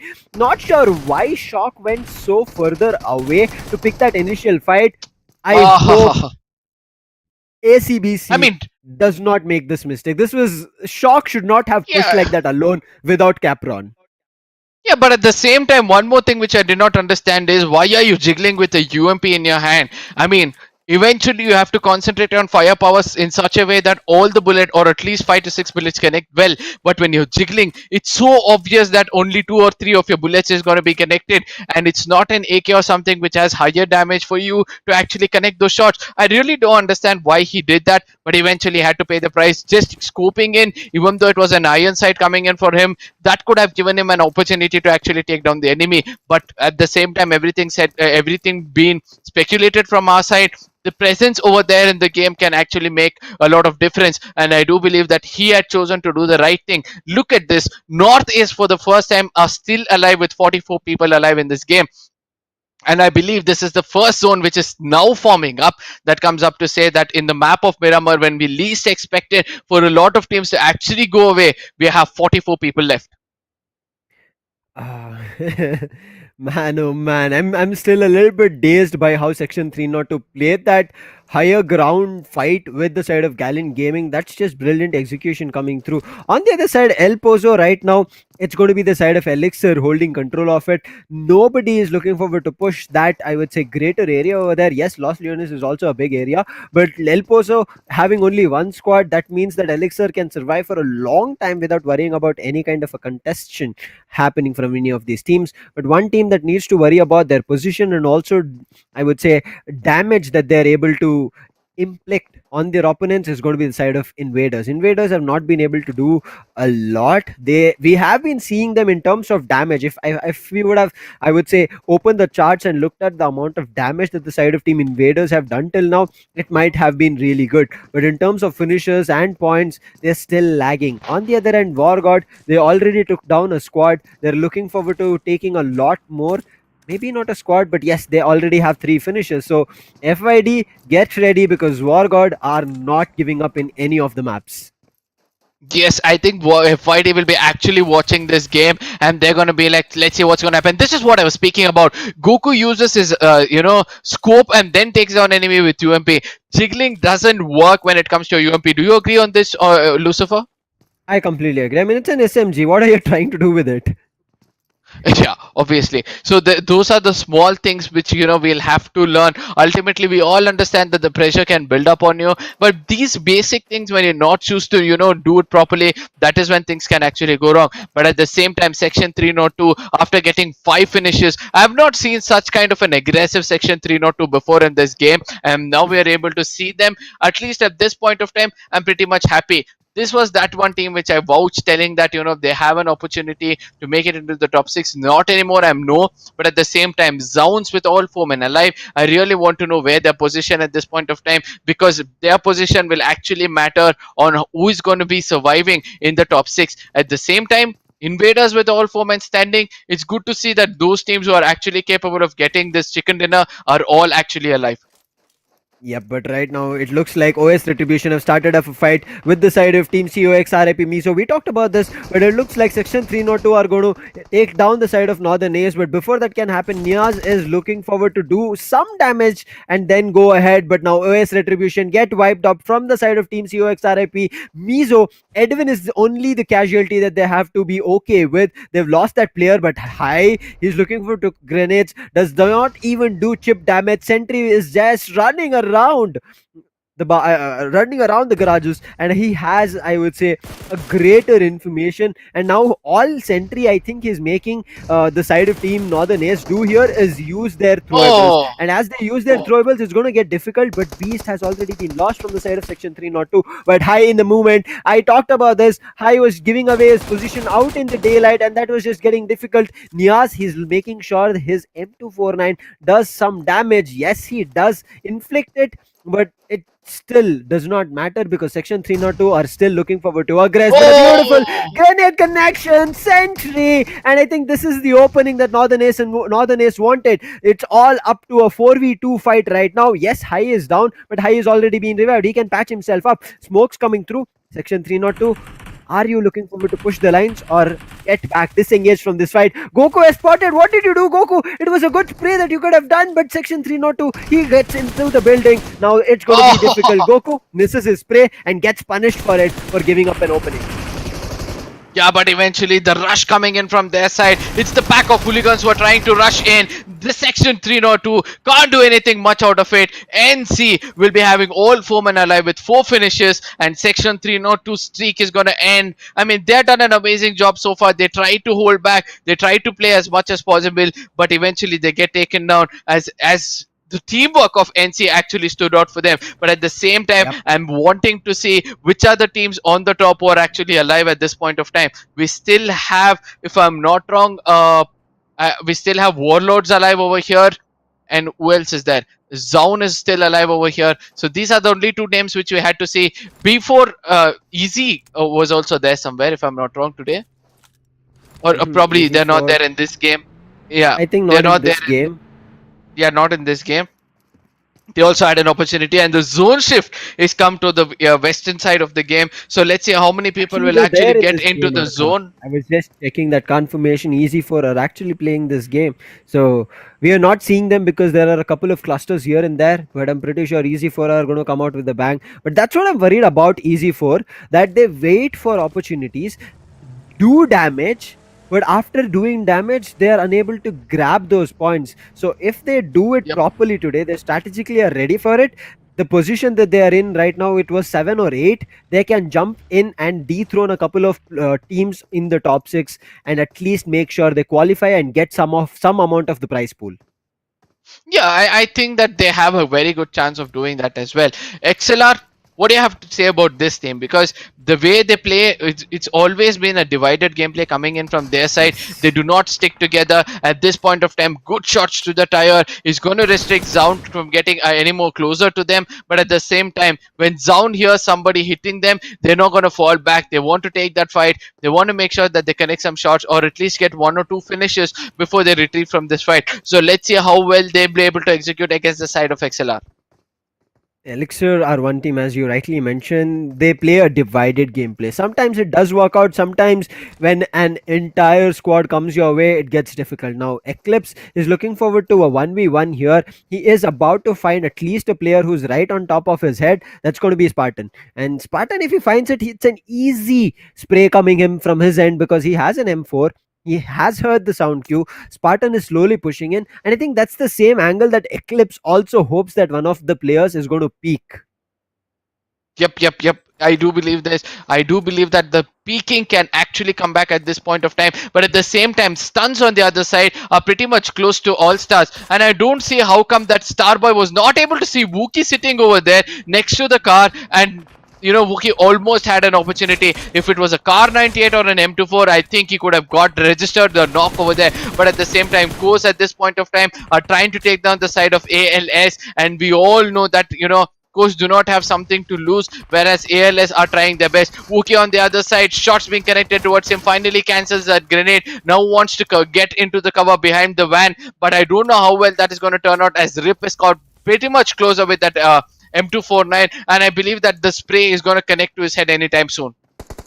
Yep, I mean, Stun, the player who's separated Wookie, he's in a tough spot right now. And another squad coming through. And why is the side of Team CO concentrating on a different squad coming through? You have a player right under your noses, take them down, and when you always do this, right, we have seen this, you end up wasting your ammunition, your throwables, your resources, and eventually when the fight actually matters, just imagine if Wookie pushes at the same moment, then Wookie could have an easy window to take you down. Not only that, that creates an opening to wipe your entire squad.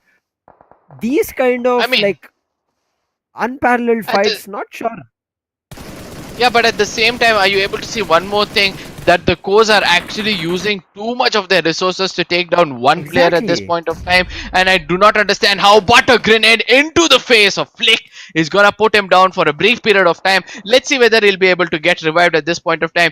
RIP will be the last man. He sees the stun is going to go away. The team of Stun is traveling in that vehicle, but doesn't connect the shots properly with that M249. A few more of those shots could have actually ended 2 lives of Stun, but eventually was not able to do so. Right now, Omega and Storm would want to storm in and clear off the side of Co, as the RIP will be the last man standing. ISO will be the guy, and now he has to run towards Jacob and make sure that he revives him at this point of time, because if he doesn't do so, then things can be actually wrong for them.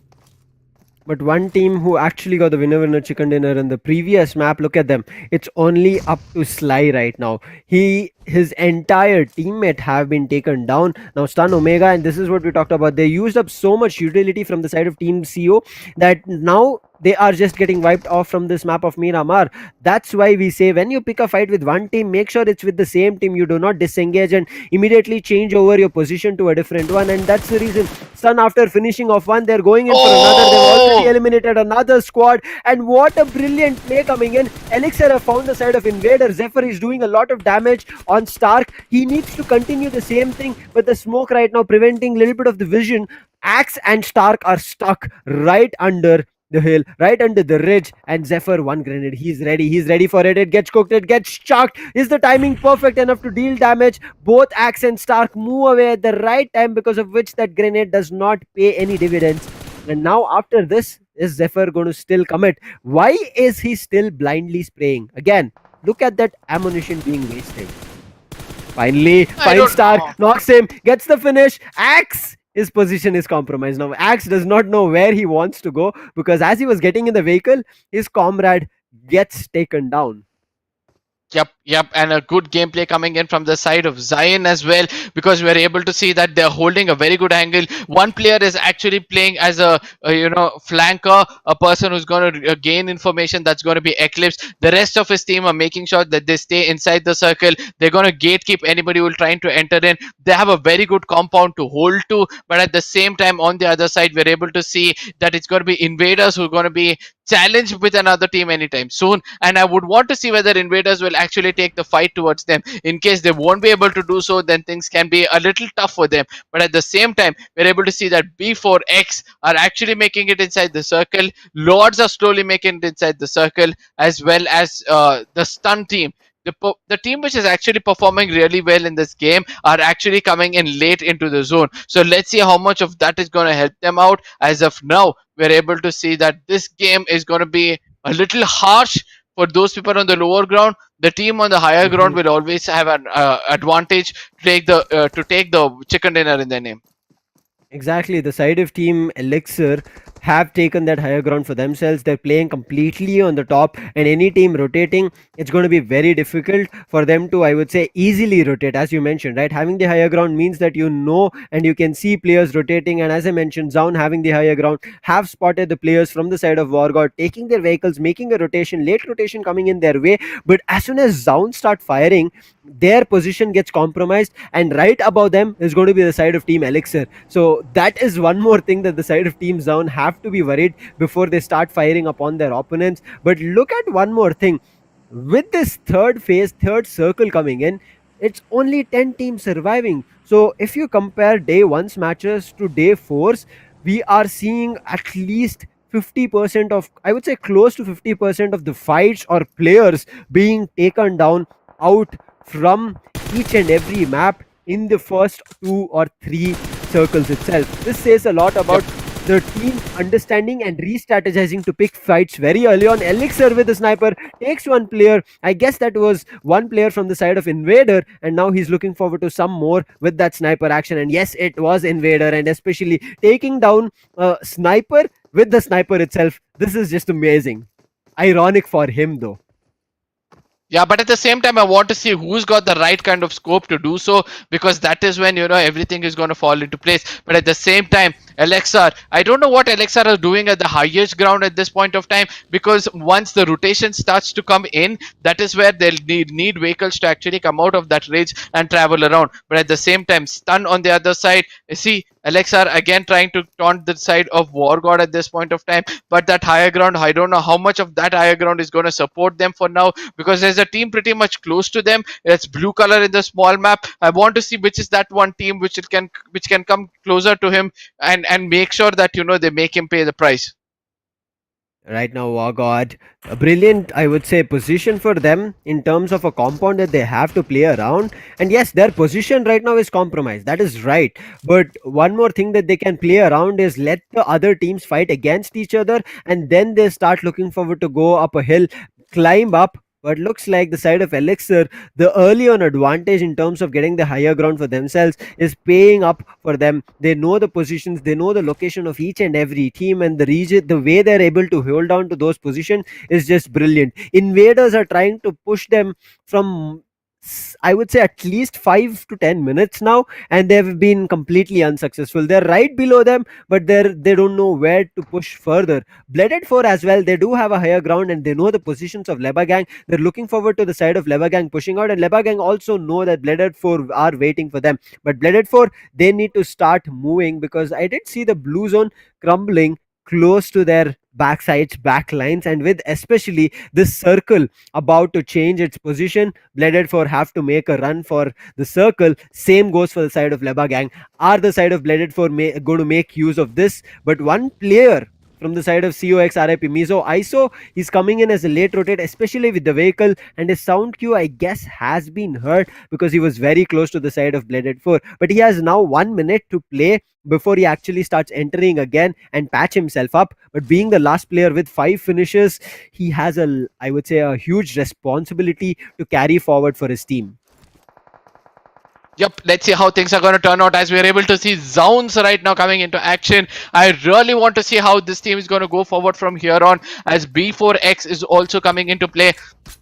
I believe that you have put up all the strategies of all the teams very clearly in front of the audience, but at the same time I would like to point out 2 3 things. When it comes to the map of Miramar at the final circle, if you have a compound to hold, that is going to help you a lot eventually, because I know that it's going to be hard for you, but at the same time Jay gets hit. I really want to know from which corner that shots came in. Somewhere I feel it's through the compound. Look at that opening at that compound, which actually took down a player over here.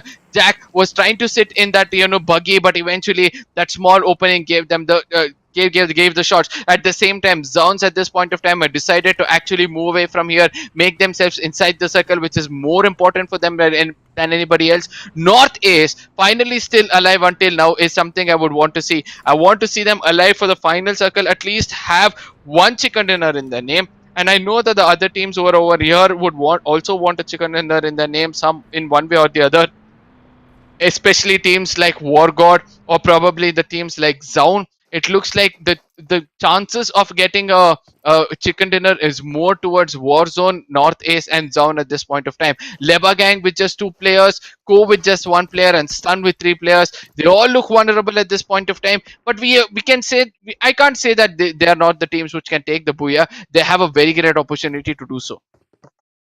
Every team has the opportunity right now, and we have seen, as you were talking about, multiple players have the capability of getting clutches, even though it's the odds are not in the favor. ISO can pull it out, but now ISO giving away his position. Northern Ace Goku is looking for display with a UMP again. Previously as well, he made the same mistake, and you can see none of the shots get connected, and that too of such a long range. You're looking forward to an SMG connecting. I mean, he's just hoping for his luck to work in his favor, I guess. But nonetheless, he has actually given the information. He has relayed it to his teammates. So I'm pretty sure ISO would not be surviving for a long time, because Naez is waiting to welcome him right at the edge of the house or the hardcover that is there. Yeah, but at the same time, look at what's happening over here with Fury, knowing the locations of everybody. He wants a backup from his teammates. I don't know how well that backup is going to come in. I wish I could see the amount of throwables carried by him as well, because one person inside the compound, and we all know what a grenade can do. And in the map of Miramar, as we have already told, grenades inside the compound specifically can actually give you the right kind of opening. Go on the other side, he's pretty much held up over here, and I don't know whether he realizes there's a person coming in from behind from the side of NC. Let's see whether NC will be able to detect him and get that free kill which is lurking around. But at the same time, LGX on the other side, these are the teams which actually need to get inside the circle. And at this point of time, Fury, do not go for the shots, which is not necessary. But he goes for it with that 4x, revealing his location at this point of time. Now Zeno will also be looking forward for this. Shots being connected from both the sides. The team which actually gets the right kind of knock and finish will be really happy. From here on, all these teams need to work on their strategies, because all the strategies they have right now is to make it inside the circle rather than going and gatekeeping people who actually make it inside the circle. Right now, the side of Blooded 4 have used up close to 90 to 100 bullets in just a random smoke spray. I understand they want to take those players down, but you have not got any kind of a connection or a confirmation, especially with them using those smokes brilliantly. It's just wasting your resources at this moment. But ISO, he has known a position of 2 players trying to push him. As you said, Northern Ace have already spotted ISO, and that's the reason Northern Ace are looking forward to take him down. But I guess Northern Ace are going to let him survive, because they are concentrating right now to head it over inside the circle. Now, as they're heading over, Blooded 4 are also coming right next to them. So it's going to be an initial battle happening, whereas Blooded 4 are taking vehicles and making a run for it, picking out a M249. He does damage. 1 player is knocked down. He's going to look forward to confirm that. That's going to be Blooded 4 losing a player out in the open while they were going in for a rotate. ISO is also about to go down. He jumps out in the open through the smoke, looking forward to pick up a player from the side of Northern Ace, but gets damage dished to him. Now ISO is survived with very low. I guess he has maybe bandages or medkits to heal himself, and you can see immediately he gets 70% of his health back. But Niaz, he's not going to be happy. He's looking forward to push that. But in the meantime, ELIXIR, they have found the side of Team Invaders, and they confirm IGL down.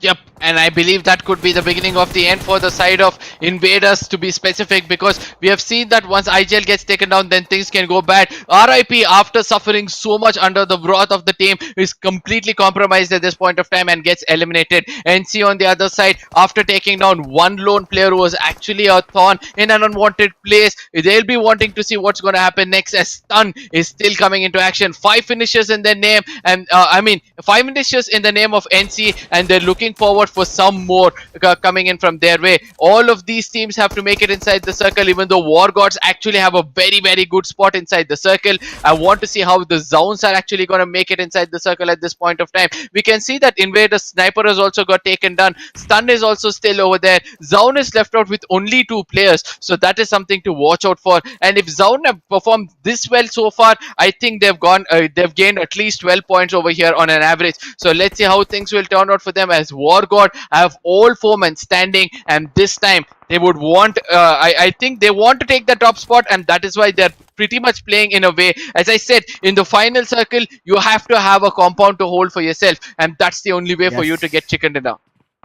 That's what WARGOD is doing it brilliantly here. Stun is eliminating Team ELIXIR as well. Stun has been on a spree of gaining finishes. I think they're close to somewhere around 10 finishes for their team. But Zown, not sure why he jumped out in the open. I understand the zone is pushing from his end. He had to push out, but without placing those smokes, he pushes up and he loses one player. So that's going to be chaos. I guess downed there. Ace is trying to heal himself up and now running through the smokes. He can get chaos back to the fight, but it's going to be very difficult, right? Because the zone is pushing them. It's going to be very tough for Ace to bring this player back. But now Ace has found a position where he's thrown and looking for him to do something. 12 finishes for the side of Team Stun. Omega, as he was trying to run in, gets eliminated in terms of a knock. 2 more players, Storm and Wookie, can do some kind of a damage, but because of WARGOD's position in the compound, as you mentioned, it's going to be very difficult, and chaos gets confirmed from the side of WARGOD, and WARGOD are just making sure they get multiple finishes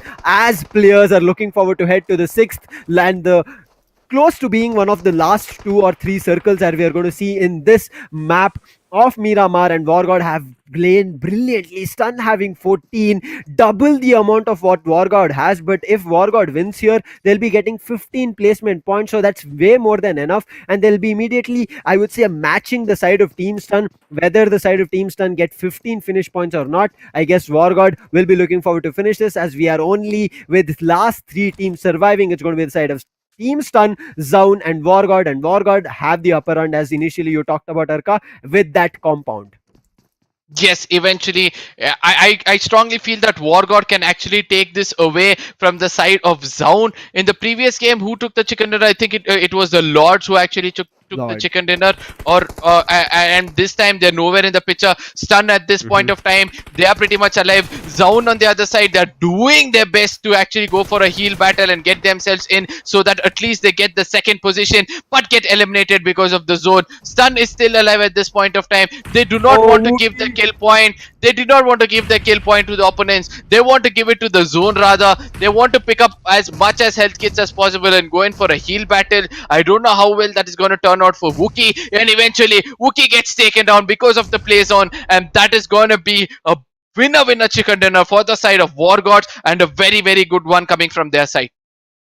A great one coming in from the side of WARGOD. Played it brilliantly. They understood what had to be done, waited for those opportunities, were rotating multiple times. If you would have seen, they were rotating as the zone was crumbling, looking forward to getting the center hold as soon as possible, and WARGODs do that. And as I said, this map of Miramar is going to kind of let you know how good WARGOD have prepared, because previously as well, if you ask me which is a great map for the side of WARGODs, it is the map of Miramar. Previously also brilliantly executed. We did speak about this it time before the as game well. as well. Exactly. This time as well, brilliant execution coming in from them, holding the center. To look at the point standing and check how many difference is there between FYD and WARGODs at this point of time, and how many points do these two have to fight with one another to take the top spot, as well as how many points does Zown need to make sure that they come into the top 5 to get at least 10,000 rupees in their pocket. And let's see how things are turned out. I'm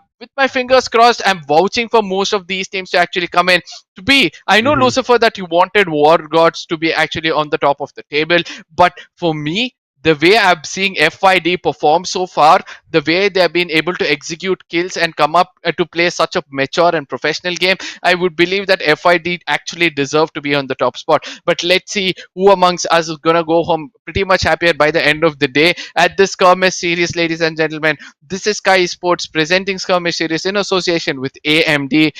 I am Arka. With me is Lucifer at this point of time. We are doing our best to not leave any stones unturned so that you guys can Yeah. enjoy every bit of it. We're going to have the last map coming up, and it's going to be the home ground map for any BGMI player in this country. That's going to be Erangel. So, ladies and gentlemen, do not forget to share this link among your friends. Do not forget to hit a like button. It's going to be a pat on our shoulder telling that we are doing a good job. But at the same time, once you share it with your friends, even they can come in and enjoy the final map of the day, where everything at stake for 2-3 teams who will be getting to know who are the champions of this skirmish series, which is happening over here at Sky Esports. But at the same time, Lucifer, what a day of BGMI it has been. I mean, literally, from teams which we had predicted that they won't be able to come on the top, like Lords taking a chicken dinner, to the teams which had Mhm. predicted completely that they are the kings of specific maps like WARGOD on the map of Miramar, to the point where Zowns were able to come in and get one chicken dinner, and the second time they were able to position themselves in the third position. What is running in your mind right now? One thing that's running in my mind is when I'm going to jump up from my chair, because the last and the much awaited map, as you mentioned, Erangel is coming up, and the decider could have been in a position where either FID finished up with all their maps, or War Gods finish up with all their maps, but it has not happened in that way. Both War Gods as well as the F side of FID are fighting in this last map of Erangel. So it's going to be a very close cut picture. And as you mentioned, FID also deserve, I would say, as much as War Gods deserve, because War Gods might not be, I would say, completely consistent, but whenever they got a chance, whenever they found the opening that they can Yep. completely destroy opponents, they were taking those opportunities and getting chicken winner chicken dinners, gaining finishing points, getting placement points. FID is one team who are balancing both brilliantly throughout multiple maps. But today, one thing that they were playing a little bit slow through the two maps that we saw can affect their performance in this last map of Erangel. That one thing I'm surely worried about them, because their late rotations is something that I'm not too sure how it can work out, because previously also on the map of Miramar, it was a late rotation coming in, but I'm not too sure if they got confident that let's just pick a fight, or if they thought it's just one team, right? Let's just pick a fight, because Miramar, the rotation clashes is something that you cannot, I would say, walk away from. It's always going to happen. Some or the other team, some or the other squad, some or the other player is going to find you out in the open while you're rotating with the vehicle, looking forward to spray you down. If he is lucky enough, if he had a M249, he'll probably dish a lot of damage. Otherwise, he's just end up wasting his ammunition. But now with this Yeah. last map coming in, before that we will also take a look at the standings, Arka. But do you think War Gods have finally done and dethroned on this map, at least on the side of No, I FID? don't know. Somewhere I feel that they might have not done it. But even if they've done it, it's going to be a difference of 5 points, 4 to 5 points, which either of these two teams are going to play. It's like both of these teams are going to go to the corners of the zone, come in really late into this game, and have a final fight to finish amongst one another. But what is going to matter the most amongst these two teams is this: the finish points is going to be coming into consideration more than the placement points for me. Obviously, both of them will want to come in for late rotations, but during those late rotations, if they meet one another, that is where the fun is going Oh. to be. So yeah. Yeah, so let's see how things will turn out. Yes, ladies and gentlemen, there are teams which are fighting out to go on the top of the table and get the maximum chunk of the prize pool, which is going to happen over here. But at the same time, the MVPs are over here as well. FYD, we have one big name coming up from two names actually coming up from the side of FYD. Let's see whether they'll be able to retain that spot as the MVP of the tournament, because that is a huge title when it comes to skirmish series, according to me. But at the same time, let's not forget the rest of the teams are not going to walk away empty-handed. What I mean to say is that the Yes. 6 teams which is going to be winning over here, or the top 6 teams, will be get selected for Mobile Open, which is going to be hosted by Sky Sports again in a few days far away. And I want to tell you guys that the Mobile Open prize pool is 40 lakh rupees, and that's not a small amount. It's like any major event is going to give you that big amount, and you're an underdog, you have a shot. You're even thinking of playing in a tournament like this is a blessing right now in the esports community. Tournaments like this are hard to come by, and that's the reason I would say even getting access certain times gets becomes a little bit difficult, especially for these teams who have potential of dethroning Yeah. a lot of the professional teams. And we have seen that. I'll tell you outright, in the championship that we did, so championship 3.0, there were 6 teams or 4 teams. I do not remember the exact number. Underdogs did participate in that tournament. Not a lot like this. It was not 12,000 plus teams of underdogs coming through. There were a couple of underdog teams who participated, and they gave a very tough competition, and a couple of them were in the top 10 also. Those underdogs were in the top 10 in such a huge platform of championship. And just imagine, as you mentioned, right, with Mobile Open coming in, it's again another pure platform for only mobile games coming through. And again, BGMI, your favorite game for most of us Indians, I'm pretty sure everybody, I mean, whenever we meet up, right, we end up picking up our mobile. That's like, just get down, play down a round of battle royale, and that's kind of builds up a synergy, and we kind of end up having fun. In fun, a lot of these teams end up playing serious like and become professionals, and these are these teams that we are. I'm pretty sure most of these underdogs that we are seeing here are kind of the friends or cousins or relatives or whatever they are, and they decided, let's play, and they look very good. I'm pretty sure that's the case. They might have met in school, they might have met in college, maybe might have met at work, and now they are ripping things apart in this skirmish series. I am looking forward to it. What's going to happen, not only for the fact that who those champions are going to be, Arka, but also who that top 6 teams are going to be, because all those 6 teams I know are going to be deserving at the end of this grand finals of this nation on day 4. Erangel being the decider. All teams are actually at this point of time deserve a huge round of applause from everybody Applause. present over here, because they have done an amazing job to prove themselves in their respective zones, to prove themselves in their respective houses. It's like each of you are going to put your heads up high, go to your parents or probably go to your college and show that there is a career which could be formed out of this. But at the Exactly. same time, do not forget, ladies, we have been speaking about this as casters, that first you need to put down your education, complete your education, put it down, and then that is when you're going to start your esports career. Do not think that esports career is going to take you home any given Every day. career is started Or after you finish your yeah, education, right? So you have to. yeah, exactly.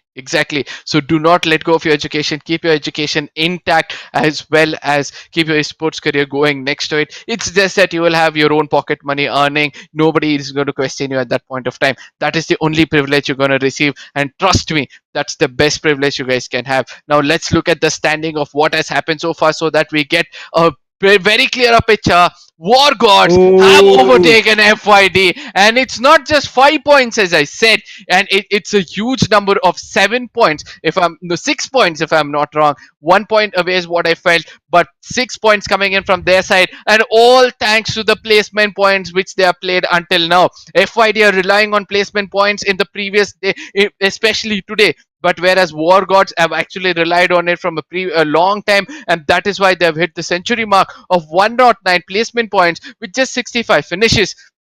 So let's see whether FYD will also be choosing to go in the path of Warlords and then coming in to get some finishes in their name. TYCO on the other end will be really happy to be placed themselves on the 12th position, because nobody is going to disturb them until we have Zowns. What did I say about Zowns? Now imagine if exactly. Zowns have to come into the 5th position, all they need right now is another 12 points. 12 to 13, 12 points is more than enough for me, according to me. 12 points, and then obviously they'll be in the 5th position, taking up 10 more. If they come to the 6th position, they're going to shatter the dreams of Livecraft. So I know that Livecraft are going to be praying that the Zones cannot perform in this game. Even though they do perform, then I just hope that they don't dethrone. In case they get more than that, I think they're going to take down easy as well with Livecraft, and then they're going to come up to the 4th position. So all this said and done, this, if there is any other team who have an opportunity, these are the only teams who actually got an opportunity. So, ladies and gentlemen, Yes. WARGOD, FYD, TYCO, Switch, Easy 4, and Livecraft are the teams which look like they're going to qualify. It all depends on the performance of Zown right now. If Zown outperform all their performances so far, they're going to put themselves on the 4th position or the 5th position, ending the dreams of Livecraft over here in this given day. But at the same time, let's not forget that FID and WARGODs are actually playing against one another to take the top Mm-hmm. spot. They want to make sure that they take home the biggest chunk of the prize pool itself. I believe they're going to get 1 lakh rupees in case they win this. So let's see how this is Yes. going to be. I agree with you. The biggest chunk of 1 lakh is what they're looking forward to. And as you mentioned, Livecraft are right now hanging just by the thread. And I'm pretty sure that right now, rather than they can do anything else, sit and enjoy there. I'm pretty sure praying that Zown do not get any more points. The number of points that Zown need right now is 5. If they get 5 points in total, I'm not talking about either finish or placement, in total on this last map, they're going to take them down. On the other hand, one more thing that the side of even Stun can do after getting 17, I guess it was close to 17. I did already see 14 finishes coming in from them. Maybe they also got maybe one or two more, maybe 15 or 16, not too sure, but 14 they did get. And with that, they are at 105 here, Arka. They also have the, I would say, chance, because as you mentioned, right, there is just one team, Zown, who have 120 points right now. Stun Official on the other hand, if they're able to also get more than 20 points, I hope plus 22, maybe let's hope for cross our hands of 22, they'll be getting at 127 as well. And us, where we were about to see Livecraft, there might be easy for also being taken down. So Stun here can stun the entire, I would say, 36 teams, or maybe even the top 7 teams who are right now sitting hanging by the thread to head over to the mobile open to qualify for it. And Stun can do that damage with 105. I'm looking forward to it. I wish the side of Team Stun a real good luck here, all the best. And if they can pull that out of the hands of either Livecraft and Easy 4, that says a lot about what Stun can do. And I believe in their performance. If you remember, Arka, Stun in the map of Sanhok, not today or yesterday, I guess it was on day 2, they got down. It was their first, it was on day 1. Yep, I remember now. Day 1, they got down immediately on the map of Sanhok, and they destroyed to take their opponents out of boot camp and got immediate control of boot camp for themselves. The entire compound, they got it. Man, oh man, it was a brilliant play coming in from the side of Stun, and I believe them. If they're able to pull off close to 14 finishes on the map of Miramar and also get close to 10 points, I presume, in terms of placement points. So the total number of points that they raked on the map of Miramar was 24, Arka, 24. So they can do a lot, and I'm pretty sure they're going to do it and give it their all in this last map of Erangel. But at the same time, the teams which are going to enjoy the final map is going to be Invaders, Co, All Stars, Ignite, Bioofficial, and E9X, because these are the teams, they have got nothing to lose. They've lost everything, so they'll come in to enjoy this game. They'll try to toss around some grenades. They'll try to have some fun so that they take off that sadness that they couldn't make it into the top 6. But yes, as we have already spoken before, you are the teams who deserve to be over here. Making yourself. You know every bullet, you guys, every bullet that left your gun would deserve to be over here. So I do believe that this skirmish series has put out the best of everybody. Let's not forget the rest of the teams. Ldrago, even they are going to enjoy. Gallant Gaming for the last time is going to come in and enjoy. Northern Ace, the performance which they did in the previous game, if they had done it toward the tournament, probably they would have been in the top 10 or the top 15 for sure. And somehow they've dethroned Ox at this point of time, and I believe by the end of the next map they'll be coming up at least within the top 30 to prove that we are not the team to just let go because we were in the bottoms. One thing I want to say right now, irrespective of us talking so much about what these teams can do, how they can get back to the top six, which are those teams having the highest probability to make sure to qualify into the Sky Esports Mobile Open, they have also opened up a window to grab 1 lakh for the champions, 50,000 for the runner ups, 20,000 to the third place team, 14,000 for the fourth place, fifth place 6,000, and MVP as well. WARGOD have the potential. If you looked at the end of day 3 here, Arka, there was not a single player from the side of WARGOD who were in the MVP board. Top 5 fraggers, none of the players from the side of WARGOD. Not too sure if they've done enough today on this last grand finals day of this nation for the skirmish series on day 4. If they've done enough and if they can dethrone Addy as well, then FYD not only will be losing champions title but also missing out on the MVP prize. And I'm not too sure what can happen, because Erangel will be Erangel, because this has been the OG map and the, I would say, countless number of times that everybody, every team, every player, and every random who comes and joins BGMI for the first time plays. And today we are going to see that we decide our champions on the map of Erangel. Yes, but at the same time, when we were speaking about, there was a specific point which you just said, it just went off my mind. That was probably the fight between the fight for the top spot as well as the MVP. Yes, it was the spot for the MVP. See, when we speak about the team of FYD, I believe that this team have roles set for one another. It's like, Addy, you go front, you assault, you give us the opening, we'll make sure that we confirm the kills for you, and for your support there's another assaulter, so don't worry about it. Whereas Lords on the other side, I mean to say, the top spot is being held by mm, I always tend to forget the name of this team. Yeah, no, the top team which is going on right now, the team which you WARGOD. always watch for, WARGODs. Yes, the WARGODs coming in.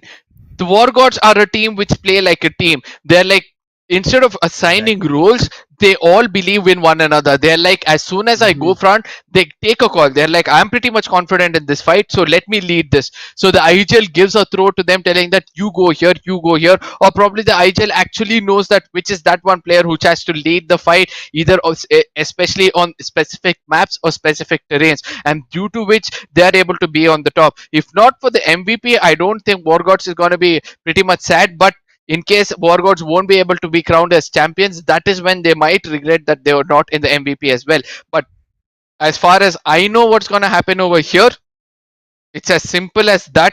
It's as simple as this, that FYD will be vouching to get the championship as well as the MVP, and I believe that they have a higher opportunity of doing it. All they have to do is not rely on their previous gameplay of running around, lurking around, and coming in late.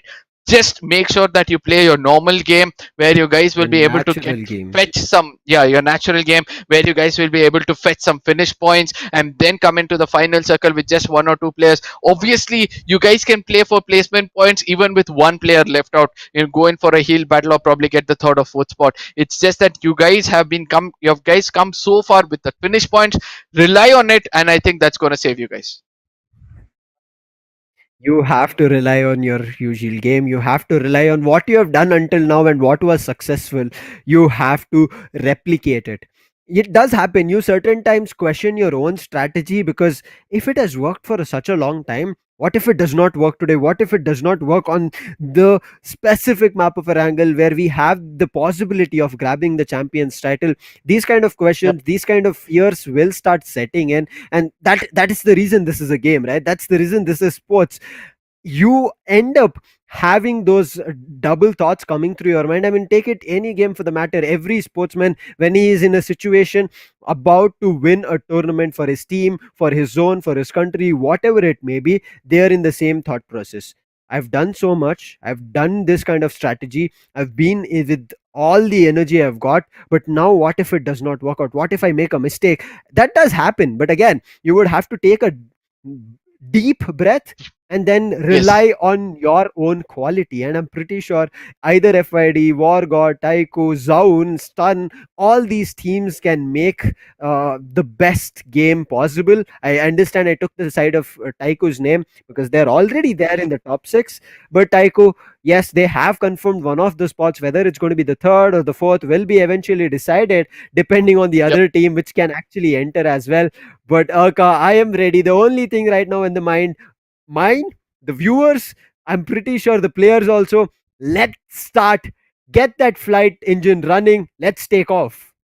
Yeah, and eventually, for before we jump into that, I know this as well, that the flight path is actually going to matter for one last time, because in case it goes for a southern shift, we all know that the top teams are right now going to be challenged by all these underdogs or the teams below. They would want to actually go into the drop location, try to execute them to make sure that they don't get the top spot. And this point of time, one is going to be Warlord and one is going to be FID. I want to see how many teams are going to challenge them at their drop locations, and that is going to happen only if the flight path is going right to the center of the map. In case the flight path goes to the southern or the northern side, then obviously the teams are going to have second thoughts about their drop location, and that is where things are coming into play. I really want to see what the IGL is going to strategize for the team. Probably would have told that is our drop location, let's fly out and see. If we see a lot of people coming towards us, let's just change our location from there or fly a little more further where it can be. But at the same time, the IGL might say that people are coming in,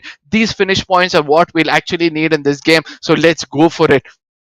But sticking together in the map of Erangel is what is the most important thing. Yes, ladies and gentlemen, we'll be getting into the map, the final map of Skirmish series, coming on our screens. Ladies and gentlemen, do not leave your seats, don't go anywhere, because this final map is going to be proving who's going to be the champions as well. The flight path might not be to the center, a little bit to the eastern side, but very much close to the center, because it's flying over Militia, ending at Severny. Let's see how many challenges will be dealt on the early skirmish.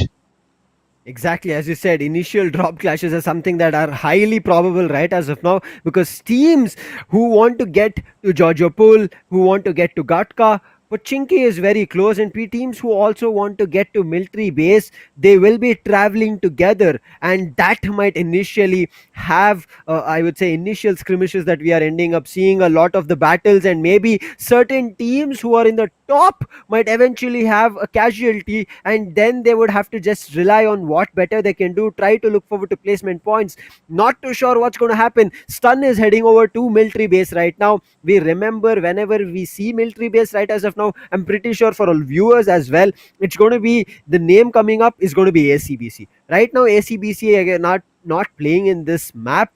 Stun, however, have to be worried about Lord, who have also dropped very close to him, along with them the side of Northern Ace. But Stun can do one thing better here is, as soon as they drop, get good loot and destroy those 2 or 3 teams right at Novo Repnoi. If they take them down, just imagine here, Arka, they will be able to get close to 10 to 12 finishes in the start of this map of Erangel. I'm not too sure if that's a strategy that they're ready for, but that's just something that's coming out as I'm thinking about the team to get to the top 6.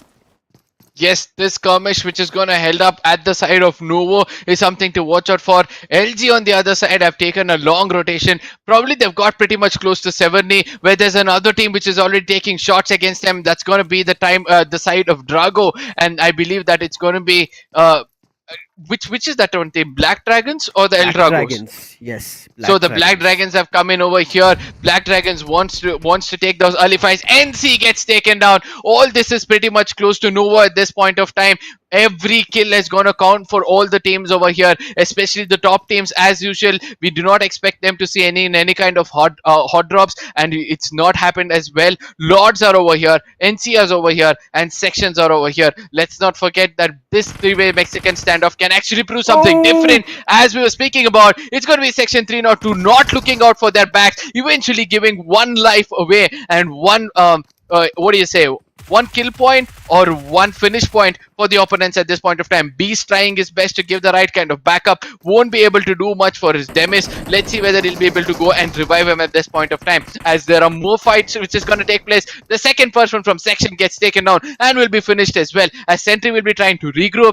this is the map where you do not want to stay away from your teammate, because that can cost a lot for you. At this point of time, we can see that Nas is trying to rush in. Goku OP wants to back him up at this point of time. How well that is going to turn out is something we have to watch out for. Lots on the other end have also come into this action as well. Nobody on the western side of the map is something shocking for me to see. Northern A's are just falling down. I mean, this fight is not looking great. Section 302, they're looking brilliant as the previous map, but right now they're getting a little bit too aggressive, not having great weaponry, the ammo, the health, not having great, I would say, even helmets and vests is one of the reasons they're unable to connect many of the shots. And also, they're actually fearing the side of Team Lord, who took one player down. And now you can see Section 302 have found 2 players, and not 2 players, they found a way to find the last player who was looking forward to get every player back on their feet, eliminate the entire squad of Northern Ace in the very beginning in less than 3 minutes. And that's going to be the first team to be eliminated. Northern Ace, yes, they're at the 36th position, but you cannot do anything here. But one thing that you have to look at is going to be Gallant Gaming taking FID Mania. That is going to be huge. FID have already lost a player in this last map of Erangel, where they had to survive for the longest. I mean, yes, it's just one player that they've lost. They cannot lose all the hope. And as you mentioned, the huge western shift coming in, where the majority teams are completely towards the eastern side. This is going to take a long time. Section 302, in the fight that they initiated, they lost most of their, I would say, resources and most of the crucial players as well. Now it's all up to the last 2 surviving players. They're looking forward to still take on a fight with the side of Lord, because they are not happy because of Lord having a higher ground advantage. They were the ones who were, I would say, kind of the wheel in between, who were trying to annoy them while they were trying to take down the entire squad of Northern Ace, and they were successfully able to take them down, but a couple of casualties, and that's the reason Section 302, they are not backing off. But a beautiful connection coming in from Heartbeat on Sentry. Great grenade throw. Now Sentry, he's given away his position. Another grenade coming through, but it was not timed perfectly. He thought he would come from a different direction. Gallant Gaming, they've spotted the side of E9, and Gallant Gaming, after taking down Mania, they're going ham on other teammates as well. And a great connection of a grenade as well coming in from Heartbeat on the side of Lord. Kid, he finds one opening on the side of Gallant Gaming. Ninja is trying to push, but Kid is still doing a lot of damage, but Kid gets eventually knocked. Taken down. That was very and yeah, and that was a very good gameplay coming in from the side of Gelton. Section are still fighting this out. They know that it's a very important game for them, and it's important for them to actually take this game from here on. Let's see whether Beast and Sentry will be trying to stay alive. No, that's not going to happen. There's another party which comes into game over here, and they're going to completely clear off the squad. The Lords are still alive. I know about that as well. Galton on the other side. This Galton I've not seen in a really long time, but finally they're able to see. We're able to see that now. A good grenade came in, did the right kind of damage for the team. Galton can come in from 2-3 different directions at this point of time to take down God, the last man standing for the team, and finally they do it to eliminate a squad. E9X, end of the game for them, and we have to see how things will turn out from here on. Let's look at that FID after losing a player. We would also want to see other teams. Let's see. I'm able to see that, you know, the side of WARGODs have all 4 standing, so they will be wanting to see more kills or more knocks coming in from the side of FYD, and if that happens to do so, then WARGODs are already, they'll start to rejoice as soon as possible. Exactly, it does not matter for them anymore. If FID fall down very early in this map of Erangel, especially in the first or the second or the third circles, WARGODs can actually get out in the open and give away a couple of finishes for other teams, and they can just rejoice because they will be those champions and they will confirm their position. On the other end, ELIXIR, they're just climbing the Everest. Yes, the western zone will favor the Everest for a lot of the teams who managed to get control of Everest very early on, and ELIXIR are the ones doing the same thing. They did this on the map of Miramar as well, but eventually when the 5th and the 6th circle started forming, it did not favor the higher ground. It favored only the compounds which WARGOD had, and right now Black Dragon, they're looking forward to take down the side of LEBAGANG. They did enter the building where LEBAGANG were in a garage house, but still it's not working, because Stony is the only player. Previously, this same thing Stony did manage to try out, but he was I would say completely unsuccessful, and because of which the entire side of Black Dragon got wiped. Yep, let's see how things are going to turn out over here. As we can see that this is not a spot where much people would not come in. This is a spot where a lot of people might come in, and for this point of time, we are able to see that War Gods are being tagged at this point of time. The fire is being struck inside the hearts of War God at this point of time, and the team which have nothing to lose, who are challenging them over here, is going to be the Bice. So let's see how things will turn out for the side of Bice, as we'll be able to see some more action coming in from the side of War Gods and FYD. I really want to see how the FYDs are doing at this point of time. The overall map will actually give us a very clearer picture of how things are turning out for them. FYD, where are you guys after losing Manya? What are you guys thinking about? But in the meantime, Black Dragon, they're still not giving up. Another sniper action about to be seen from Naruto, especially. I mean, I guess Naruto previously had that MK14, but this time he has a sniper that he's playing around with. I'm not too sure how he's going to find an opening with LEBAGANG being completely spread out. He's just looking out the balcony if there is going to be a player coming out from the side of Black Dragon. On the other end, Ldrago, not sure how they lost two of their players in this crucial map. It's going to be very difficult for them to survive in the longer run, as Flawed finally found a player. They're looking forward to capitalize this fight, and they're going to look forward to making sure that Severny is under their control. But in the meantime, Zown are the ones that I'm looking forward to. Also, they are looking to head over to the center of the zone. FID lose another player. Oh my god, Lord are making this even more difficult. Johnny, he's trying to help out here. Addy is the top fragger here. The last two surviving players from the side of FID. Can they survive for a little more longer? Can they run away from this fight? Can they disengage is the question. Black Dragon, in the meantime, find the side of LEBAGANG. Yes, the side of FID will be able to disengage. They are just running away with those buggies. And right now, yes, those players from the side of Lord were right on their trail, but they could not follow them, I guess, because they did not have vehicles with themselves. Yes, at the same time, I did see on the kill field one player of Warlord had actually gone down. I don't know whether he got confirmed as well, but in case he's got confirmed, I think that FID and Warlord are both going to be on the same page with one another. But at the same time, for the first time, I'm able to see that FID is running away from a fight. Addy is the first person to run away from a fight. They want him to stay alive until the end. Lord X have said goodbye on the 15th position at this point of time. Let's see how things will turn out, as the Dragons are still alive. We have Ldrago as well as the Black Dragon still alive over here. We're able to see that LGs are also trying to come up a bit more closer to them. I don't know how things are going to turn out for LEBAGANG, because LEBAGANG need to understand that Dragons have started to come out in a very assaulting way, and the way they've been performing previously is something really commendable. At this point of time, Gallant Gaming have found a very good spot. I don't know where it was at Severny. The love story between the Dragons as well as LEBAGANG is still going on, and I wish to see who's going to break up first. I think it's going to be LEBAGANG falling down. No, LEBAGANG is making it work. Tango with the Thompson. He's taken out 3 players down. What a brilliant play coming in from him. Now it's all up to the last surviving playing. Naruto, can you repeat what you did previously yesterday on the map of Erangel? He's letting his players go down. This is confirmations coming across for the side of Team LEBAGANG. 2 finishes done. He can find another one. Naruto is right now stuck. This was a 2v4 situation, and Black Dragon make a huge mistake. Run in on a single staircase rather than using utilities, smokes, throwables, grenades, flashes, whatever they had. They could have tried, but now Black Dragon, they're going to falter. Same thing is happening for the side of Team Zown. They've lost one, but it immediately gets exchanged in terms of a knock. So both teams, COxRIP MIZO as well as Zown, exchange knocks. But I'm not sure if it's going to be converted into a finish, because Naruto right now from the side of Team Black Dragon is looking forward to that finish. He wants to wipe the squad, but we did see Eclipse being confirmed. Dens is confirmed. Naruto is waiting, but that UMP does not do any damage. And Zeno with his AKM will be taking down the last surviving player, and it's going to be, as you were asking for, it's going to be LEBAGANG breaking up with the side of Team Black Dragons.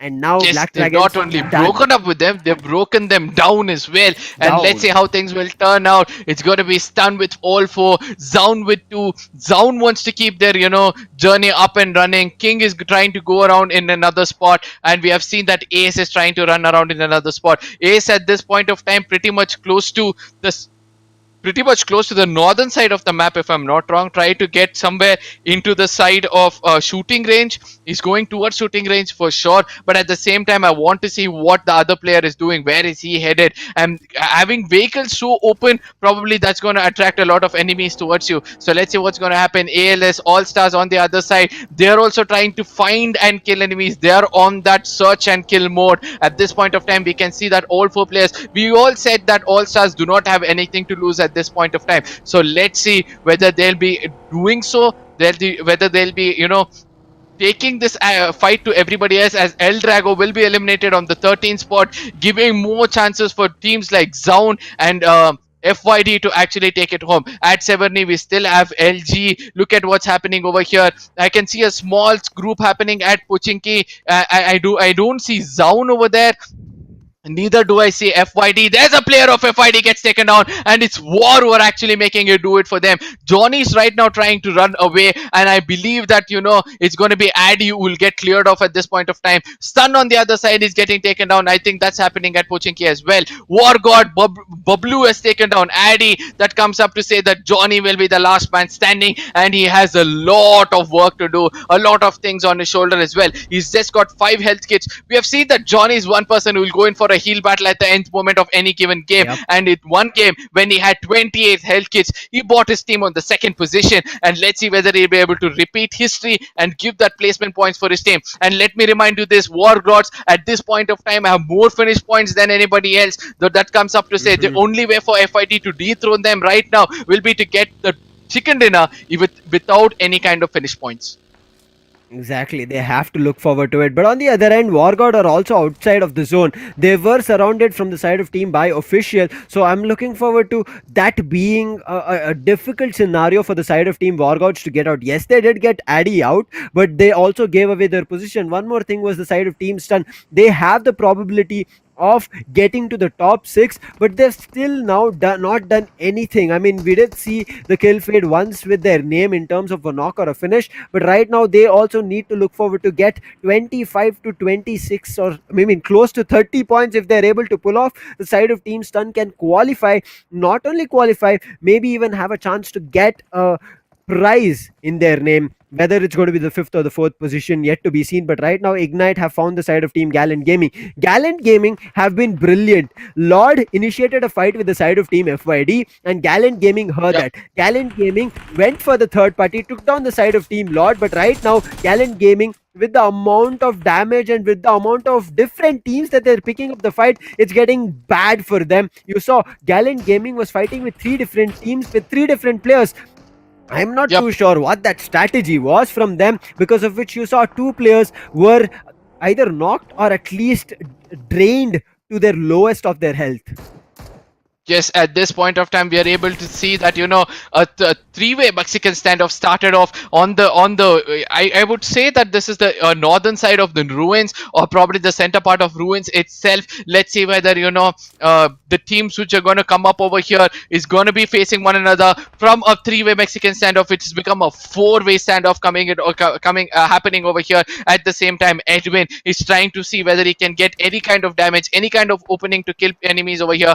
Co is pretty much inside this game. I don't know why they're trying to play a safe game, but at the same time, on the northern side is going to be the team of FYD. I just hope that he doesn't get detected on the other side of the ruins by the side of Co, because Co will be wanting to take him out. Invaders on the other side are still in this game as well. A good spray coming in from the side of Jacob Boy, and I think that he understood that there's a player over there. Finishes him off in a very, very good way. Probably if he had added to the damage, but the finish came in from somebody else.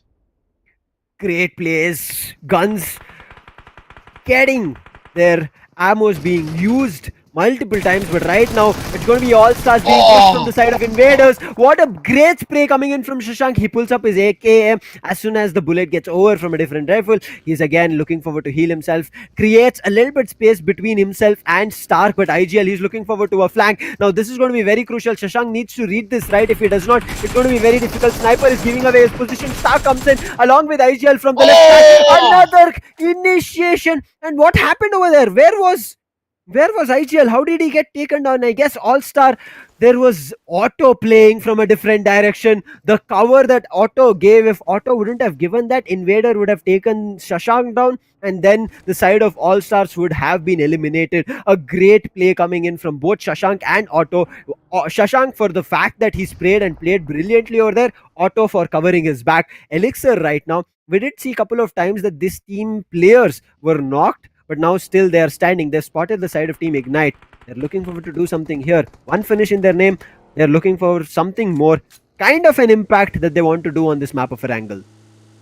I can still see that all 4 players of WARGOD still alive. I really want to see where they position themselves at this point of time, because what matters to us right now is going to be who's going to be crowned champions at this point of time. Stun on the other side. This team has nothing to lose. They're just lurking around, going around, and I've seen that, you know, every time that WARGODs have stuck together, they made sure that in this specific game that they've stuck together. They made sure that whenever there's an enemy coming in front of us, make sure that we get those 4 complete finish points, because that is what is going to matter to us at this point of time. We are able to see that ELIXIR, or I think they are trying to go towards the side of ELIXIR, are trying to go towards the side of Giorgio Paul. I just hope that, you know, they don't find FYD anywhere over here, because in case they do so, they're going to make sure that, you know, they clear them off. The zone pretty much favoring the mid zone, the mid part of the Giorgio Paul is what I believe. WARGODs again playing the same way what FID played in the map of Sanhok,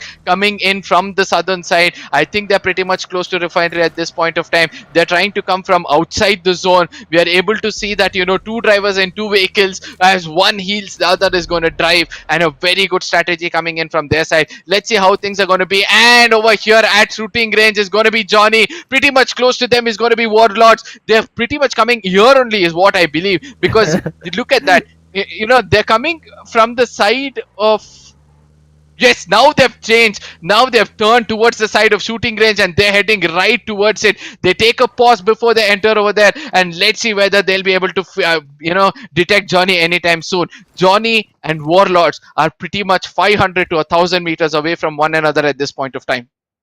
Oh, Johnny, the only player making sure his team has a chance to get themselves crowned as champions, is waiting it out. He's looking forward to that kill feed being popped with the name of WARGODs, and then if it actually happens, you remember, right, Arka? The point difference is only 6 between FYD and WARGODs, and if WARGODs get eliminated, they just have 1 finish. They will be able to maybe even get 1 or 2 placement points at max, so their total points that they'll be getting on this map of Erangel is going to be 3 if they get eliminated. Now, on the other hand, if Johnny is able to survive till the top 4 team, he'll be getting close to at least 7 or 8 points, and that should be enough in case WARGOD get eliminated right now. Otherwise, it will not be enough for Johnny, however long he survives. And if it has to be enough, as you mentioned early on, he needs to find a way to get that winner chicken dinner on this map of Erangel. But All Star, they are still playing brilliantly. They are not stopping. They eliminate another squad. That is going to be Ignite.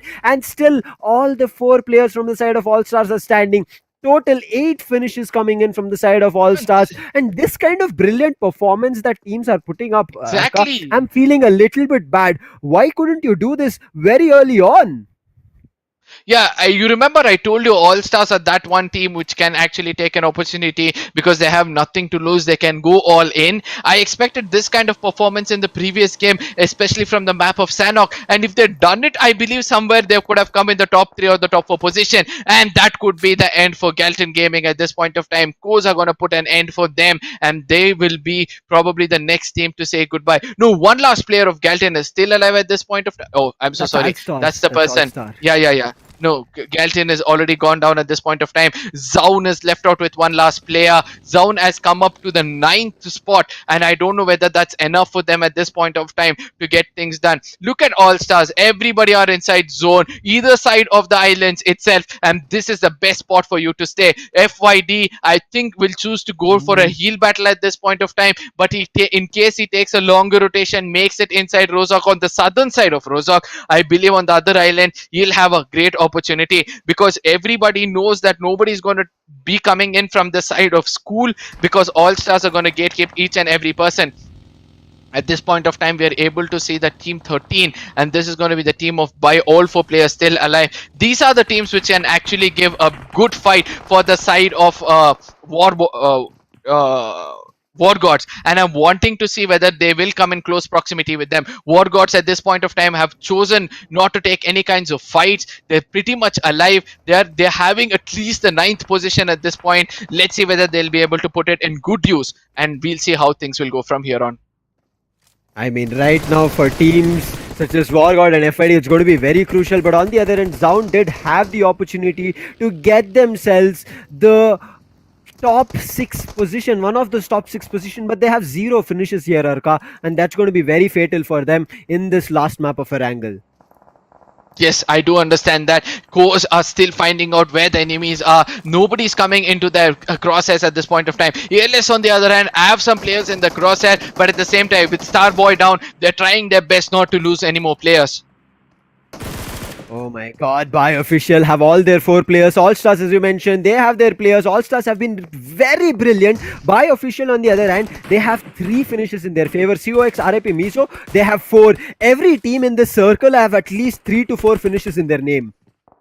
Yep, I do get what you're coming up to say, that you know the other teams, the top teams who actually need to have some finish points, do not have anything on the name. FID left out with 1, LEBAGANG left out with 2, Stun left out with 2, Zown go down at the 9th position. Now we have to see whether they have done enough to come into the top 6. Have they got 10 to 12 points, which is more than 5 points, so obviously they would have got, if I'm not wrong. But if they've got 10 to 12 points to get that 5th spot and get 10,000 rupees in the pocket, that is something to watch out for.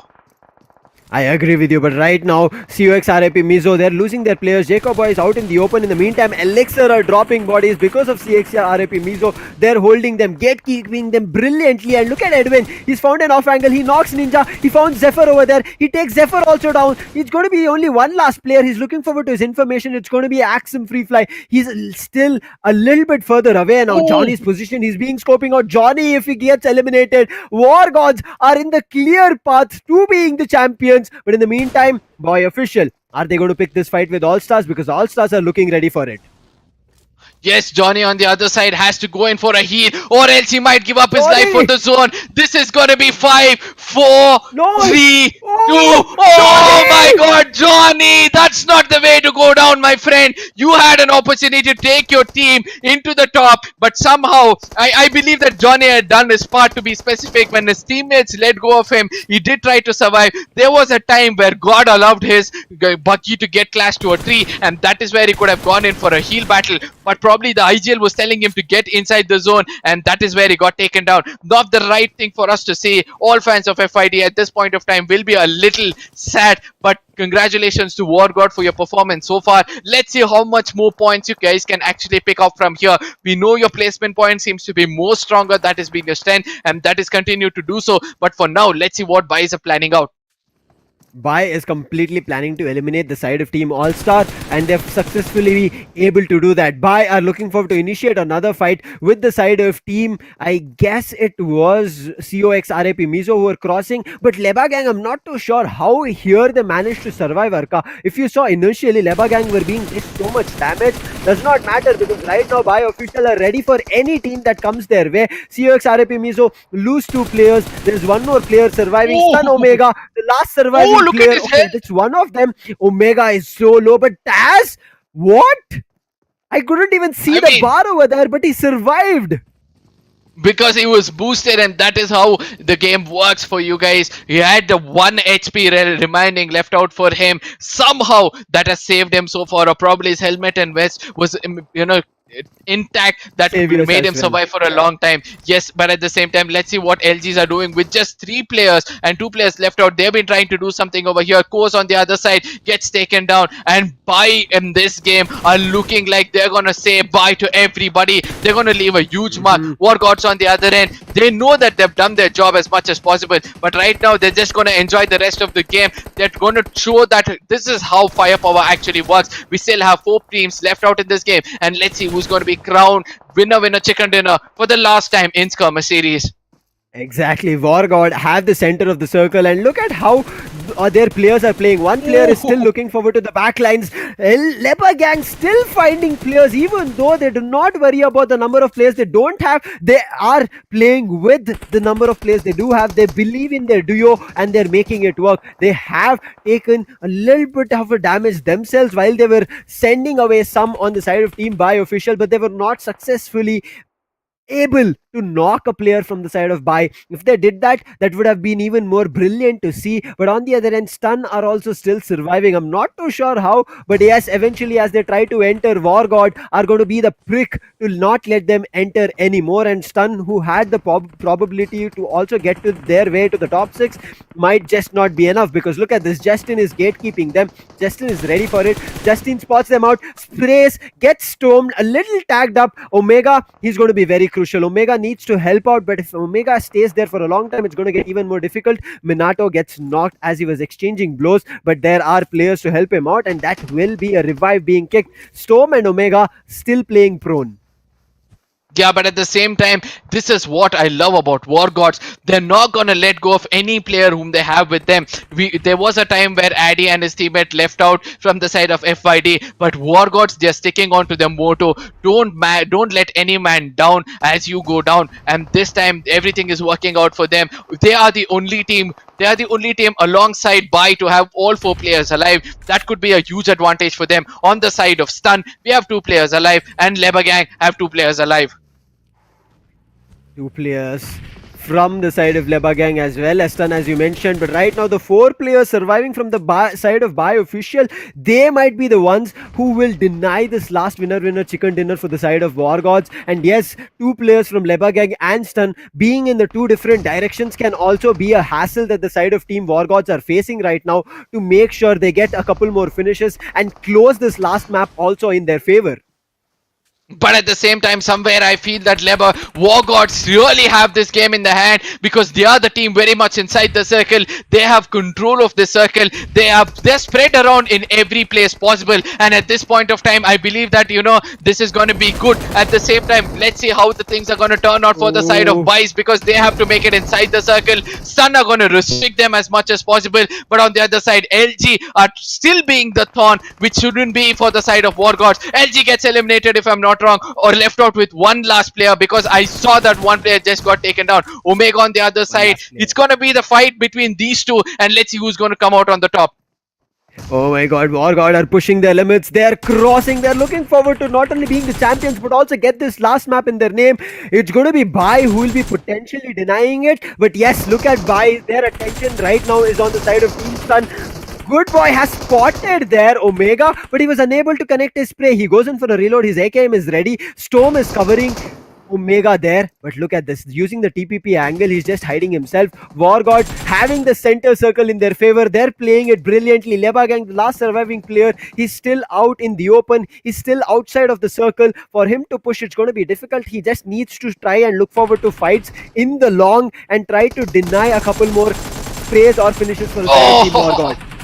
Yeah, let's see what's going to happen, as the last man of Stun is going to be here. It's going to be Storm who will be detected. The zone is covering up on him as well. Look at what WARGOD is doing. He knows that there's a last man standing over there. He has to make sure that he takes him down as well. WARGOD, Bablu comes up pretty much close to the Jeep. He wants to use it as a cover at this point of time, and very much in their favor. 4 people still alive against the 4 people off Buy, and we are able to see it's going to be a 4v4 situation anytime soon, as LEBAGANG is left out with 1.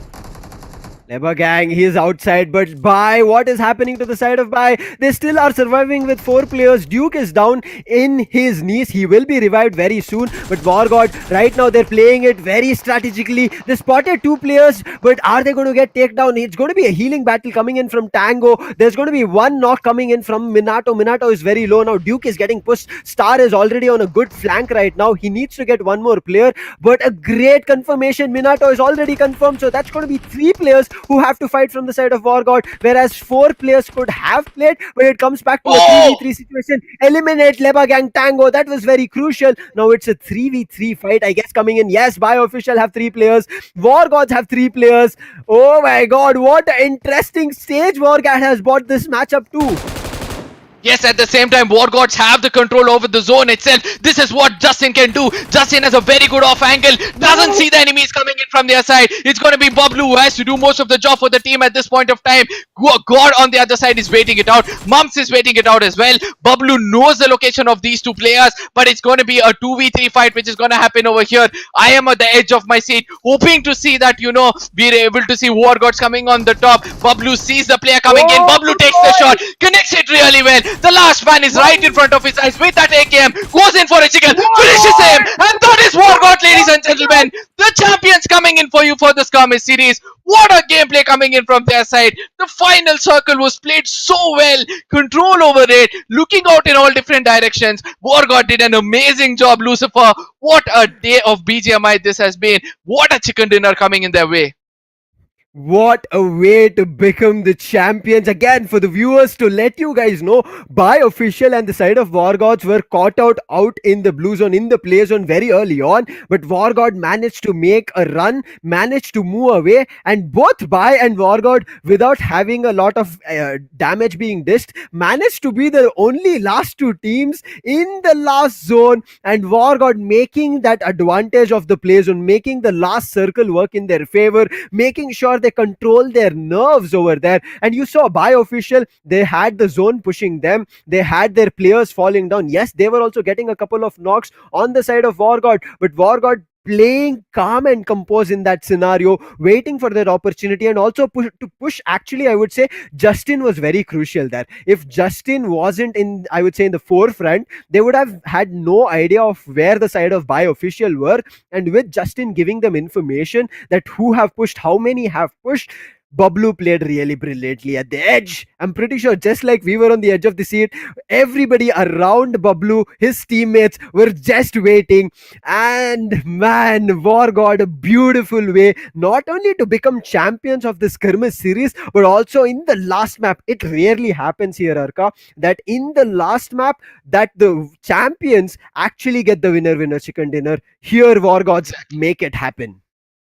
Yeah, but at the same time, I really like the composition of WARGOD's IGL. He knew that, we are two players. One is going to stick to the right end of the circle, the eastern side of the circle. One is going to stick to the left end. We all know where the gunshots are coming from. First thing what they did, they confirmed nobody's coming in from behind. Second thing, make sure that you see every look and corner. They did the counting very well. They knew that, we had to make sure that we see how amount of people alive, the number of teams alive. Once they understood the number of teams alive are very less, they understood that, there could be only 4 players of Bai left out over there. At one point of time, when Bai took out the first player of WARGOD, somewhere I felt that this thing is going to change. This thing is going to be different. But what was the most important thing over there was Bablu holding on to his nerve with that AKM. And as I said, it's important for you to place your crosshair on that horizon. And that is how the higher ground always gives you an advantage. He was jiggling. If you guys want, you can go back and check that out. He was jiggling, but making sure that his crosshair was always to that ground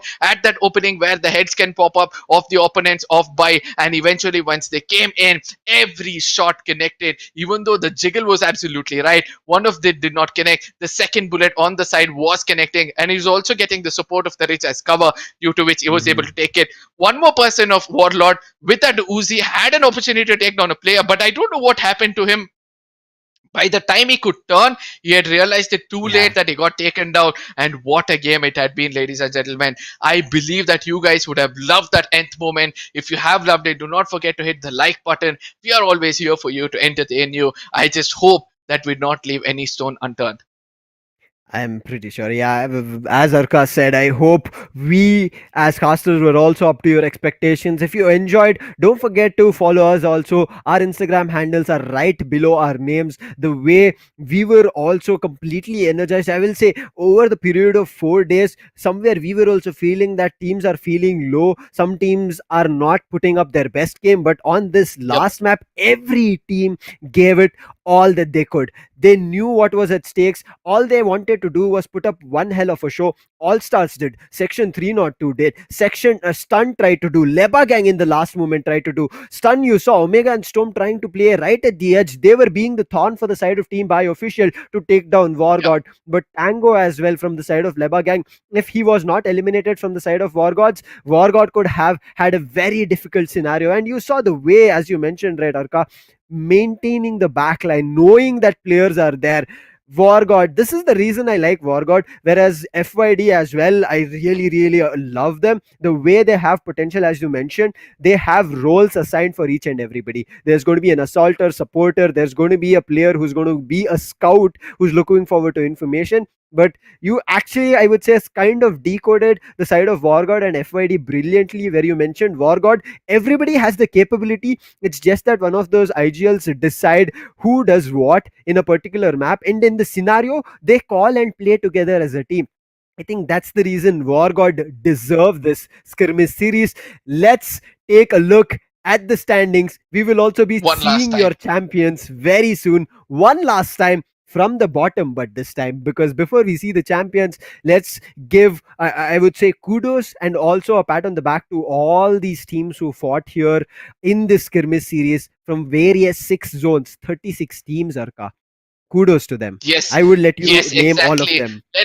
Let me put this very clearly. Let's not put their energies down. On the bottom, from the bottom list, we have OX Esports, Northern Ace, RLNxTOD, Gallant Gaming, OS Retribution, Legion Esports, Jux Esports, Ldrago Esports, E9xDTE. The bottoms over here, huge congratulations for you guys to come out over here to make sure that you were the team who were on the top of your region. You were the team who were on the top of your zones. So huge congratulations for you guys. As we step into the next page, we'll be able to see some more of these teams who actually made it so far.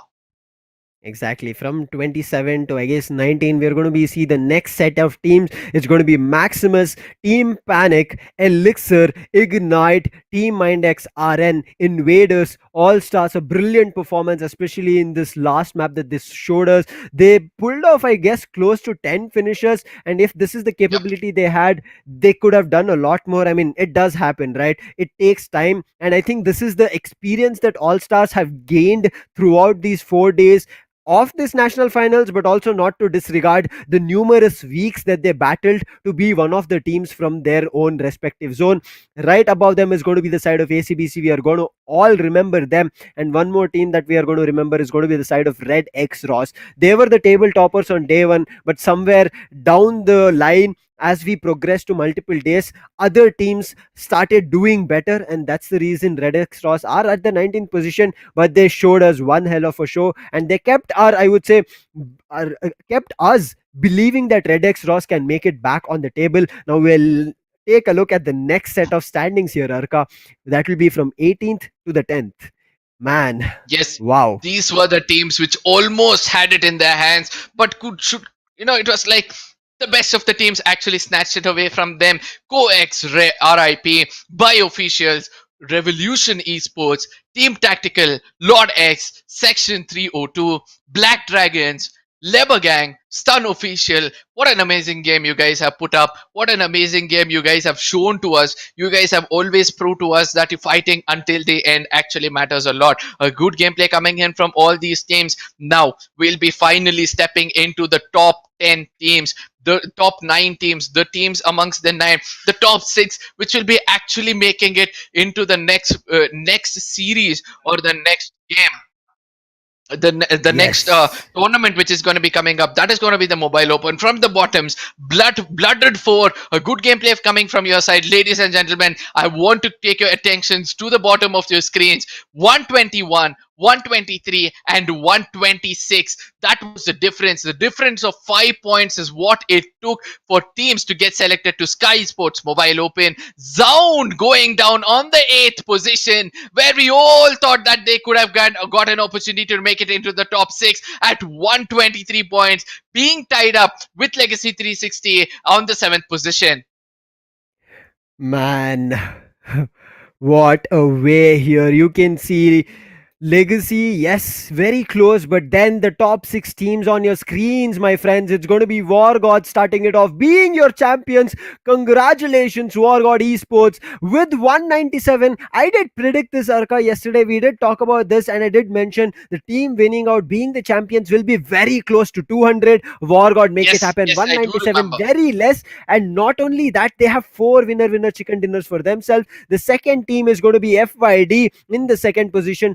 TYCO being the third team coming in, Switch Esports being the fourth team with 134, and right below them with the same number of points, it's going to be the side of Easy for 134 for themselves as well. And the team which was hanging by the thread, Livecraft, who were kind of wavery in terms of their performance, especially on the finishes, finally now can be happy that they are qualifying into the Sky Esports Mobile Open. 126 points is where they are, and now I want to actually let people and viewers know what is the prize that these teams are going to be respectively getting. WARGOD will be getting 1 lakh for themselves. Runner-ups being the side of FID Esports will be getting 50,000 check for their name. The third place will get 20,000. That is going to be the side of TYCO DR. Switch Esports will be getting 14,000 for themselves. Team Easy for being at the fifth position will get 6,000. Livecraft have got a free access. That is going to be their prize to this qualifying into the Sky Esports Mobile Open quarter finals. And one more prize is yet to be given away, my friends. It's going to be MVP. Arka, I, do you I'm think now Wargods have wanting to finally see done who's it? gonna be the MVP. Somewhere I feel it's gonna be from the side of FYD, because we did see that Addy had 33 kill points or finish points yesterday, and I do believe he's the man with 36 finishes. The MVP of Skirmish Series Battleground Mobile India is gonna be Addy from the team FYD. Remember the name, Addy from Fall Demons Esports.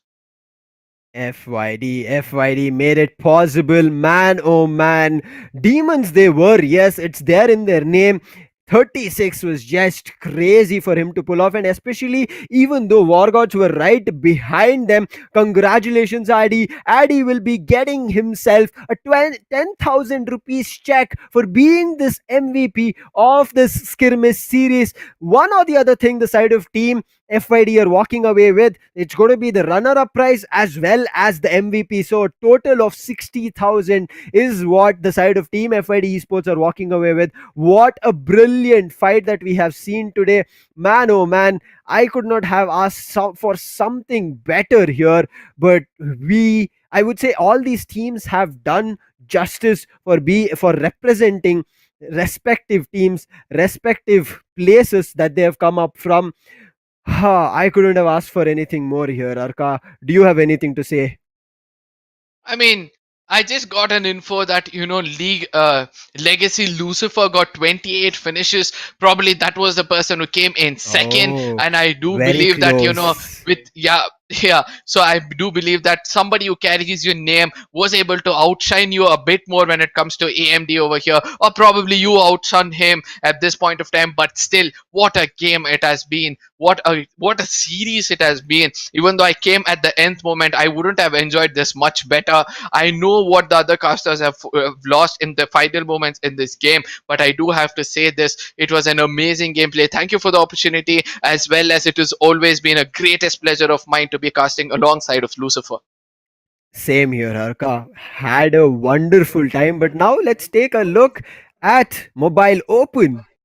It is going to be, as we talked about, the initial announcement. If the viewers had actually seen our prize, I would say reveal, it was 25 lakhs. But right now, today morning at 11 a.m., AMD presents Sky Esports Mobile Open powered by Loco. It is going to be a total of 40 lakhs, all for you guys waiting. And one more thing for viewers as well as all participants, there was Most a important hashtag thing. very left side, a corner that you can see. This is hashtag road to the Asian Games, something that is coming your way. For more information, again, as I say, always follow at the rate Sky Esports Gaming on Instagram. You will get to know what this hashtag road to Asian Game means. Yes, exactly. There is going to be a lot of speculations coming in. The 19th Asian Games, which is going to take place in the year 2022, a lot can be expected from that. That is why we are put up on a hashtag of Road to Asian Games. Do not forget to go search for it. Try to understand what we are saying, and once you know exactly what's going to happen, put it out in the chat anytime soon. But we have to say this: it has been an amazing day of the BGMI, which has happened over here, Battlegrounds Mobile India. I mean, we cannot expect something lesser than this. We cannot expect anything far than this at this point of time, because the energies were high. AMD comes up with such a tournament that everything looks good. Yes, we'll be looking at this for one last time. The total prize pool was 2 lakh rupees over here, and the champions, that is going to be Warlords, will be taking home a whooping 1 lakh rupees. Runners up FYD, after fighting so hard, will be going home with 50,000 rupees. On the third spot, I did not see whose name it was, but they're taking home 20,000 rupees. On the fourth, they'll be taking home 14. Fifth spot will be taking home 6,000, and we all know it's from the side of FYD. It's gonna be Addy who will be taking home 10,000 rupees all alone. Man, oh man, what a series this has been. AMD's Rise in Sky Esports Skirmish series. Again, for anybody who just joined us, your champions for this tournament were the side of War Gods. A brilliant play coming in from them. As Arka mentioned, 1 lakh for themselves. But one more thing I would want to mention here is from which zones these teams represented. War Gods came in from the West Zone, got the championship for themselves. They are going to be setting a target and also being instilling fear for all the professional teams out there. FID right behind them, not far away. They are also going to be one team that the side of all the professionals, especially in the Sky Esports Mobile Open, have to fear. They represented the East Zone. TYCO as well as Switch Esports represented the South Zone. Easy4 represented the North Zone, and the last team, Livecraft, represented the Central Zone. I hope one more team was here. That was one of them from the side of Northeast Zone. We did not get a team from the Northeast Zone. Does not matter. There's going to be a lot more tournaments in the upcoming ones that I hope for those Northeast Zone as well as teams eventually and later on make a comeback as we progress. But before we end or anything, I would like to first thank all the players, all the teams, 12,000 plus, who relentlessly worked around with us, because without them also joining at the right time in the lobbies being created, they also listening to all our league ops teams and making this tournament run smoothly, if they did not participate and they were not kind enough, that shouldn't have happened in such a smooth manner. There would have been chaos. And thanks to you guys also, as the viewers, you were the key ones to bring this tournament right in front of your screens. And as always, Sky Esports bringing the best to you. Thank you to the entire team of Sky Esports for letting these underdogs and rising teams having an opportunity, and production as always putting their best foot forward for you guys as visuals, bringing in you the live scores, live number of teams, the live probability of who can win. Man, oh man, the efforts behind this tournament has been immense. Kudos and thank you to everyone. Arka, do you have anything to say before we end this tournament and this skirmish series? I would want to say that this skirmish is not going to end for anybody. Every time I open this game, I'm going to remember Warlords. I'm going to put up a cloak on myself for Warlords and make sure that I remember teamwork. At the same time, everybody have to realize the basics of placing your crosshair at the right moment. Few things about this tournament became very prominent for me. It's not always about solo gameplay. It's always about teamwork being proved by Warlords. It's not always about you holding back. It's always about unleashing your beast. That is what Addy taught us. It's not always about you being in the bottom or on the top. That is what Zown proved to us, because from the top they did not give up, never gave up was what they taught us, and due to which they came up almost securing themselves. At the same time, maintaining momentum is what we also learned by few of the teams, especially by the side of Livecraft, because even though they're gone down, they made sure they come up with bring a little bit of momentum here and there to make sure everything was going good. So I learned a lot from a lot of teams, but at the same time I learned from my fellow co-caster Lucifer always to put a smile on my face no matter how hard the game is going to be. 6 matches we have been screaming on top of our voices throughout the day, but still that smile on your face always motivated to me to give me the best of what it is. For one last time, we'll be looking at the top 5 of how things have ended so far. Lucifer, yes, we'll be stepping in, and you please take us through.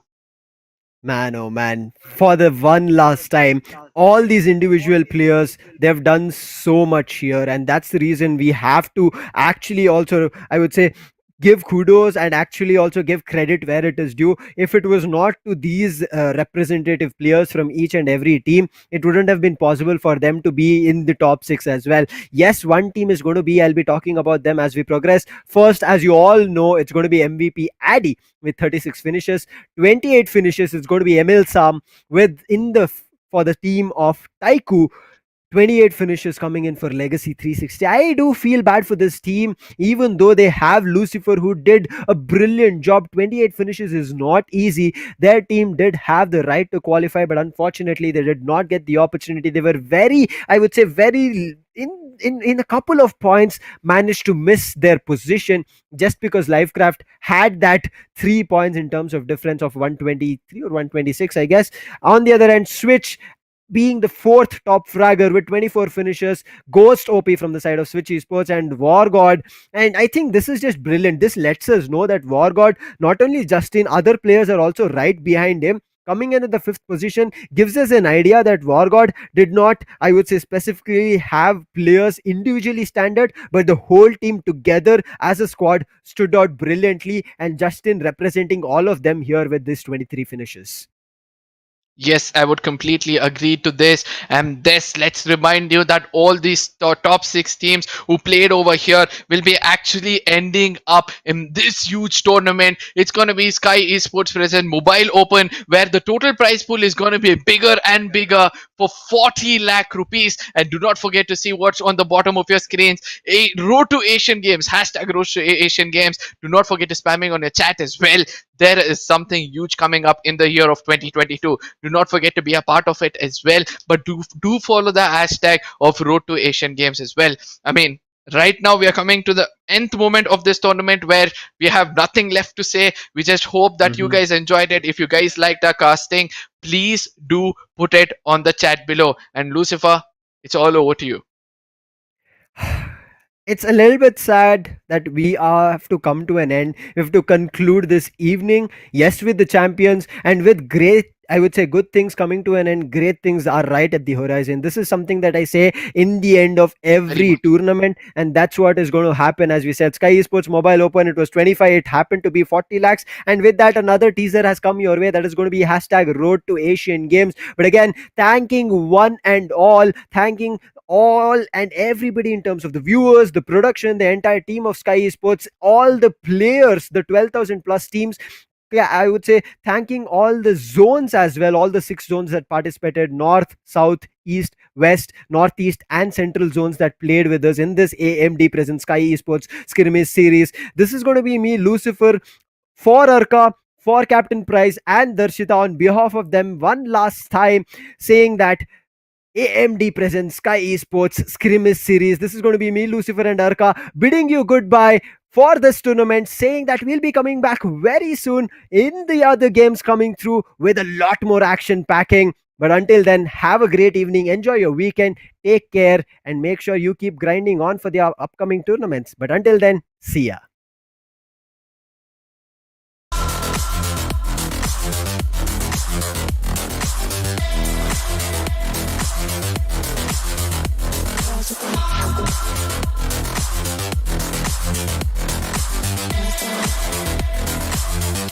Girls with the nails done.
girls with their nails done now.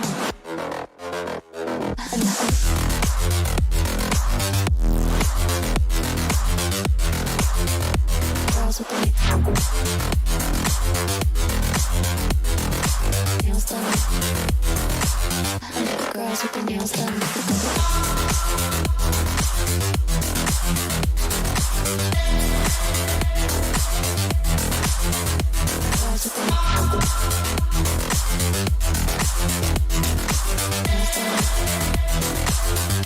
Girls with their nails done.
I think the girls with their nails done now.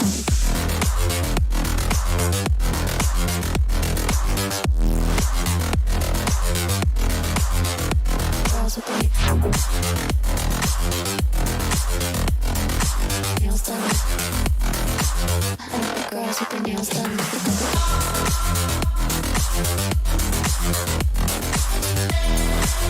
nails done.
I think the girls with their nails done now.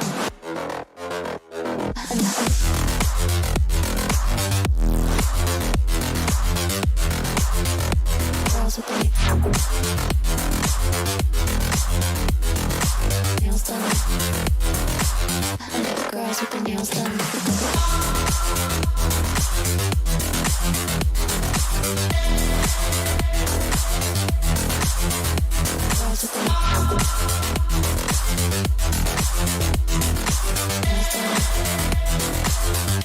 Girls with their nails done.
think the girls with their nails done now.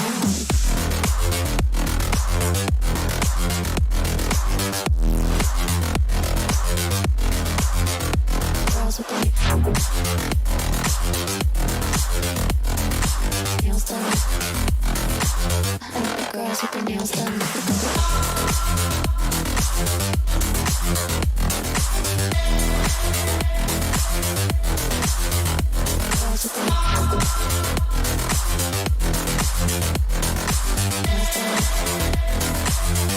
Girls with their nails done.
I think the girls with their nails done now.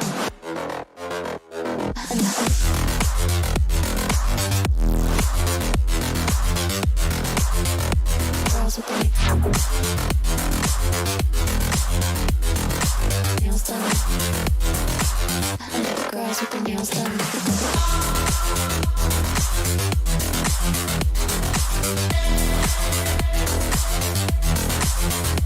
Girls with their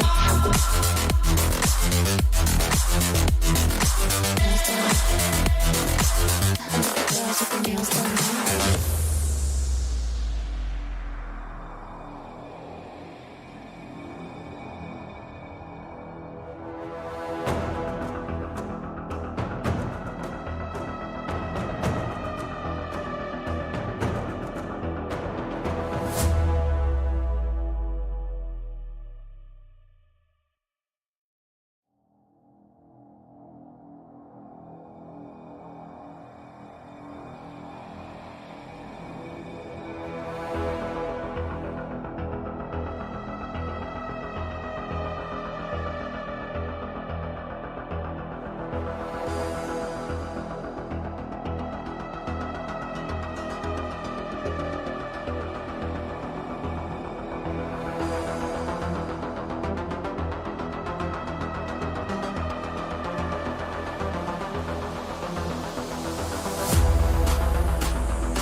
I think the girls with their nails done now.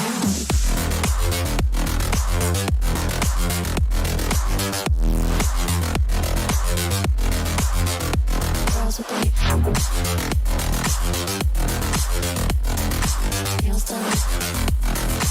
I think the girls with their nails done.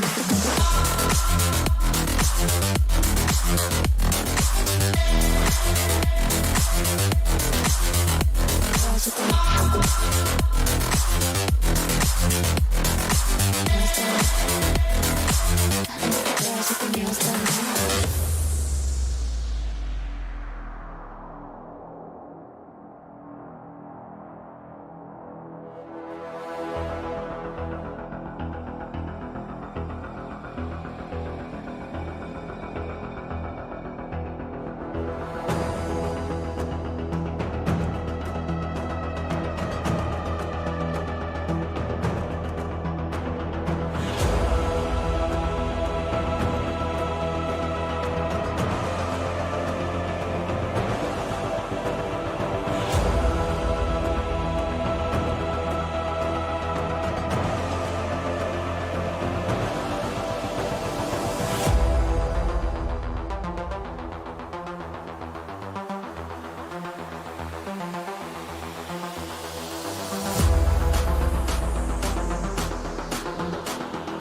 girls with their nails done now.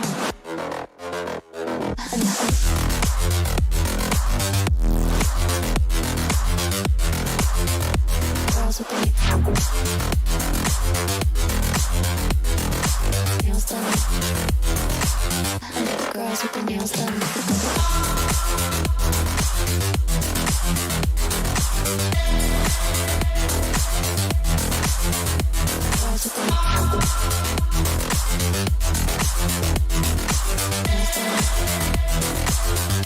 Girls with their nails done.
I think the girls with their nails done now.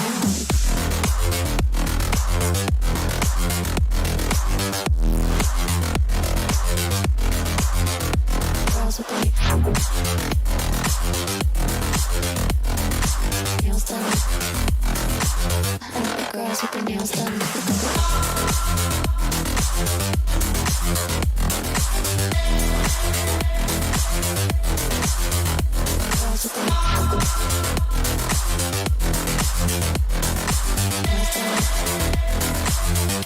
Girls with their nails done now.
I think the girls with their nails done now.